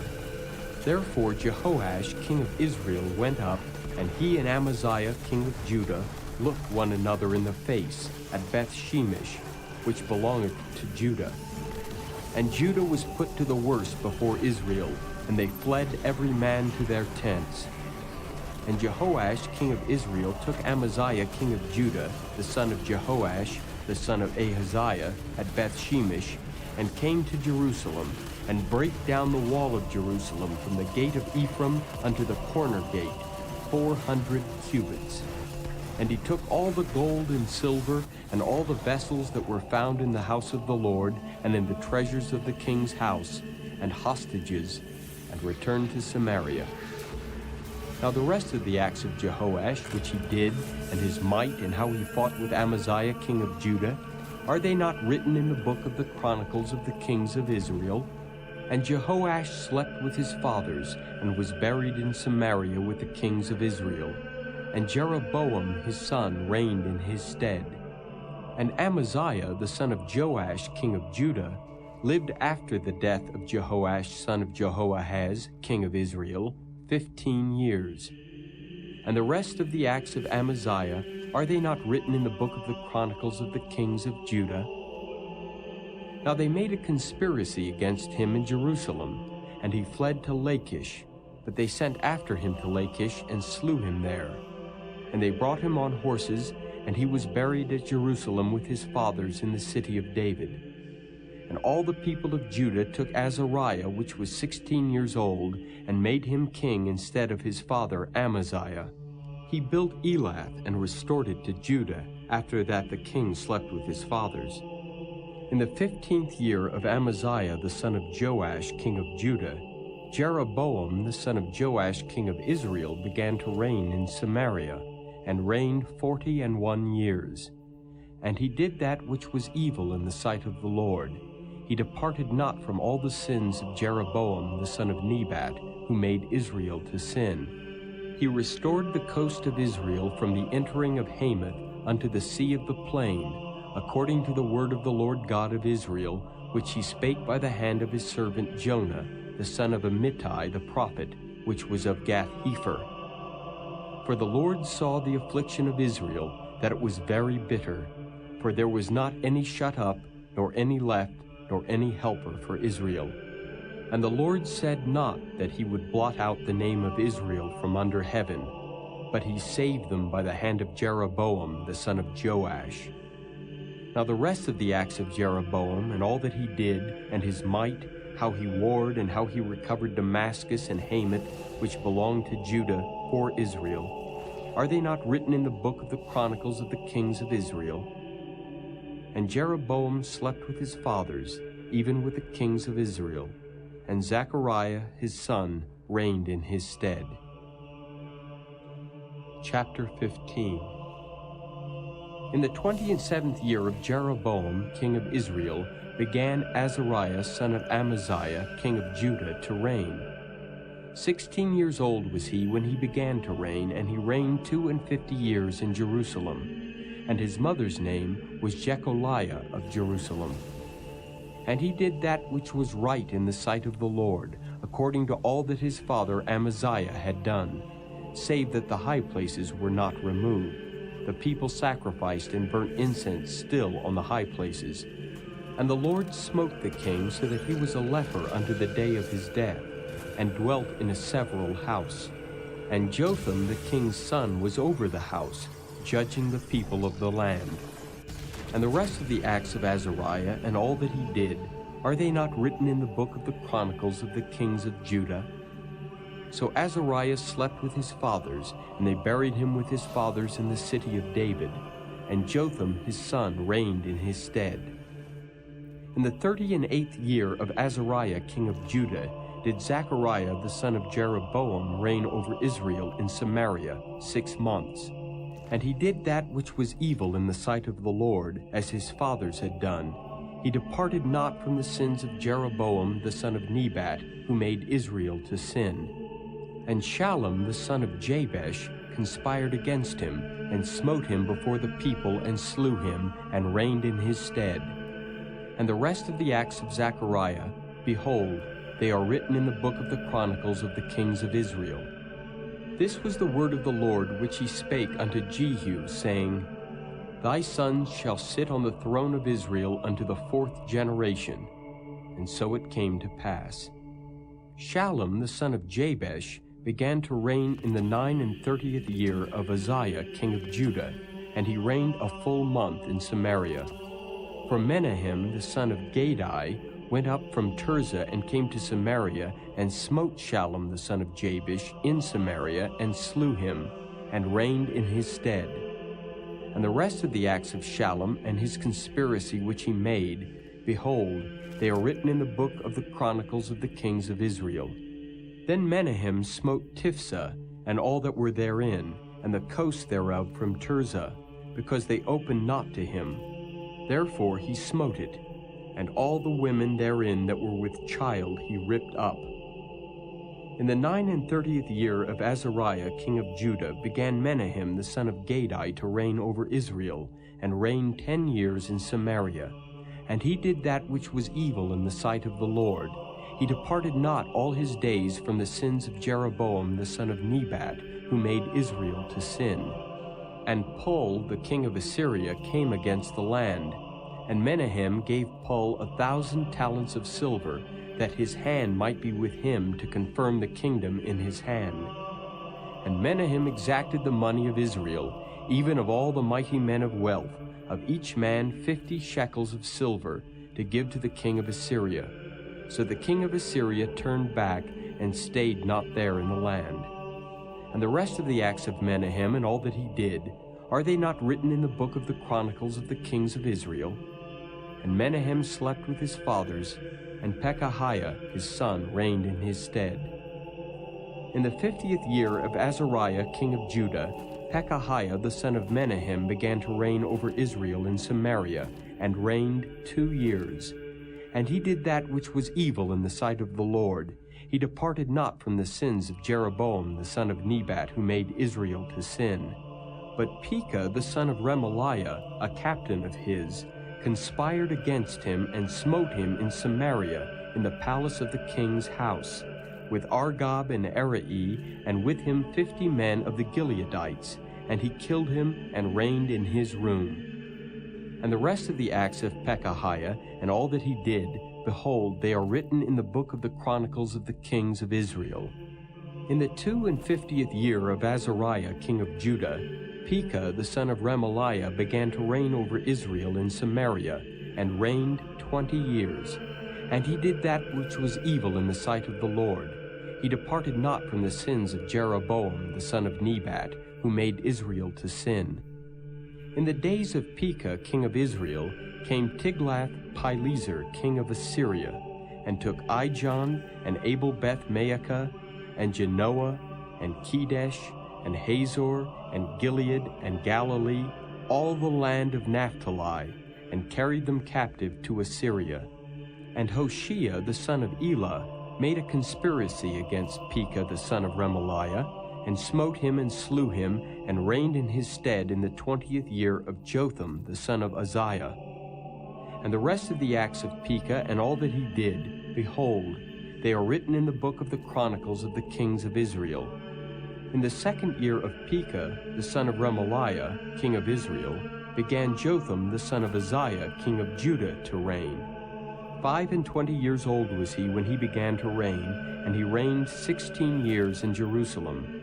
And his mother's name was Jerusha, the daughter of Zadok. And he did that which was right in the sight of the Lord. He did according to all that his father Uzziah had done. Howbeit the high places were not removed. The people sacrificed and burned incense still in the high places. He built the higher gate of the house of the Lord. Now the rest of the acts of Jotham and all that he did, are they not written in the book of the chronicles of the kings of Judah? In those days the Lord began to send against Judah Rezin the king of Syria, and Pekah the son of Remaliah.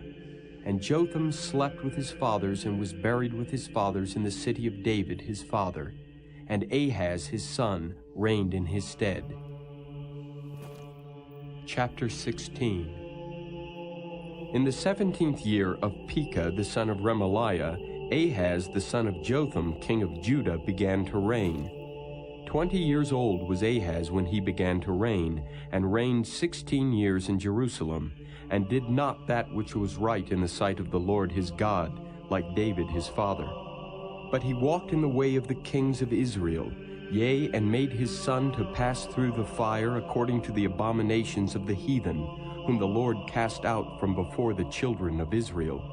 And he sacrificed and burnt incense in the high places, and on the hills, and under every green tree.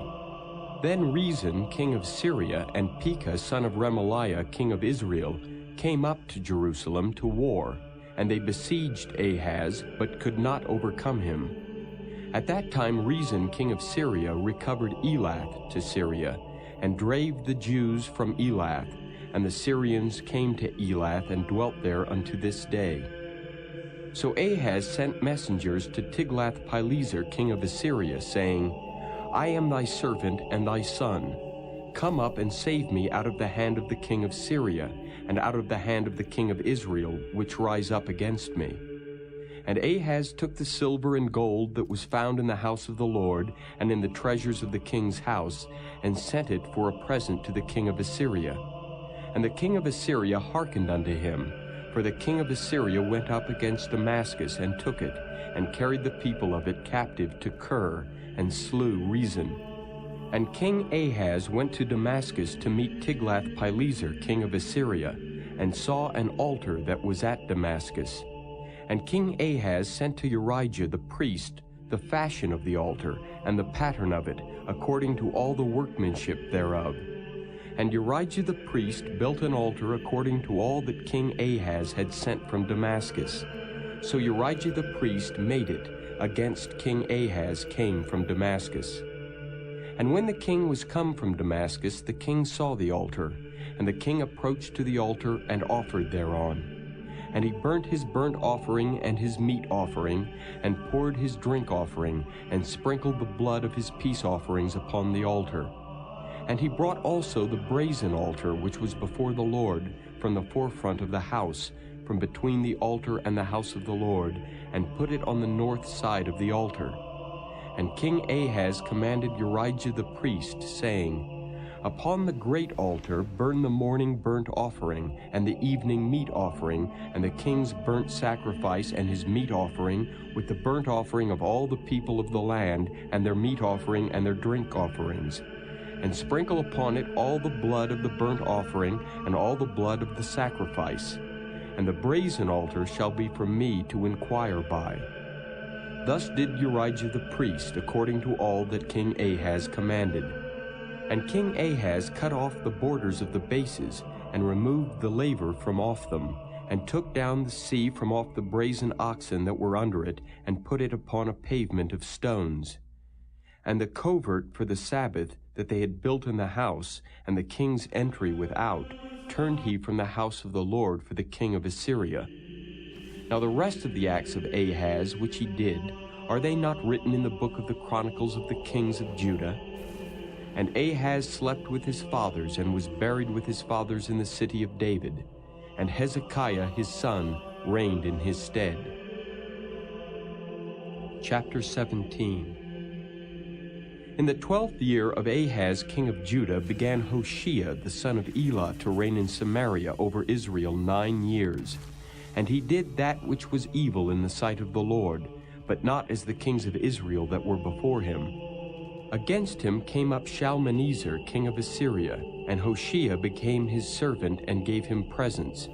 And the king of Assyria found conspiracy in Hoshea, for he had sent messengers to So king of Egypt, and brought no present to the king of Assyria, as he had done year by year. Therefore the king of Assyria shut him up, and bound him in prison. Then the king of Assyria came up throughout all the land, and went up to Samaria, and besieged it 3 years. In the 9th year of Hoshea, the king of Assyria took Samaria, and carried Israel away into Assyria, and placed them in Halah, and in Habor by the river of Gozan, and in the cities of the Medes. For so it was that the children of Israel had sinned against the Lord their God, which had brought them up out of the land of Egypt, from under the hand of Pharaoh king of Egypt, and had feared other gods, and walked in the statutes of the heathen, whom the Lord cast out from before the children of Israel, and of the kings of Israel which they had made. And the children of Israel did secretly those things that were not right against the Lord their God, and they built them high places in all their cities, from the tower of the watchman to the fenced city. And they set them up images and groves in every high hill, and under every green tree. And there they burnt incense in all the high places, as did the heathen whom the Lord carried away before them, and wrought wicked things to provoke the Lord to anger, For they served idols, whereof the Lord had said unto them, Ye shall not do this thing. Yet the Lord testified against Israel and against Judah by all the prophets and by all the seers, saying, Turn ye from your evil ways, and keep my commandments and my statutes according to all the law which I commanded your fathers, and which I sent to you by my servants the prophets. Notwithstanding they would not hear, but hardened their necks like to the neck of their fathers, that did not believe in the Lord their God. And they rejected his statutes and his covenant that he made with their fathers, and his testimonies which he testified against them. And they followed vanity, and became vain, and went after the heathen that were round about them, concerning whom the Lord had charged them that they should not do like them. And they left all the commandments of the Lord their God, and made them molten images, even 2 calves, and made a grove, and worshipped all the host of heaven, and served Baal. And they caused their sons and their daughters to pass through the fire, and used divination and enchantments, and sold themselves to do evil in the sight of the Lord, to provoke him to anger. Therefore the Lord was very angry with Israel, and removed them out of his sight. There was none left but the tribe of Judah only. Also Judah kept not the commandments of the Lord their God, but walked in the statutes of Israel which they made. And the Lord rejected all the seed of Israel, and afflicted them, and delivered them into the hand of spoilers, until he had cast them out of his sight. For he rent Israel from the house of David, and they made Jeroboam the son of Nebat king. And Jeroboam drave Israel from following the Lord, and made them sin a great sin. For the children of Israel walked in all the sins of Jeroboam which he did. They departed not from them, until the Lord removed Israel out of his sight, as he had said by all his servants the prophets. So was Israel carried away out of their own land to Assyria unto this day. And the king of Assyria brought men from Babylon, and from Cutha, and from Ava, and from Hamath, and from Sepharvaim, and placed them in the cities of Samaria instead of the children of Israel. And they possessed Samaria, and dwelt in the cities thereof. And so it was at the beginning of their dwelling there, that they feared not the Lord. Therefore the Lord sent lions among them, which slew some of them. Wherefore they spake to the king of Assyria, saying, The nations which thou hast removed, and placed in the cities of Samaria, know not the manner of the God of the land. Therefore he hath sent lions among them, and behold, they slay them, because they know not the manner of the God of the land. Then the king of Assyria commanded, saying, Carry thither one of the priests whom ye brought from thence, and let them go and dwell there, and let him teach them the manner of the God of the land. Then one of the priests whom they had carried away from Samaria came and dwelt in Bethel, and taught them how they should fear the Lord. Howbeit every nation made gods of their own, and put them in the houses of the high places which the Samaritans had made, every nation in their cities wherein they dwelt. And the men of Babylon made Succoth-Benoth, and the men of Cuth made Nergal, and the men of Hamath made Ashima, and the Avites made Nibhaz and Tartak, and the Sepharvites burnt their children in fire to Adramelech and Anamelech, the gods of Sepharvaim. So they feared the Lord, and made unto themselves of the lowest of them priests of the high places, which sacrificed for them in the houses of the high places. They feared the Lord, and served their own gods, after the manner of the nations whom they carried away from thence. Unto this day they do after the former manners. They fear not the Lord, neither do they after the statutes, or after their ordinances, or after the law and commandment which the Lord commanded the children of Jacob, whom he named Israel, with whom the Lord had made a covenant, and charged them, saying, Ye shall not fear other gods, nor bow yourselves to them, nor serve them, nor sacrifice to them. But the Lord, who brought you up out of the land of Egypt with great power and a stretched out arm, him shall ye fear, and him shall ye worship, and to him shall ye do sacrifice. And the statutes and the ordinances and the law and the commandment which he wrote for you, ye shall observe to do forevermore, and ye shall not fear other gods. And the covenant that I have made with you ye shall not forget, neither shall ye fear other gods. But the Lord your God ye shall fear, and he shall deliver you out of the hand of all your enemies. Howbeit they did not hearken, but they did after their former manner. So these nations feared the Lord, and served their graven images, both their children and their children's children. As did their fathers, so do they unto this day. Chapter 18. Now it came to pass in the 3rd year of Hoshea, son of Elah, king of Israel, that Hezekiah, the son of Ahaz, king of Judah, began to reign. 25 years old was he when he began to reign, and he reigned 29 years in Jerusalem. His mother's name also was Abi, the daughter of Zechariah. And he did that which was right in the sight of the Lord, according to all that David his father did. He removed the high places, and brake the images, and cut down the groves, and brake in pieces the brazen serpent that Moses had made. For unto those days the children of Israel did burn incense to it, and he called it Nehushtan. He trusted in the Lord God of Israel, so that after him was none like him among all the kings of Judah, nor any that were before him. For he clave to the Lord, and departed not from following him, but kept his commandments which the Lord commanded Moses. And the Lord was with him, and he prospered whithersoever he went forth. And he rebelled against the king of Assyria, and served him not. He smote the Philistines, even unto Gaza and the borders thereof, from the tower of the watchman to the fenced city. And it came to pass in the 4th year of King Hezekiah, which was the 7th year of Hoshea, son of Elah, king of Israel, that Shalmaneser, king of Assyria, came up against Samaria and besieged it. And at the end of 3 years they took it. Even in the 6th year of Hezekiah, that is the 9th year of Hoshea, king of Israel, Samaria was taken. And the king of Assyria did carry away Israel unto Assyria, and put them in Halah and in Habor by the river of Gozan, and in the cities of the Medes, because they obeyed not the voice of the Lord their God, but transgressed his covenant, and all that Moses the servant of the Lord commanded, and would not hear them, nor do them. Now in the 14th year of King Hezekiah did Sennacherib king of Assyria come up against all the fenced cities of Judah, and took them. And Hezekiah king of Judah sent to the king of Assyria to Lachish, saying, I have offended, return from me.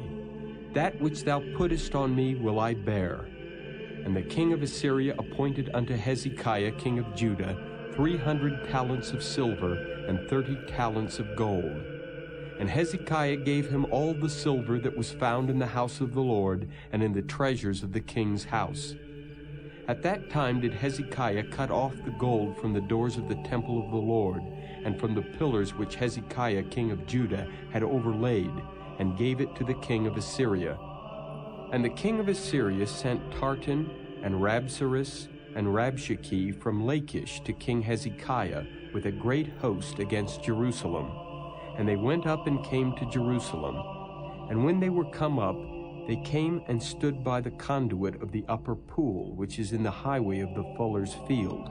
And when they had called to the king, there came out to them Eliakim the son of Hilkiah, which was over the household, and Shebna the scribe, and Joah the son of Asaph the recorder.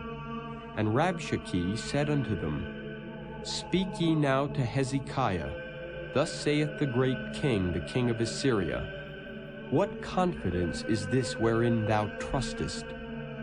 Thou sayest, but they are but vain words, I have counsel and strength for the war.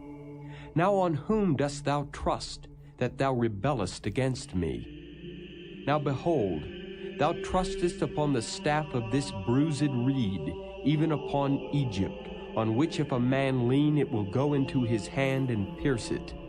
so is Pharaoh king of Egypt, and to all that trust on him.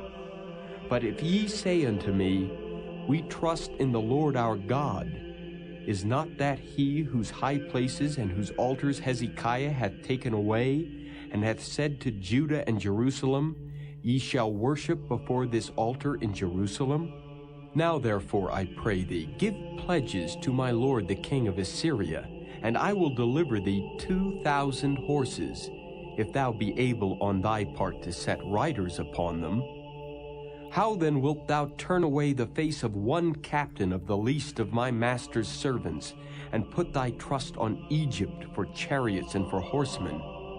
Am I now come up without the Lord against this place to destroy it?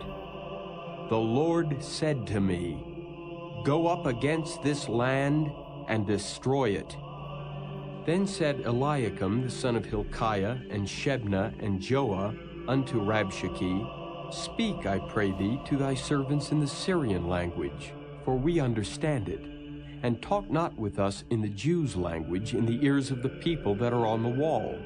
But Rabshakeh said unto them, Hath my master sent me to thy master and to thee to speak these words? Hath he not sent me to the men which sit on the wall, that they may eat their own dung and drink their own piss with you? Then Rabshakeh stood and cried with a loud voice in the Jews' language, and spake, saying, Hear the word of the great king, the king of Assyria. Thus saith the king, Let not Hezekiah deceive you, for he shall not be able to deliver you out of his hand. Neither let Hezekiah make you trust in the Lord, saying, The Lord will surely deliver us, and this city shall not be delivered into the hand of the king of Assyria.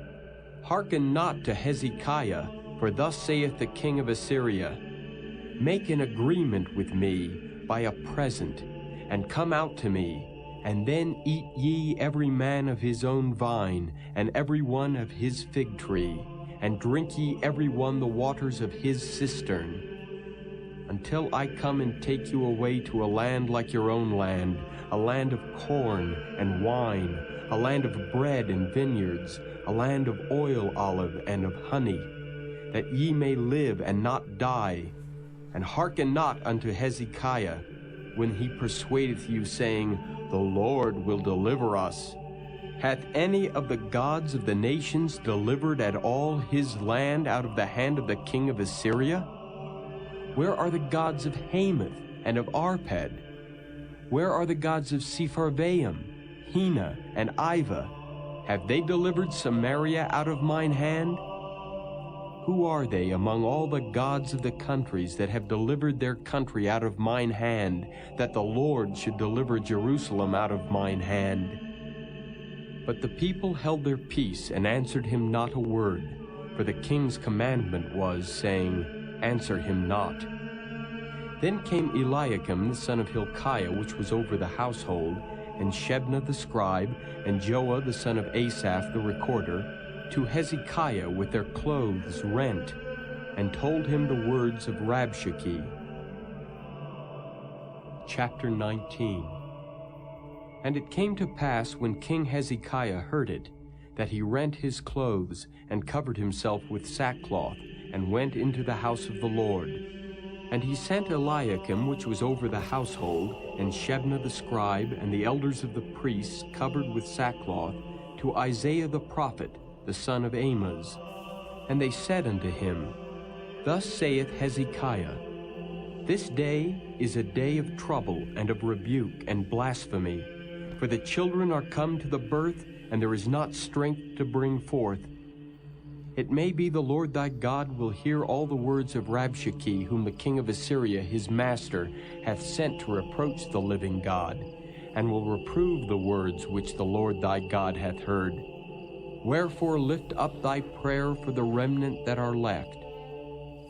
So the servants of King Hezekiah came to Isaiah, and Isaiah said unto them, Thus shall ye say to your master, Thus saith the Lord, Be not afraid of the words which thou hast heard, with which the servants of the king of Assyria have blasphemed me. Behold, I will send a blast upon him, and he shall hear a rumor, and shall return to his own land. And I will cause him to fall by the sword in his own land. So Rabshakeh returned, and found the king of Assyria warring against Libnah, for he had heard that he was departed from Lachish. And when he heard say of Tirhakah, king of Ethiopia, Behold, he is come out to fight against thee, he sent messengers again unto Hezekiah, saying, Thus shall ye speak to Hezekiah king of Judah, saying, Let not thy God in whom thou trustest deceive thee, saying, Jerusalem shall not be delivered into the hand of the king of Assyria. Behold, thou hast heard what the kings of Assyria have done to all lands, by destroying them utterly. And shalt thou be delivered? Have the gods of the nations delivered them which my fathers have destroyed, as Gozan, and Haran, and Rezeph, and the children of Eden, which were in Thelasar? Where is the king of Hamath, and the king of Arpad, and the king of the city of Sepharvaim, of Hena, and Iva? And Hezekiah received the letter of the hand of the messengers, and read it. And Hezekiah went up into the house of the Lord, and spread it before the Lord. And Hezekiah prayed before the Lord, and said, O Lord God of Israel, which dwellest between the cherubims, Thou art the God, even Thou alone, of all the kingdoms of the earth. Thou hast made heaven and earth. Lord, bow down thine ear and hear. Open, Lord, thine eyes and see, and hear the words of Sennacherib, which hath sent him to reproach the living God. Of a truth, Lord, the kings of Assyria have destroyed the nations and their lands, and have cast their gods into the fire. For they were no gods, but the work of men's hands, wood and stone. Therefore they have destroyed them. Now therefore, O Lord our God, I beseech thee, save thou us out of his hand, that all the kingdoms of the earth may know that thou art the Lord God, even thou only. Then Isaiah the son of Amoz sent to Hezekiah, saying, Thus saith the Lord God of Israel, That which thou hast prayed to me against Sennacherib king of Assyria, I have heard.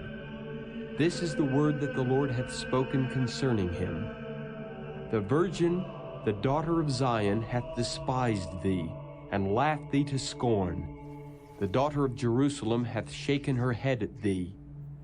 Whom hast thou reproached and blasphemed? And against whom hast thou exalted thy voice and lifted up thine eyes on high? Even against the Holy One of Israel. By thy messengers thou hast reproached the Lord, and hast said, With the multitude of my chariots I am come up to the height of the mountains, to the sides of Lebanon, and will cut down the tall cedar trees thereof, and the choice fir trees thereof. And I will enter into the lodgings of his borders, and into the forest of his Carmel. I have digged and drunk strange waters, and with the sole of my feet have I dried up all the rivers of besieged places. Hast thou not heard long ago how I have done it, and of ancient times that I have formed it? Now have I brought it to pass, that thou shouldest be to lay waste fenced cities into ruinous heaps. Therefore their inhabitants were of small power. They were dismayed and confounded. They were as the grass of the field, and as the green herb, as the grass on the housetops, and as corn blasted before it be grown up. But I know thy abode, and thy going out and thy coming in, and thy rage against me. Because thy rage against me and thy tumult is come up into mine ears, therefore I will put my hook in thy nose, and my bridle in thy lips, and I will turn thee back by the way by which thou camest. And this shall be a sign unto thee. Ye shall eat this year such things as grow of themselves, and in the second year that which springeth of the same. And in the third year sow ye, and reap, and plant vineyards, and eat the fruits thereof. And the remnant that is escaped of the house of Judah shall yet again take root downward, and bear fruit upward. For out of Jerusalem shall go forth a remnant, and they that escape out of Mount Zion. The zeal of the Lord of hosts shall do this. Therefore thus saith the Lord concerning the king of Assyria, He shall not come into this city, nor shoot an arrow there, nor come before it with shield, nor cast a bank against it. By the way that he came, by the same shall he return, and shall not come into this city, saith the Lord. For I will defend this city to save it, for mine own sake and for my servant David's sake. And it came to pass that night that the angel of the Lord went out, and smote in the camp of the Assyrians 184,500. And when they arose early in the morning, behold, they were all dead corpses. So Sennacherib king of Assyria departed, and went and returned and dwelt at Nineveh. And it came to pass, as he was worshipping in the house of Nisroch his god, that Adramelech and Sharezer his son smote him with the sword, and they escaped into the land of Armenia, and Esarhaddon his son reigned in his stead. Chapter 20. In those days was Hezekiah sick unto death, and the prophet Isaiah the son of Amoz came to him and said unto him, Thus saith the Lord, Set thine house in order, for thou shalt die and not live. Then he turned his face to the wall and prayed unto the Lord, saying, I beseech thee, O Lord, remember now how I have walked before thee in truth and with a perfect heart, and have done that which is good in thy sight. And Hezekiah wept sore. And it came to pass, afore Isaiah was gone out into the middle court, that the word of the Lord came to him, saying, Turn again, and tell Hezekiah the captain of my people, Thus saith the Lord, the God of David thy father, I have heard thy prayer, I have seen thy tears. Behold, I will heal thee. On the third day thou shalt go up unto the house of the Lord. And I will add unto thy days 15 years, and I will deliver thee and this city out of the hand of the king of Assyria. And I will defend this city for mine own sake and for my servant David's sake. And Isaiah said, Take a lump of figs. And they took and laid it on the boil, and he recovered. And Hezekiah said unto Isaiah, What shall be the sign that the Lord will heal me, and that I shall go up into the house of the Lord the third day? And Isaiah said, This sign shalt thou have of the Lord, that the Lord will do the thing that he hath spoken. Shall the shadow go forward 10 degrees, or go back 10 degrees? And Hezekiah answered, It is a light thing for the shadow to go down 10 degrees. Nay, but let the shadow return backward 10 degrees. And Isaiah the prophet cried unto the Lord, and he brought the shadow 10 degrees backward, by which it had gone down in the dial of Ahaz. At that time Berodach Baladan, the son of Baladan, king of Babylon, sent letters and a present unto Hezekiah, for he had heard that Hezekiah had been sick. And Hezekiah hearkened unto them, and showed them all the house of his precious things, the silver and the gold, and the spices and the precious ointment, and all the house of his armor, and all that was found in his treasures. There was nothing in his house, nor in all his dominion, that Hezekiah showed them not. Then came Isaiah the prophet unto King Hezekiah, and said unto him, What said these men, and from whence came they unto thee? And Hezekiah said, They are come from a far country, even from Babylon. And he said, What have they seen in thine house? And Hezekiah answered, All the things that are in mine house have they seen. There is nothing among my treasures that I have not showed them. And Isaiah said unto Hezekiah, Hear the word of the Lord.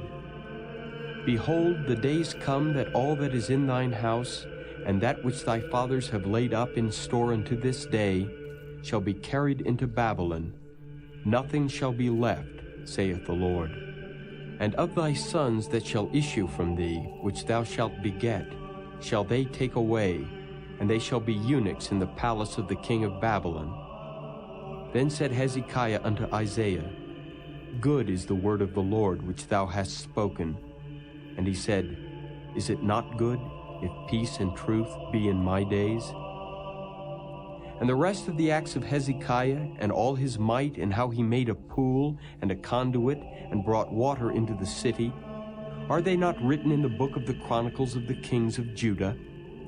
And Hezekiah slept with his fathers, and Manasseh his son reigned in his stead. Chapter 21. Manasseh was 12 years old when he began to reign, and reigned 55 years in Jerusalem, and his mother's name was Hephzibah. And he did that which was evil in the sight of the Lord, after the abominations of the heathen, whom the Lord cast out before the children of Israel. For he built up again the high places which Hezekiah his father had destroyed, and he reared up altars for Baal, and made a grove, as did Ahab king of Israel, and worshipped all the host of heaven, and served them. And he built altars in the house of the Lord, of which the Lord said, In Jerusalem will I put my name. And he built altars for all the host of heaven in the two courts of the house of the Lord. And he made his son pass through the fire, and observed times, and used enchantments, and dealt with familiar spirits and wizards. He wrought much wickedness in the sight of the Lord, to provoke him to anger. And he set a graven image of the grove that he had made in the house, of which the Lord said to David and to Solomon his son, In this house and in Jerusalem, which I have chosen out of all tribes of Israel, will I put my name forever. Neither will I make the feet of Israel move any more out of the land which I gave their fathers, only if they will observe to do according to all that I have commanded them, and according to all the law that my servant Moses commanded them. But they hearkened not, and Manasseh seduced them to do more evil than did the nations whom the Lord destroyed before the children of Israel. And the Lord spake by his servants the prophets, saying, Because Manasseh king of Judah hath done these abominations, and hath done wickedly above all that the Amorites did, which were before him, and hath made Judah also to sin with his idols. Therefore thus saith the Lord God of Israel, Behold, I am bringing such evil upon Jerusalem and Judah, that whosoever heareth of it, both his ears shall tingle. And I will stretch over Jerusalem the line of Samaria, and the plummet of the house of Ahab, and I will wipe Jerusalem as a man wipeth a dish, wiping it and turning it upside down. And I will forsake the remnant of mine inheritance, and deliver them into the hand of their enemies, and they shall become a prey and a spoil to all their enemies, because they have done that which was evil in my sight, and have provoked me to anger since the day their fathers came forth out of Egypt, even unto this day. Moreover, Manasseh shed innocent blood very much, till he had filled Jerusalem from one end to another, beside his sin wherewith he made Judah to sin, in doing that which was evil in the sight of the Lord. Now the rest of the acts of Manasseh, and all that he did, and his sin that he sinned, are they not written in the book of the Chronicles of the kings of Judah? And Manasseh slept with his fathers, and was buried in the garden of his own house, in the garden of Uzzah, and Amon his son reigned in his stead. Amon was 22 years old when he began to reign, and he reigned 2 years in Jerusalem. And his mother's name was Meshullemeth, the daughter of Heres of Jotbah. And he did that which was evil in the sight of the Lord, as his father Manasseh did. And he walked in all the way that his father walked in, and served the idols that his father served, and worshipped them. And he forsook the Lord God of his fathers, and walked not in the way of the Lord. And the servants of Amon conspired against him, and slew the king in his own house. And the people of the land slew all them that had conspired against King Amon. And the people of the land made Josiah his son king in his stead. Now the rest of the acts of Amon which he did, are they not written in the book of the Chronicles of the kings of Judah? And he was buried in his sepulchre in the garden of Uzzah, and Josiah his son reigned in his stead. Chapter 22. Josiah was 8 years old when he began to reign, and he reigned 31 years in Jerusalem. And his mother's name was Jedidah, the daughter of Adiah of Boskath. And he did that which was right in the sight of the Lord, and walked in all the way of David his father, and turned not aside to the right hand or to the left.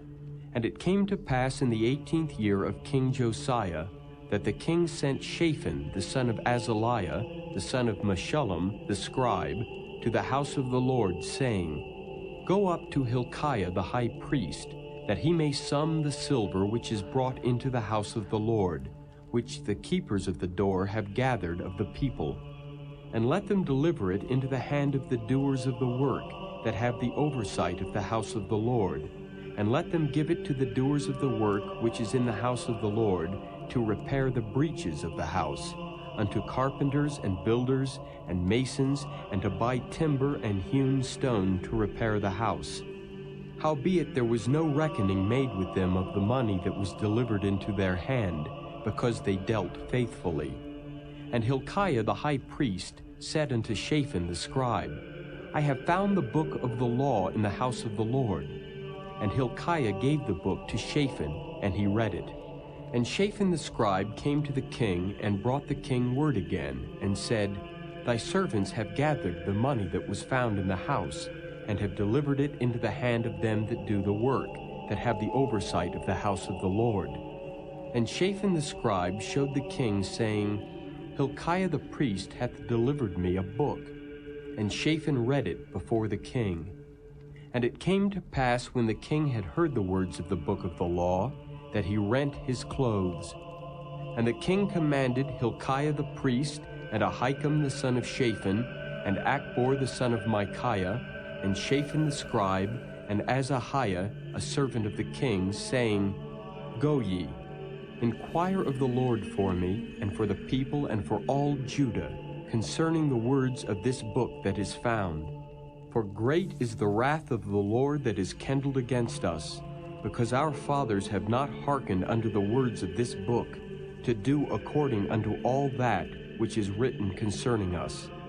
So Hilkiah the priest, and Ahikam, and Achbor, and Shaphan, and Asahiah went unto Huldah the prophetess, the wife of Shallum the son of Tikvah, the son of Harhas, keeper of the wardrobe. Now she dwelt in Jerusalem in the college, and they communed with her. And she said unto them, Thus saith the Lord God of Israel, Tell the man that sent you to me, Thus saith the Lord, Behold, I will bring evil upon this place and upon the inhabitants thereof, even all the words of the book which the king of Judah hath read, because they have forsaken me, and have burned incense unto other gods, that they might provoke me to anger with all the works of their hands. Therefore my wrath shall be kindled against this place, and shall not be quenched. But to the king of Judah, which sent you to inquire of the Lord, thus shall ye say to him, Thus saith the Lord God of Israel, as touching the words which thou hast heard. Because thine heart was tender, and thou hast humbled thyself before the Lord when thou heardest what I spake against this place, and against the inhabitants thereof, that they should become a desolation and a curse, and hast rent thy clothes and wept before me. I also have heard thee, saith the Lord. Behold, therefore, I will gather thee unto thy fathers, and thou shalt be gathered into thy grave in peace, and thine eyes shall not see all the evil which I will bring upon this place. And they brought the king word again. Chapter 23. And the king sent, and they gathered unto him all the elders of Judah and of Jerusalem. And the king went up into the house of the Lord, and all the men of Judah and all the inhabitants of Jerusalem with him, and the priests and the prophets, and all the people, both small and great. And he read in their ears all the words of the book of the covenant which was found in the house of the Lord. And the king stood by a pillar, and made a covenant before the Lord, to walk after the Lord, and to keep his commandments and his testimonies and his statutes with all their heart and all their soul, to perform the words of this covenant that were written in this book. and all the people stood to the covenant. And the king commanded Hilkiah the high priest and the priests of the second order and the keepers of the door to bring forth out of the temple of the Lord all the vessels that were made for Baal and for the grove and for all the host of heaven. And he burned them without Jerusalem in the fields of Kidron, and carried the ashes of them unto Bethel. And he put down the idolatrous priests whom the kings of Judah had ordained to burn incense in the high places, in the cities of Judah, and in the places round about Jerusalem. Them also that burned incense unto Baal, to the sun and to the moon, and to the planets, and to all the hosts of heaven. And he brought out the grove from the house of the Lord without Jerusalem unto the brook Kidron, and burned it at the brook Kidron, and stamped it small to powder, and cast the powder thereof upon the graves of the children of the people. And he brake down the houses of the Sodomites that were by the house of the Lord, where the women wove hangings for the grove. And he brought all the priests out of the cities of Judah, and defiled the high places where the priests had burned incense, from Geba to Beersheba, and brake down the high places of the gates that were in the entering in of the gate of Joshua the governor of the city, which were on a man's left hand at the gate of the city. Nevertheless, the priests of the high places came not up to the altar of the Lord in Jerusalem, but they did eat of the unleavened bread among their brethren. And he defiled Topheth, which is in the valley of the children of Hinnom, that no man might make his son or his daughter to pass through the fire to Molech. And he took away the horses that the kings of Judah had given to the sun, at the entering in of the house of the Lord, by the chamber of Nathan-Melech, the chamberlain, which was in the suburbs, and burned the chariots of the sun with fire. And the altars that were on the top of the upper chamber of Ahaz, which the kings of Judah had made, and the altars which Manasseh had made in the two courts of the house of the Lord, did the king beat down, and break them down from thence, and cast the dust of them into the brook Kidron. And the high places that were before Jerusalem, which were on the right hand of the mount of corruption, which Solomon the king of Israel had builded for Ashtoreth, the abomination of the Zidonians, and for Chemosh, the abomination of the Moabites, and for Milcom, the abomination of the children of Ammon, did the king defile. And he brake in pieces the images, and cut down the groves, and filled their places with the bones of men. Moreover, the altar that was at Bethel, and the high place which Jeroboam the son of Nebat, who made Israel to sin, had made, both that altar and the high place he brake down, and burned the high place, and stamped it small to powder, and burned the grove. And as Josiah turned himself, he spied the sepulchres that were there in the mount, and sent, and took the bones out of the sepulchres, and burned them upon the altar, and polluted it, according to the word of the Lord, which the man of God proclaimed, who proclaimed these words.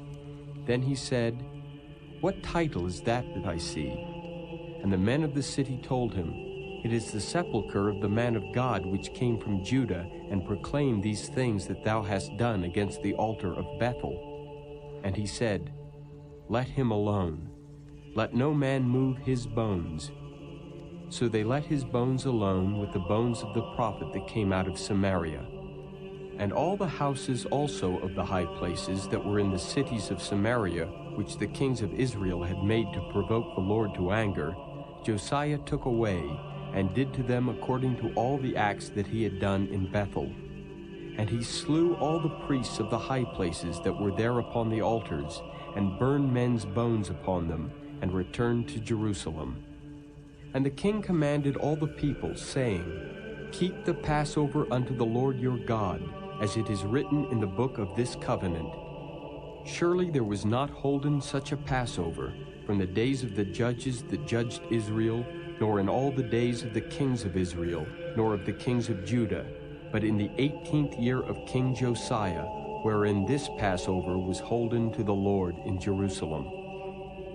Moreover, the workers with familiar spirits, and the wizards, and the images, and the idols, and all the abominations that were spied in the land of Judah and in Jerusalem, did Josiah put away, that he might perform the words of the law which were written in the book that Hilkiah the priest found in the house of the Lord.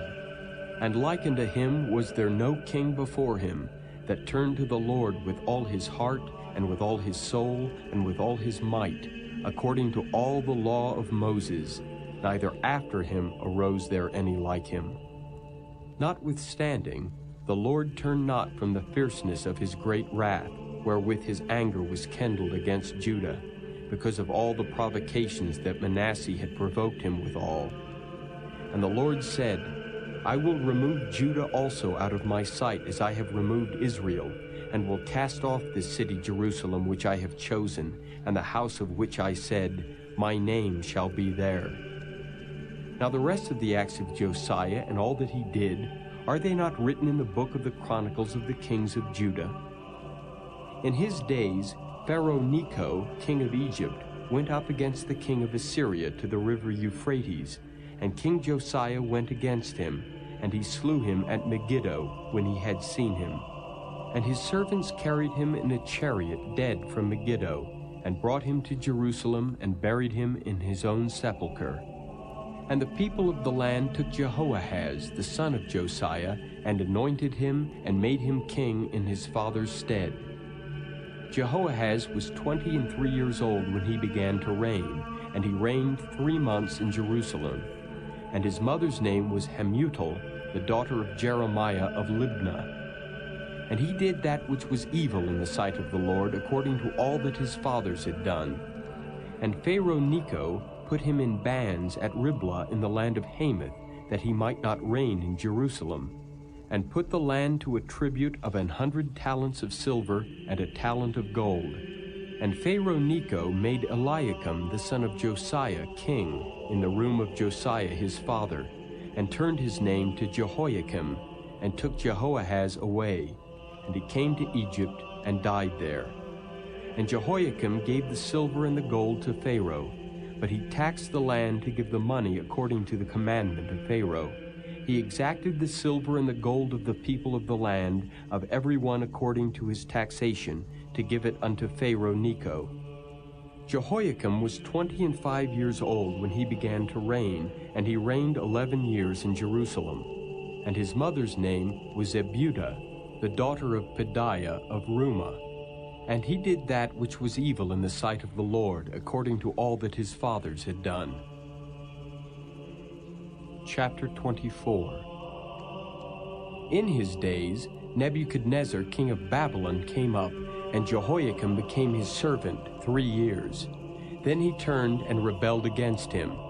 And the Lord sent against him bands of the Chaldees, and bands of the Syrians, and bands of the Moabites, and bands of the children of Ammon, and sent them against Judah to destroy it, according to the word of the Lord which he spake by his servants the prophets. Surely at the commandment of the Lord came this upon Judah, to remove them out of his sight, for the sins of Manasseh, according to all that he did, and also for the innocent blood that he shed. For he filled Jerusalem with innocent blood, which the Lord would not pardon. Now the rest of the acts of Jehoiakim, and all that he did, are they not written in the book of the Chronicles of the kings of Judah? So Jehoiakim slept with his fathers, and Jehoiachin his son reigned in his stead. And the king of Egypt came not again any more out of his land, for the king of Babylon had taken from the river of Egypt unto the river Euphrates all that pertained to the king of Egypt. Jehoiachin was 18 years old when he began to reign, and he reigned in Jerusalem 3 months. And his mother's name was Nehushta, the daughter of Elnathan of Jerusalem. And he did that which was evil in the sight of the Lord, according to all that his father had done. At that time the servants of Nebuchadnezzar, king of Babylon, came up against Jerusalem, and the city was besieged. And Nebuchadnezzar, king of Babylon, came against the city, and his servants did besiege it.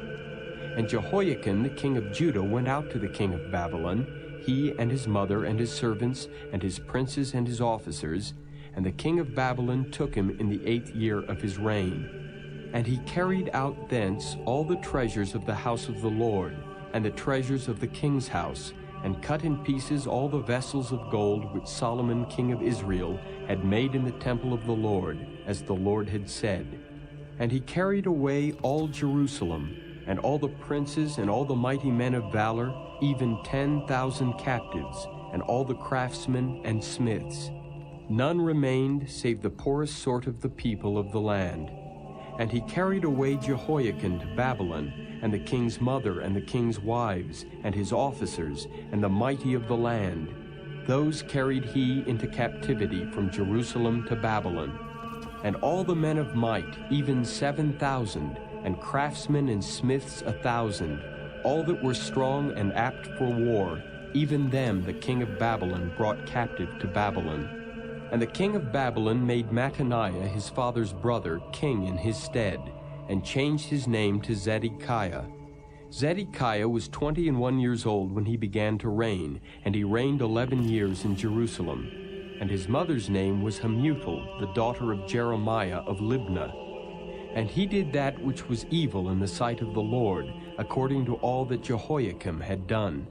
For through the anger of the Lord it came to pass in Jerusalem and Judah, until he had cast them out from his presence, that Zedekiah rebelled against the king of Babylon. Chapter 25. And it came to pass in the 9th year of his reign, in the 10th month, in the 10th day of the month, that Nebuchadnezzar king of Babylon came, he and all his host, against Jerusalem, and pitched against it, and they built forts against it round about.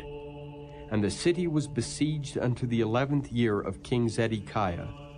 And on the 9th day of the 4th month the famine prevailed in the city, and there was no bread for the people of the land. And the city was broken up, and all the men of war fled by night by the way of the gate between two walls, which is by the king's garden. Now the Chaldees were against the city round about, and the king went the way toward the plain. And the army of the Chaldees pursued after the king, and overtook him in the plains of Jericho, and all his army were scattered from him. So they took the king and brought him up to the king of Babylon to Riblah, and they gave judgment upon him. And they slew the sons of Zedekiah before his eyes, and put out the eyes of Zedekiah, and bound him with fetters of brass, and carried him to Babylon. And in the 5th month, on the 7th day of the month, which is the 19th year of King Nebuchadnezzar, king of Babylon, came Nebuzaradan, captain of the guard, a servant of the king of Babylon, unto Jerusalem. And he burnt the house of the Lord, and the king's house, and all the houses of Jerusalem, and every great man's house burnt he with fire. And all the army of the Chaldees that were with the captain of the guard brake down the walls of Jerusalem round about. Now the rest of the people that were left in the city, and the fugitives that fell away to the king of Babylon, with the remnant of the multitude, did Nebuzaradan, the captain of the guard, carry away. But the captain of the guard left of the poor of the land to be vine dressers and husbandmen. And the pillars of brass that were in the house of the Lord, and the bases, and the brazen sea that was in the house of the Lord, did the Chaldees break in pieces, and carried the brass of them to Babylon. And the pots, and the shovels, and the snuffers, and the spoons, and all the vessels of brass wherewith they ministered, took they away. And the firepans, and the bowls, and such things as were of gold, in gold, and of silver, in silver, the captain of the guard took away. The 2 pillars, one sea, and the bases which Solomon had made for the house of the Lord, the brass of all these vessels was without weight. The height of the one pillar was 18 cubits, and the chapiter upon it was brass, and the height of the chapiter 3 cubits, and the wreathen work and pomegranates upon the chapiter round about, all of brass. And like unto these had the 2nd pillar with wreathen work. And the captain of the guard took Sariah the chief priest, and Zephaniah the 2nd priest, and the 3 keepers of the door, and out of the city he took an officer that was set over the men of war, and 5 men of them that were in the king's presence, which were found in the city, and the principal scribe of the host, which mustered the people of the land, and 60 men of the people of the land that were found in the city. And Nebuzaradan, captain of the guard, took these and brought them to the king of Babylon to Riblah. And the king of Babylon smote them, and slew them at Riblah in the land of Hamath. So Judah was carried away out of their land. And as for the people that remained in the land of Judah, whom Nebuchadnezzar king of Babylon had left, even over them he made Gedaliah the son of Ahikam, the son of Shaphan, ruler. And when all the captains of the armies, they and their men, heard that the king of Babylon had made Gedaliah governor, there came to Gedaliah to Mizpah even Ishmael, the son of Nethaniah, and Johanan, the son of Kareah, and Sariah, the son of Tanhumeth the Netophathite, and Jaazaniah, the son of a Maacathite, they and their men. And Gedaliah sware to them and to their men, and said unto them, Fear not to be the servants of the Chaldees. Dwell in the land, and serve the king of Babylon, and it shall be well with you. But it came to pass in the 7th month that Ishmael the son of Nethaniah, the son of Elishama of the seed royal, came, and 10 men with him, and smote Gedaliah that he died, and the Jews and the Chaldees that were with him at Mizpah. And all the people, both small and great, and the captains of the armies arose, and came to Egypt, for they were afraid of the Chaldees. And it came to pass in the 37th year of the captivity of Jehoiakim king of Judah, in the 12th month, on the 27th day of the month, that Evil-Merodach king of Babylon, in the year that he began to reign, did lift up the head of Jehoiakim king of Judah out of prison. And he spake kindly to him, and set his throne above the throne of the kings that were with him in Babylon, and changed his prison garments. And he did eat bread continually before him all the days of his life. And his allowance was a continual allowance given him of the king, a daily rate for every day, all the days of his life.